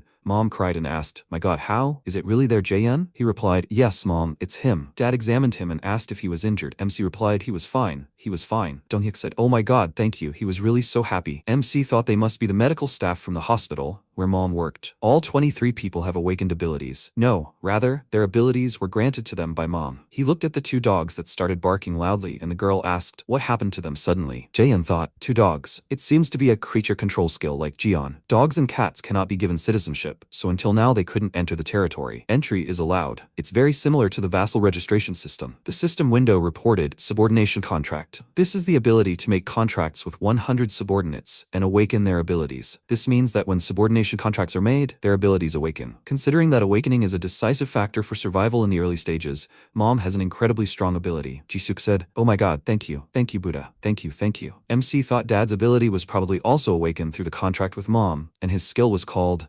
Enhanced Defense Aura. The system window reported Enhanced Defense Aura S rank. It absorbs mental power to create an aura that protects the entire body. When wrapped in aura, physical abilities are tripled. The reason for this ability's immense power is in the description, triple. If it simply said plus 300%, it wouldn't sound so cool. For example, if there was an ability that increased physical abilities by 200 and 300%, when used simultaneously, the abilities would increase by 500%. But if the 200% increase were combined with a skill that increases it 3 times, then the 300% itself would be tripled, resulting in a total increase of 900%. That's why Dad currently has a buff that all citizens have. Power of Trust. All stats are increased by 93%. Power of Lineage, an additional 930% to all stats. It works with 1000% efficiency. And when he applies the Enhanced Defense Aura on top of that, the combination results in 3,500 efficiency. It's crazy. With such enhancements, he can easily clear several levels at once. Among the 23 awakened ones, led by his parents, most are B and C ranks,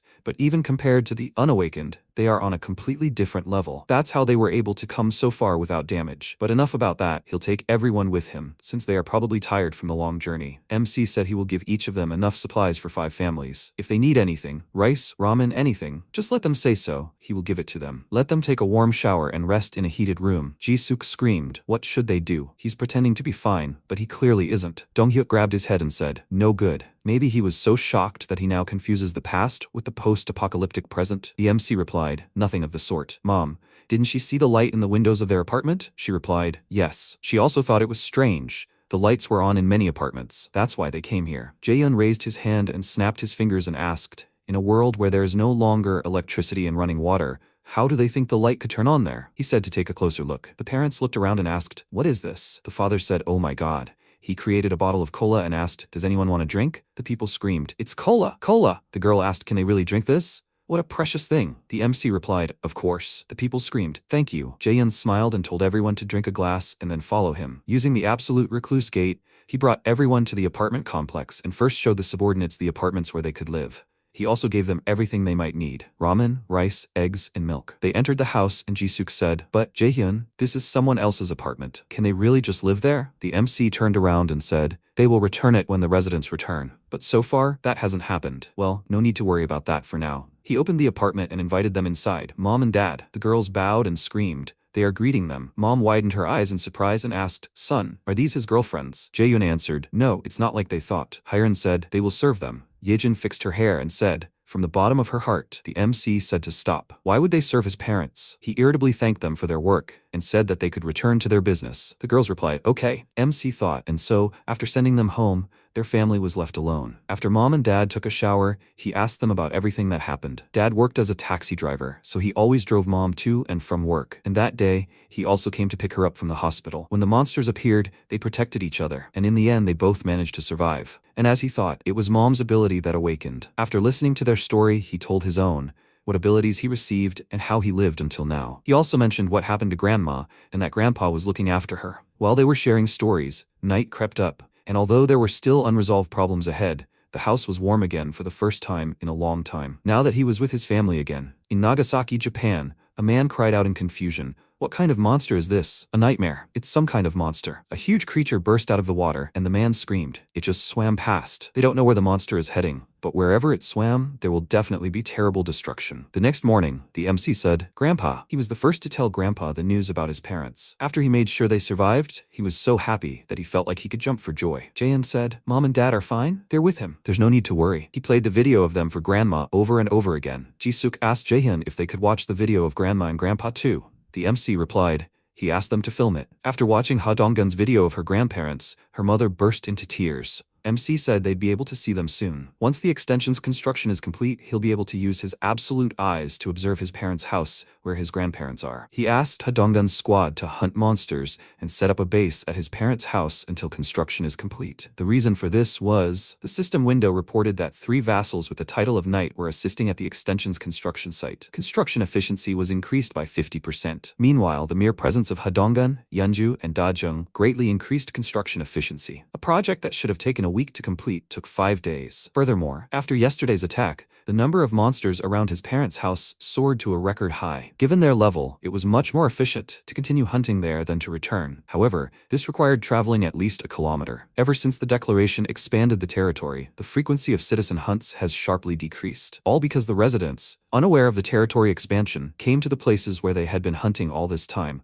But in the end, they only discovered that these territories had been incorporated into the residential complex's territory, and all the goblins that had previously roamed there had died during yesterday's level increase. MC turned to Dabin. She told him to speak, and he said that he wanted her to make an announcement. She asked, "Yes, what exactly?" MC replied, first she needed to explain that the territory had been expanded, and now they would have to go beyond Seomyeon Station to hunt. Dabin replied, yes, she understood. Jaehyun said that she also needed to organize a rescue team. They needed people who would rescue survivors inside the territory.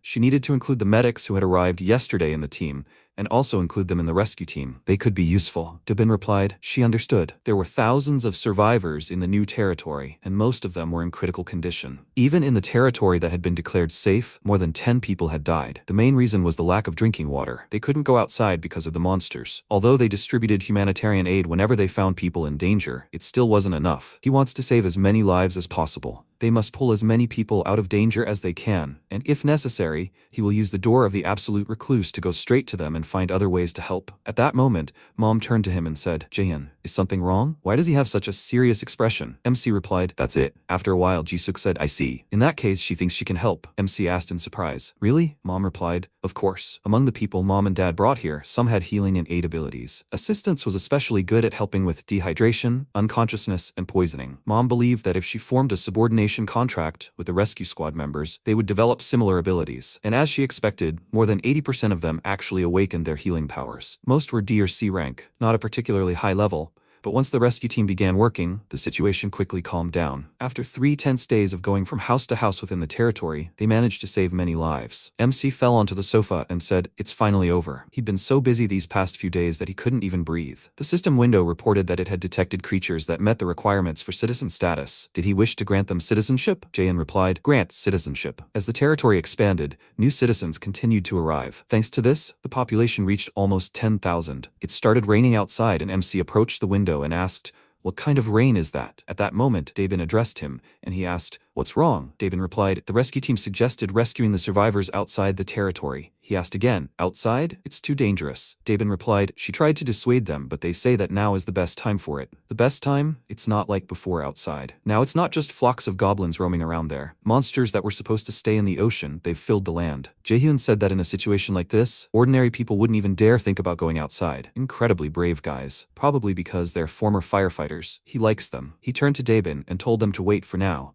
He'll find a hunting party to escort them. Dabin replied, yes, sir. MC looked at the system window, which reported that he'd killed a level 33 blue crab and gained experience. He asked, did his father go hunting even in such a downpour? After he realized how much his physical abilities had grown, he began to enjoy hunting. Well, he's strong enough, so he's not worried about him. His eyes widened when he saw several more system hunts about killing monsters. MC thought, wait, Dad's speed isn't that fast? Could it be? He activated his absolute eyes and realized it was Grandpa. He asked, Donggun, what's wrong? He replied, Jaehyun, a new wave of monsters. MC thought, a new wave? Again? At this rate, they'll encounter more and more sea monsters even on land, and their numbers are much higher than usual at this time. Why is this happening? Unja said, something's wrong this time. Why are these monsters running towards them in such terror? Are they afraid of something? But what? A huge creature appeared in front of them, frightening everyone around. MC screamed in fear. What? What is that? A huge level 63 white dragon flapped its enormous wings, and Bunja asked, isn't that a dragon? MC thought, if he used the vassal summons now, he could save Ha Dongyeon's squad. But Grandpa, the guardian of the world tree, he can't leave the tree. Then he'll be left in danger alone. He can't allow this. However, he still can't order them to fight the dragon,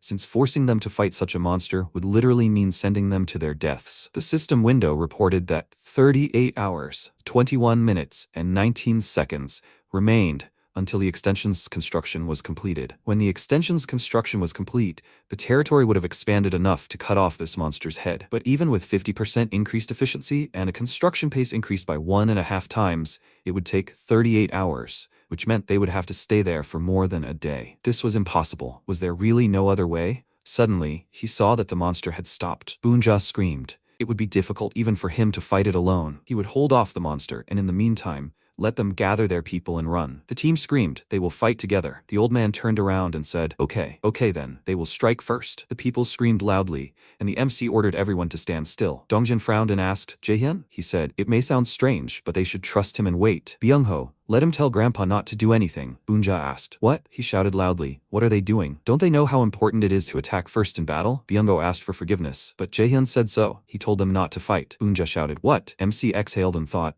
While he was looking for its weak spot, a status window appeared. The system window reported, "A white dragon, level 63. A monster from the deep sea. Due to the fact that the creature has just laid eggs, it is in an extremely weakened state. The offspring of the white dragon can only hatch under the roots of the world tree." MC understood this as soon as he saw the monster. Perhaps it didn't come here to fight.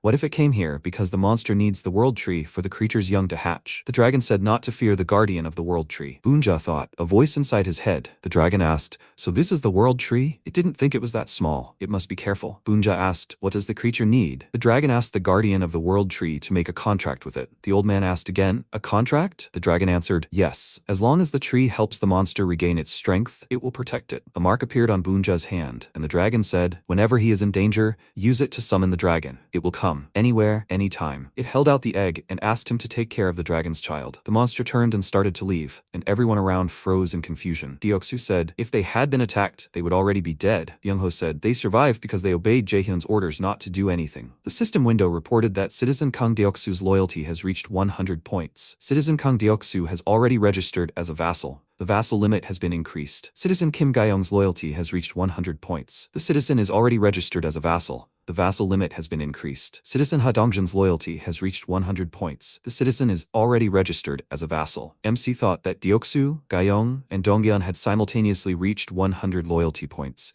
and the maximum number of vassals has tripled. That's 18 vassals in total. At this rate, there will be more than 100. It would be nice to register people Mom awakened as vassals, but he tried, and it turned out to be impossible. Once they enter into a subordination contract, they obey only Mom's orders and cannot be registered by him. Jaehyun ruffled his hair and said, if only he could awaken abilities himself, and those who awakened on their own were rare. He looked in surprise at the system window, which reported that Citizen Moon Byung-ho's trust had increased. His trust had reached 100 points and the teleport skill had been obtained. Jackpot! Congratulations! The item, Awakening Pill, had been obtained. Jaehyun asked, why was he so lucky every time? The purpose of this pill was obvious. It awakens Byung-ho's ability to teleport. But where could he use it? Of course, this was the best option. MC turned to Daebin and asked him to bring his father here. Donghyuk said, his son. He widened his eyes in surprise and asked, what is this? MC replied, it's a gift. He asked again, a gift? Jaehyun replied, yes. He just needed to swallow it. Donghyuk popped the pill in his mouth and said, his son, he's so caring. He even brought him vitamins so he wouldn't exhaust himself. He widened his eyes in surprise and, covered in mana, asked, what's going on? He didn't feed him anything weird, did he? MC replied, Dad, let him just imagine teleporting from here to there. Father asked again, teleport? MC replied, yes. Donghyuk closed his eyes and thought, teleportation, yeah, like that. He moved behind MC and asked, is that it? He screamed in surprise, and Jaehyun thought, Dad, who is part of his family and fights with his body, what if he gets the ability to teleport? It's like giving a tiger wings. Father screamed happily, son, what kind of power is this? Is it from that pill? The system window reported, Kim Dong-hyuk's relative's trust has increased. Kim Dong-hyuk's trust has reached 100 points. The skill, Increased Defense Energy, has been acquired. Can you even gain relatives' abilities when their trust reaches 100 points? Wait, if he increases Mom's trust, then he can gain her abilities too, right? The system window reported, Lee Ji-suk's relative trust is 97 points. MC thought, her trust is currently at 97 points. 3 more points, and he can get her abilities too. Good. He's in no hurry, because he has the secret to quickly raising trust. The next morning, the system window reported that the annex construction was complete. The dome began to spread, and the system window reported that creatures hostile to the absolute recluse had been spotted. The system windows reported that many monsters had been killed, and his skill level had been increased. His territory had been expanded. MC was covered in mana and screamed loudly in pain again, leveling up early in the morning. After finishing the annex construction, he cleared the entire new territory of the monsters that had spawned there. Kills count as his own, so even his experience gains were small, but the overall accumulations were incredibly huge. The system window reported that he had discovered creatures that met the requirements for citizen status. Does he wish to grant them citizenship? MC replied, grant citizenship. The system window reported that the number of citizens had reached 10,000. Once a certain number of citizens has been reached, citizens can acquire professions. The condition has been met.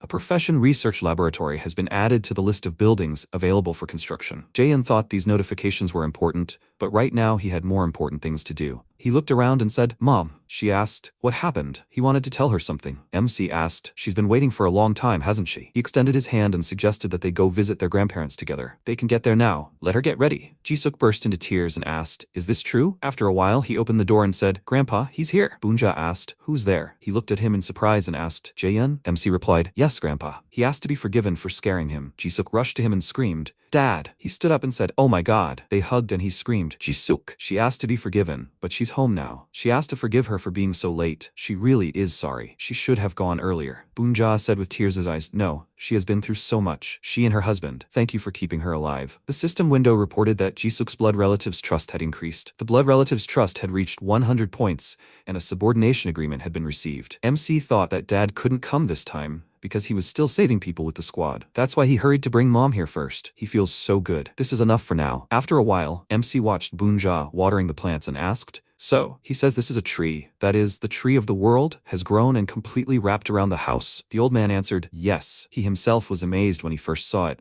Jaehyun asked, what about water and electricity? In these conditions, there will be interruptions. Bunja answered, they get electricity from backup generators and water from what's left in the tanks. Although the reserves are running low, they ran out of gasoline ages ago. MC said, Grandpa, he thinks he could fix everything. The old man asked, what, him? How? Jaehyun answered, he will show him? In a moment, the huge tank filled with water, and Bunja asked, how so? It was practically empty just now. MC said, he did it himself. He replenished the water and electricity supplies. Now they can live like they usually lived, and the monsters will not attack them anymore either. The old man asked, is this all thanks to his abilities? Jaehyun answered, yes. Bunja said, it's incredible. MC thought, he would like to explain his powers and the citizen registration system to Grandpa properly, but it's not easy, so he will not rush. He said, he will go down to the first floor. The old man told him to be careful on the stairs. He answered, yes, Grandpa. Then he used the absolute eyes. He will test his new skill. First, he will use the absolute eyes to see the place where Mom and Grandma are. He used teleport and moved to Mom. He thought, it worked. So this skill can be used like that too. He can teleport through the absolute eyes too. This adds versatility to the skill. Jisuk asked, Jaehyun, wasn't he on the roof? MC replied, Grandpa is busy there. How is Grandma doing? Mom replied, it looks like she's just sleeping. Thank goodness. She looks much better now. Jaehyun said he was glad to hear it. A system window appeared in front of him with the summoning of a creature for 10 billion won. MC said in surprise, this is it. The activation button for the creature for 10 billion won. After he saw with his own eyes what the three-legged crow is capable of, he shouldn't even doubt it. The system window reported that 10 billion won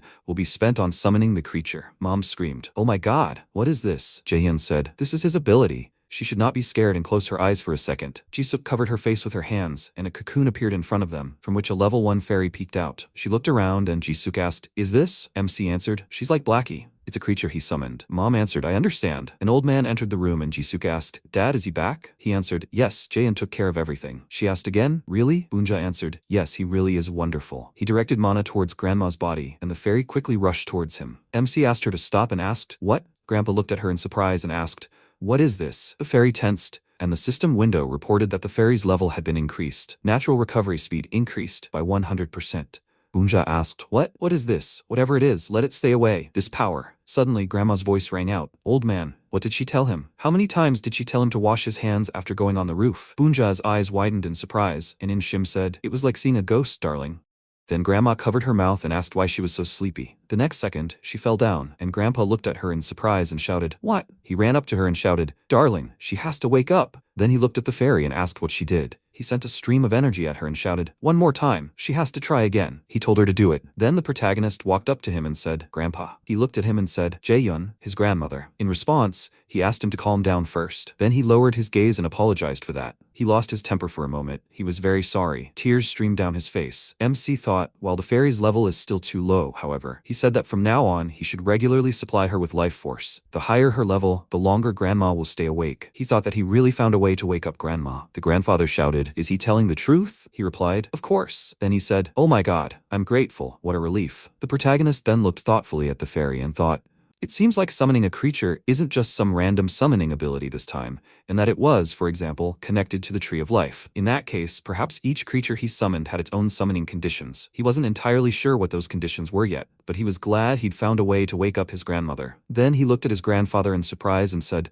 "Mom, Grandpa, I'm a little tired and will go rest in my room." The grandfather replied that he could go. If he needed anything, he should just call them. After that, the protagonist closed the door behind him, and a system window appeared in front of him, stating that Citizen Shim Kentek had died. He looked at it in surprise and thought, a message about the death of a citizen. It must be from one of the arriving citizens he'd taken in with the construction of the extension. The rescue team, based in the apartment complex, was still out there trying to save people. He gritted his teeth and thought that hundreds more would soon die. He'd like to bring them all here if he could, but they already had too many residents. Wherever they were dying. And whether they survived depended on where they were when it all started. And it wasn't just here, but all over the country. No, all over the world. People were dying because of monsters, in battles, from starvation, even from being locked in their own homes. They were dying in all sorts of ways. Some managed to survive simply by luck or by gaining a very powerful ability, while others died helplessly, having gained nothing. And then he thought, with great power comes great responsibility. Is that what they said? He didn't know why the monsters had appeared, or why only his family members had such powerful abilities. The world had never given him the answers. He had always had to find them himself, and this time was no exception. He has a responsibility, as someone who has gained great power, to save this country. He clenched his fist and thought,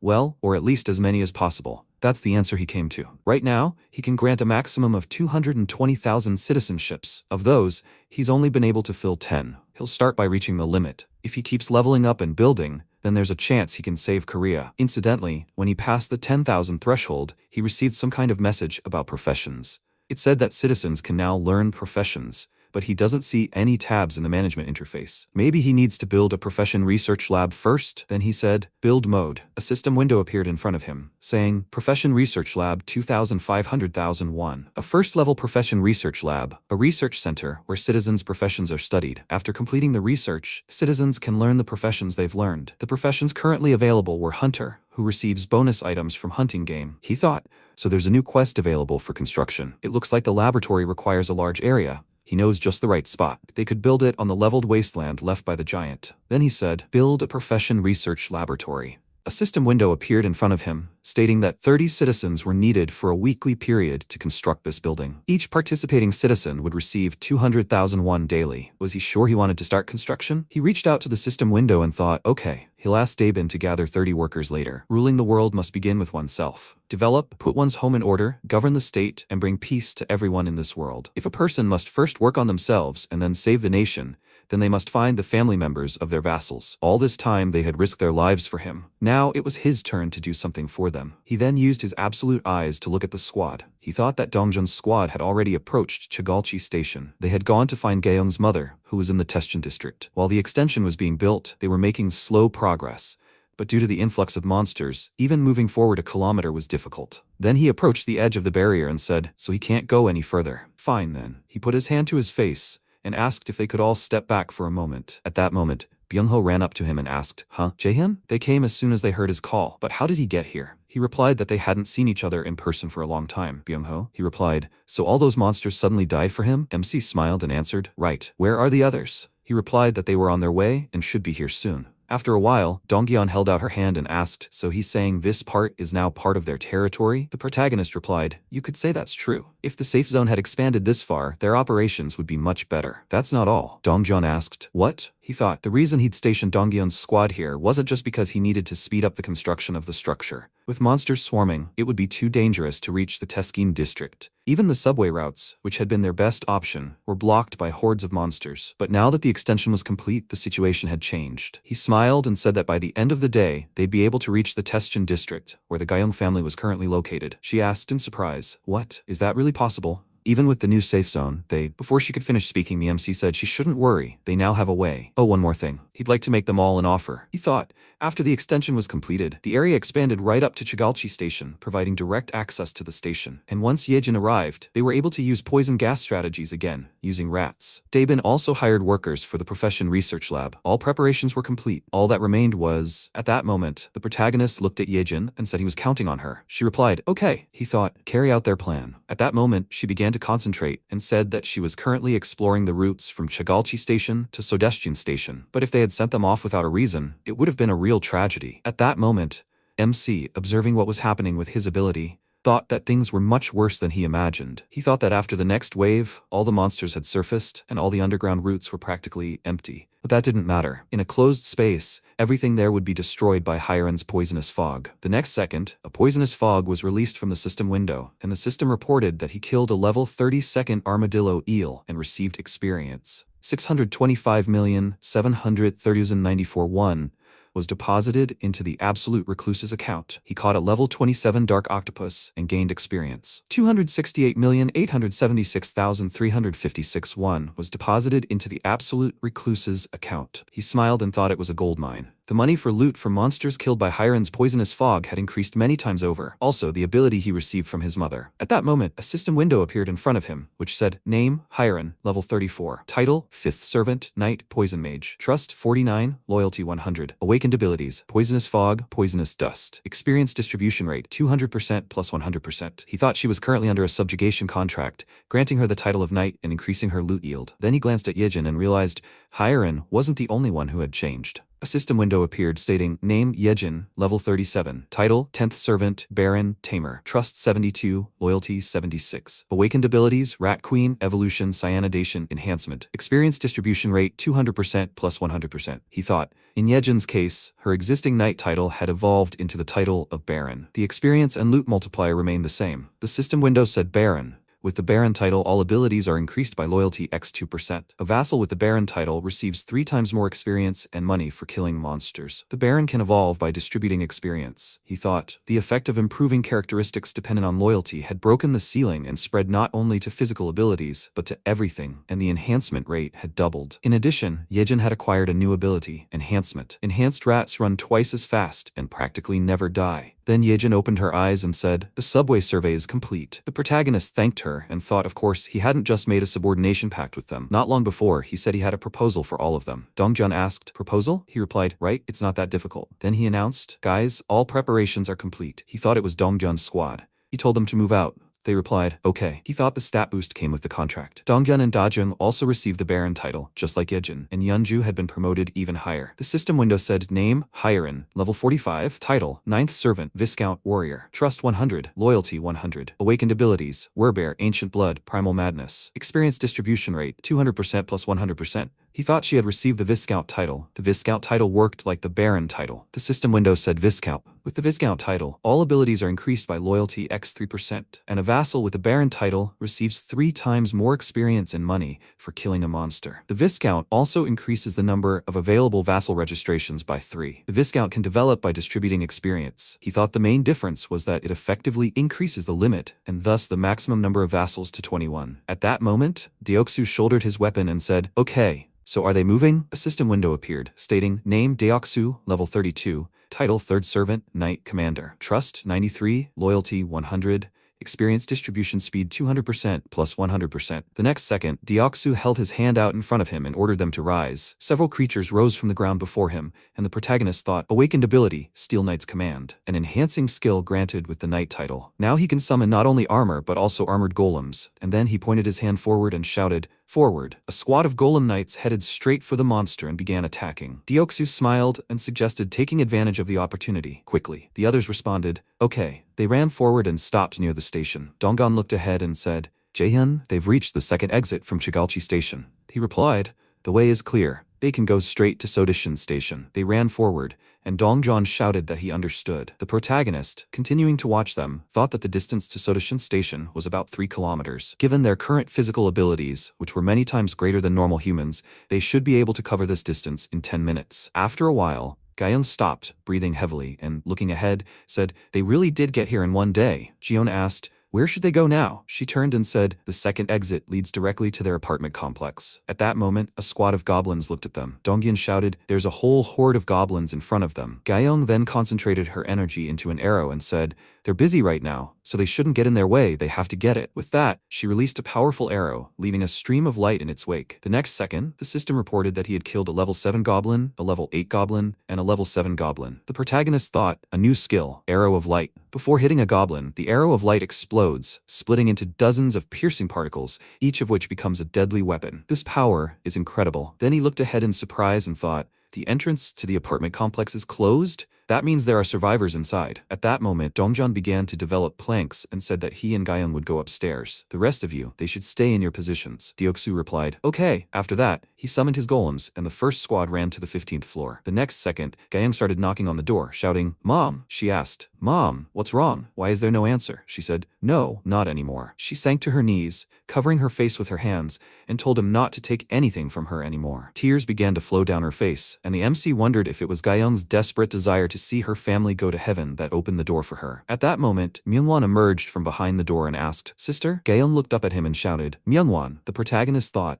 which didn't give in at all. Then Gyeong shouted, Myungwon, where's Mom? He replied that she was inside. Ah, and her sister's husband was there too. At that moment, a woman ran forward and shouted, Gyeong. She put her hands on her daughter's shoulders and added, oh my god, her dear Gyeong. Oh my god, she's grateful. What a relief. Gyeong looked at her with tear-filled eyes and said, Mom. She asked, is she okay? Is she hurt anywhere? Is she hungry? Gyeong, still crying, said Mom. She said, her dear Gyeong. Why is she crying on such a good day? She shouldn't cry. Then Gyeong said, Dad. Her mother's face changed, and she said, no. Her hand shook, and the MC thought that Gyeong couldn't bring herself to tell. She just sobbed. The mother started crying and covered her mouth with her hand. The protagonist thought, but even this was enough to show what exactly happened. The family, who were in despair only because of her absence, sobbed pitifully and bitterly. Their song of sorrow lasted a long time, and the next targets are the Dongjan family, Deoksu, and Jeon. The location was Cheonggyeongdong. All three families were there. He suggested hurrying. He clenched his fist and thought that no one else should have to go through the same suffering they had. They moved the Gyeong family to a safe place. He used vassal summoning to summon the missing people,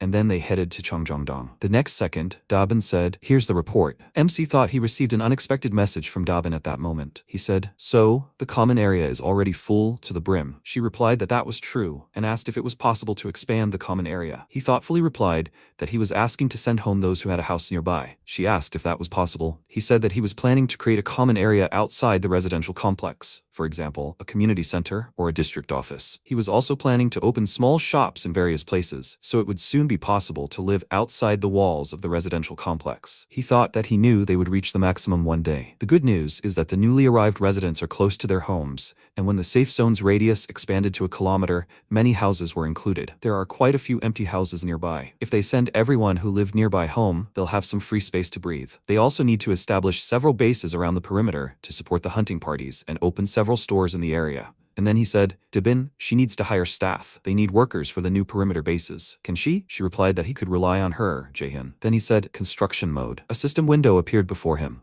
Open stores at selected locations, grants access to basic amenities, electricity, water, gas. Did he agree? He said he agreed, and then thought, well, where is the Dongyeon squad now? He started tracking them and thought, get a station? They got there fast. From here, moving forward should be a breeze. Hiren's poisonous fog can only spread as far as Gede Station. After that, they'll have to clear the way themselves. That's because the path from Gede to Dawn emerges halfway to the surface. But the good news is, the next second, he pointed his hand forward and shouted, Blackie. He must tear them apart. Raven flew forward, straight at the goblins ahead, landing several attacks while Byung-ho drew his weapon. The protagonist thought Byung-ho had a new skill, invisibility. Jeon was growing rapidly. Dongyeon's squad had become much stronger than before. The next second, Deoksu summoned golems, and Dongyeon, turning around, shouted that they should retreat behind Deoksu's squad of knights. They were advancing without actually engaging in combat. Then he shouted, forward. The others ran after him and shouted, okay. They began to advance further. After a while, Dongjeon raised his hand and said stop. He looked at the destroyed road and said that they couldn't pass through here. He leaned down and added,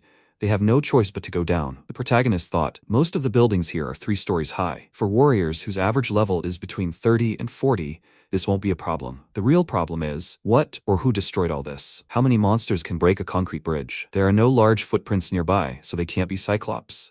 And yet, something capable of destroying this bridge is nearby. They must be careful and stay alert. He then transmitted to them to be careful. Dongjeon replied, yes, sir. After that, the protagonist thought Dongjeon's squad descended near Dawnay Station, from Menran to Ochuncheon, then to Busan University. The remaining distance to Cheonggyeongdong is 4 kilometers. They say there are living complexes there too. In that case, they should have gotten there without any problems. He hopes everyone got there safely. Then he heard a sound and thought in surprise, the doorbell? Well, that's not here.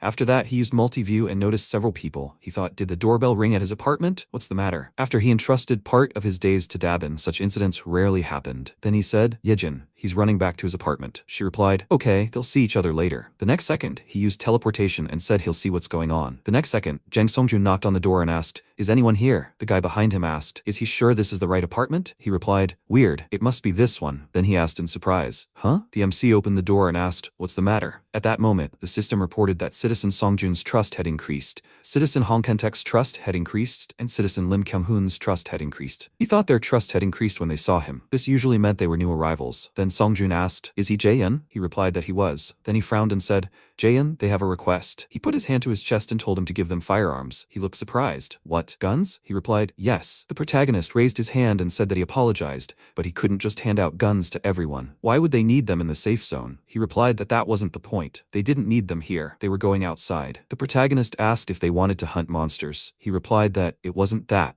Not for that. They wanted to go outside to save their families. Couldn't he help in any way? They were begging him. He thought, so that's it. They're just like him. They spend sleepless nights worrying about their relatives, going over every possible scenario in their heads, until they finally decided to take matters into their own hands. In desperation, they even reached out to him. Then he said he couldn't help them at all. Songjun said desperately, I understand. And the protagonist added, however, the next second, he summoned an item from the system window, and weapons fell out. Songjun cried out in surprise. What is this? He said he could give them weapons. If they were going to save their families, they would need them. Songjun bowed and said he was grateful. He didn't even know how to repay him. He said he had a proposition for them too. Songjun looked up at him and was surprised. What, a proposition? He answered, right. Could they make a pact with him? He thought, a pact of subordination, an incredible ability that allows him to choose 100 awakened followers without any strings attached. However, the subordination contract has one tricky requirement. Songjun said, okay, what do they need to do? The MC wondered why his mom hadn't filled all of those 100 spots even with such an incredible ability. Then he said, first, he thought, this is it. He blushed with embarrassment and added,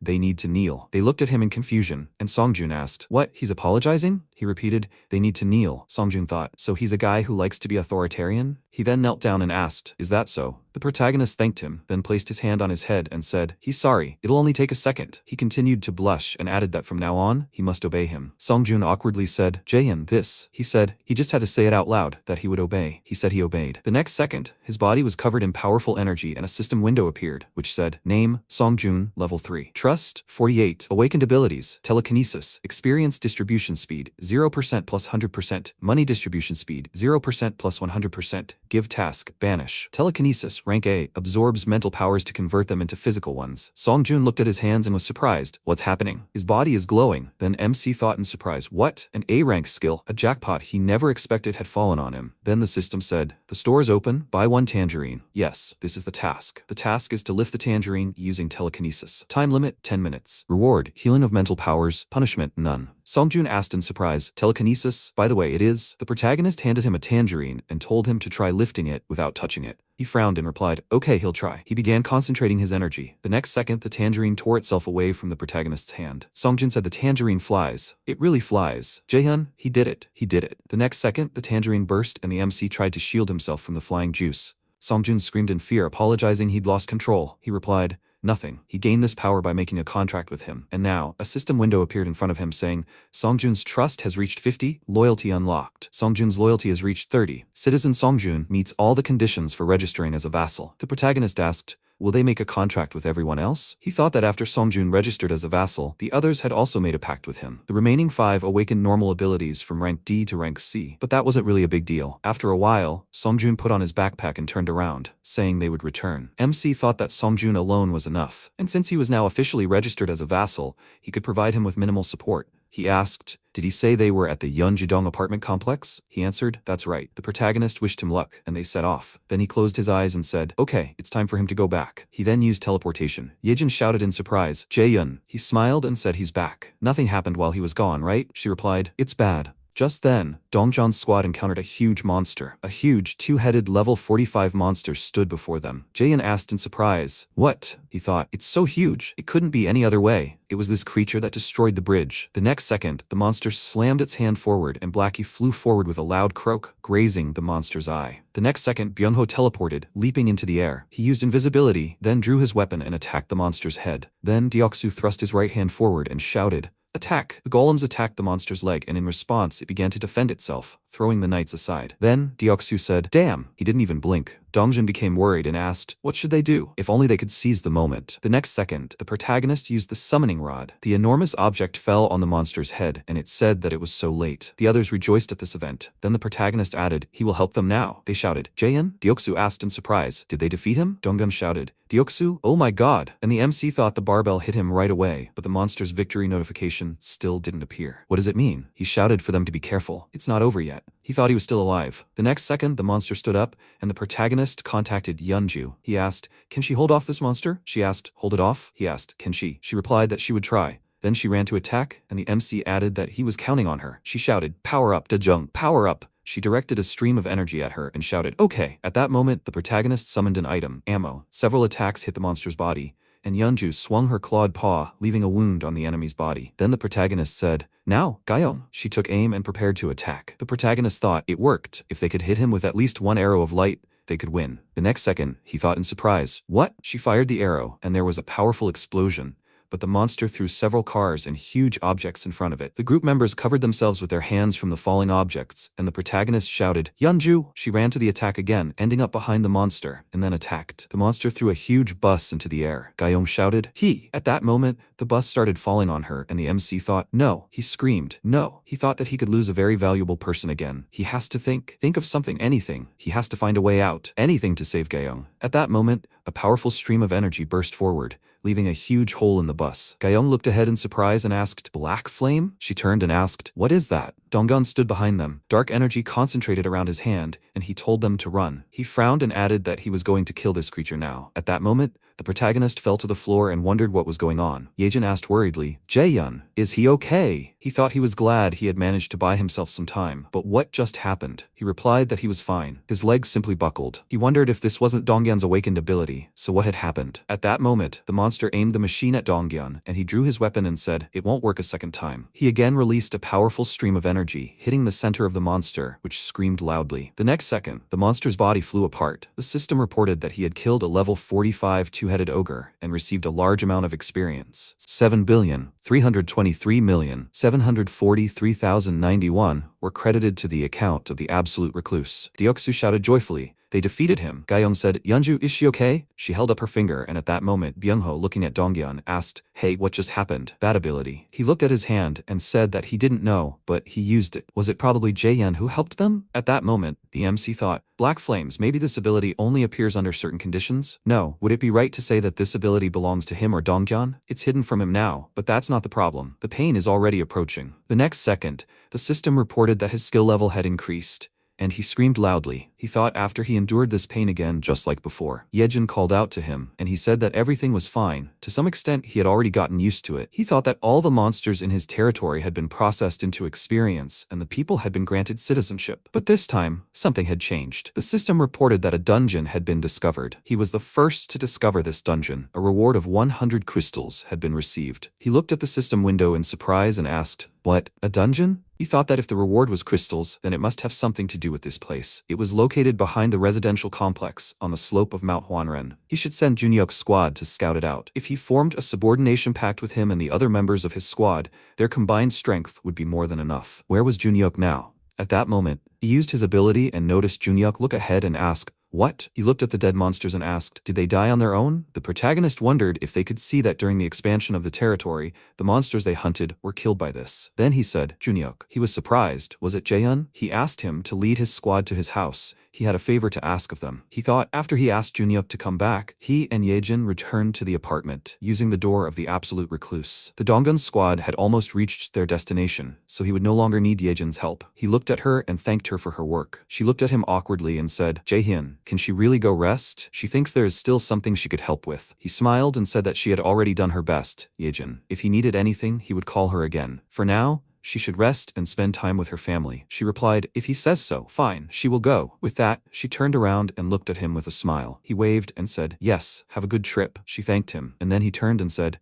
"Well, Junhyuk's squad should be back soon." He thought the last time he checked on them, his help wasn't needed. Their abilities had already become strong enough that they could break through on their own. Besides, the biggest problem, The territory boss had already been destroyed. Now all that remained was to run straight to the finish line. At that moment, his squad continued on, and he thought, perfect. The Deoksu and Gaeong families had gathered in this apartment complex. Finally, at that moment, Deoksu joyfully shouted he saw their home. He suggested hurry and save them. They would bring them home safe and sound. Deoksu rushed forward and shouted for them to run with all their remaining strength. They responded. All right, the protagonist thought, just a little bit more. Just a little bit more. They would be able to meet soon. Deoksu thought that they would all set off together towards the safe zone, towards a happy life. And then he stopped abruptly. Dongyeon looked at him and asked why he suddenly stopped. He looked ahead in fear and said, damn, guys, it seems they're too late. At that moment, several monsters were moving towards them. A level 31 black orc, a level 35 black orc warrior. The protagonist thought high-level monsters above 30 were emerging in droves from the underground parking lot. Deoksu said, it can't be. The protagonist thought, but the meaning of his words was undeniable. He shouted, it can't be. He thought, the chances of there being any living people left inside are 0. What does that mean? The next second, Deoksu pointed his hand forward and ordered them to rise. He said, all these monsters. The MC thought, Donggun, Deoksu, and Gaeong's families most likely ended the same way. Then he shouted, they must kill them all. At that moment, Gaeong looked at Dongyeon and called out to him. His body was covered in powerful energy, and the next second, a flash of powerful energy erupted from his body upward. A powerful explosion followed, scattering the monsters around. Dongyeon stepped forward and said, start the battle. He then ran at the monsters, concentrating the energy in his weapon. He aimed it forward, and the monsters looked at him, after which flashes of energy hit their heads. Jian fired several bullets from his weapon, and Deoksu ran forward, swinging his weapon. He smashed several monsters, and at that moment, the protagonist pointed his hand forward and shouted, summon items, warhead. The next second, several system windows appeared,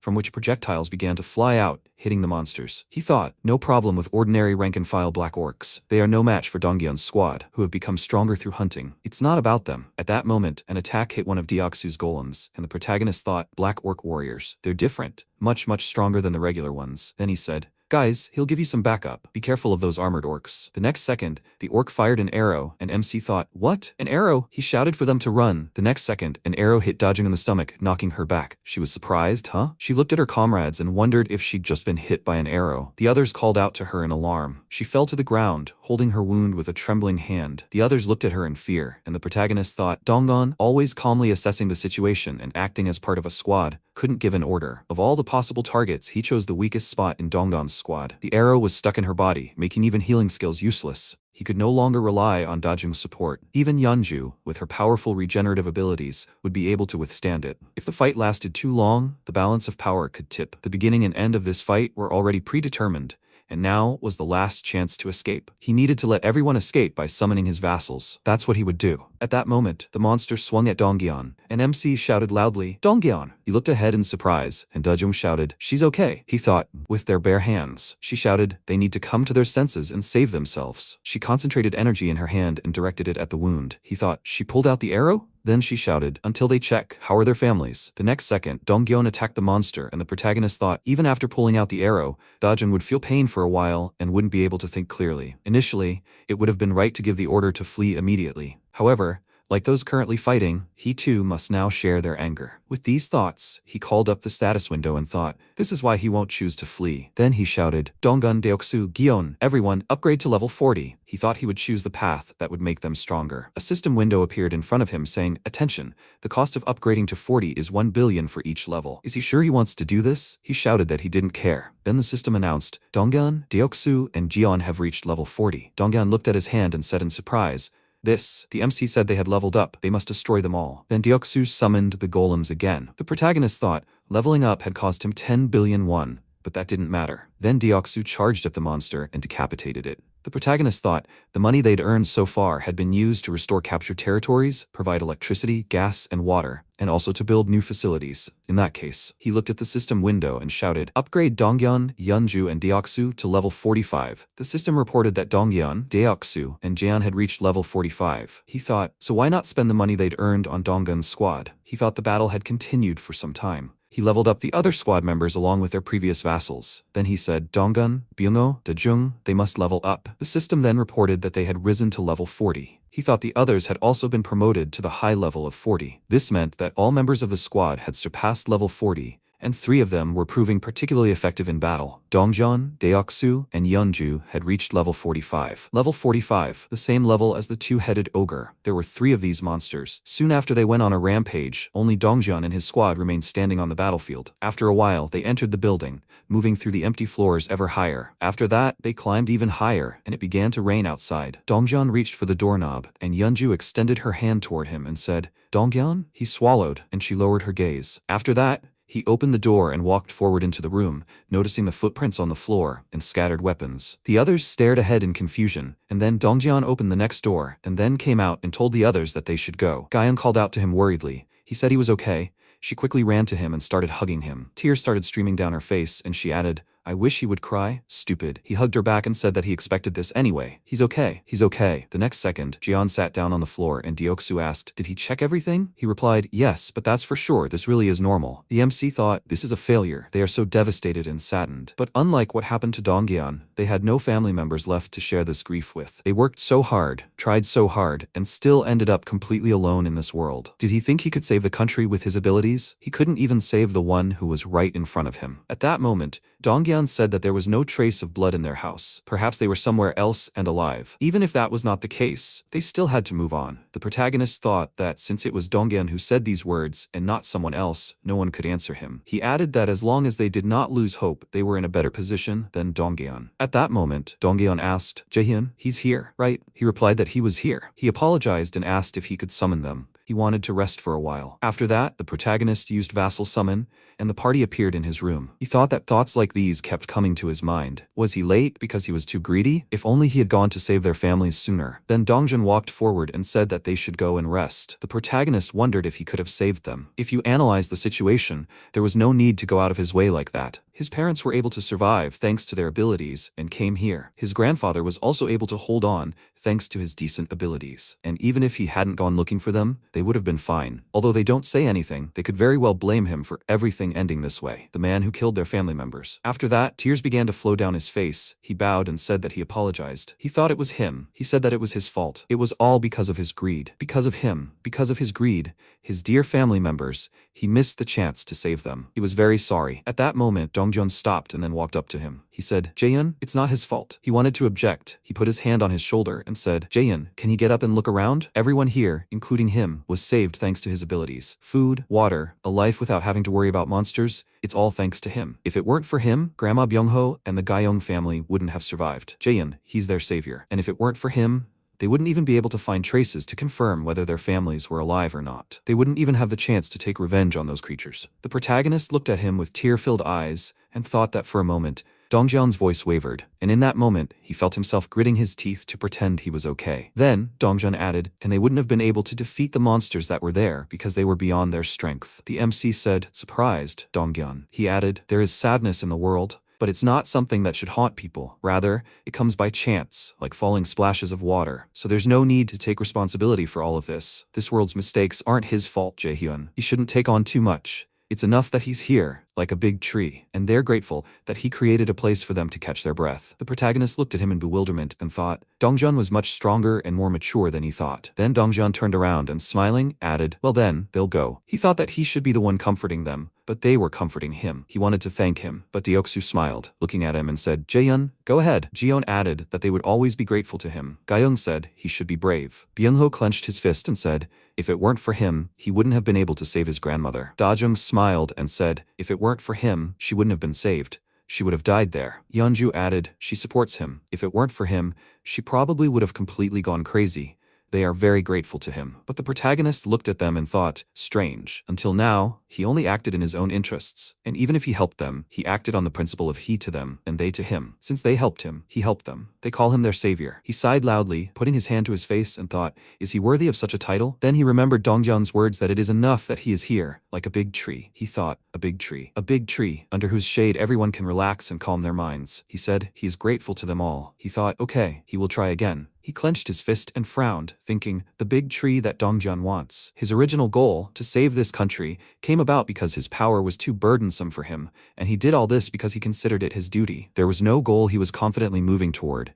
He wasn't even confident enough in his abilities for it. He was simply counting on hunting monsters now, leveling up, building outposts, expanding his territory. He was abandoning the impossible goal of saving the entire Republic of Korea. Instead, he would become a great tree, creating a place where people could rest peacefully in its shade. Now, he was confident he could achieve this. Then the system reported, Lee Hyunchan's trust had increased. Hyunchan's loyalty had increased. Shin Ayun's trust had increased. Ayun's loyalty had increased. He thought. Exactly. Showing what he was capable of was the surest way to gain trust. Then he said, guys, he will now make his proposal to them. Junhyuk said, yes, he must speak. He extended his hand forward and said, first, this proposal is for those present here. He asks them to enter into a contract with him. Junhyuk was surprised. A contract? After some time, they entered into a contract with him, and Ayun said that they were the last ones. So it's all over now? The MC wiped the sweat from his forehead with his hand and said, that's right. He's grateful to them. He thought it would be difficult to make a contract with several people at once, but the preparations are complete. Then he said, Junhyuk. He replied, yes, Jaehyun. He said, in that case, they'll get to the main thing. He told him to speak. The protagonist said, this time, when the territory expanded, the entire Hwanyong mountain ended up inside the territory. Junhyuk waved his hand and said, that's the mountain behind this place. He replied, yes, and it looks like a dungeon has appeared there. Junhyuk, he'd like to entrust the exploration of this. Can they handle it? He smiled and said, of course. He's grateful for his trust.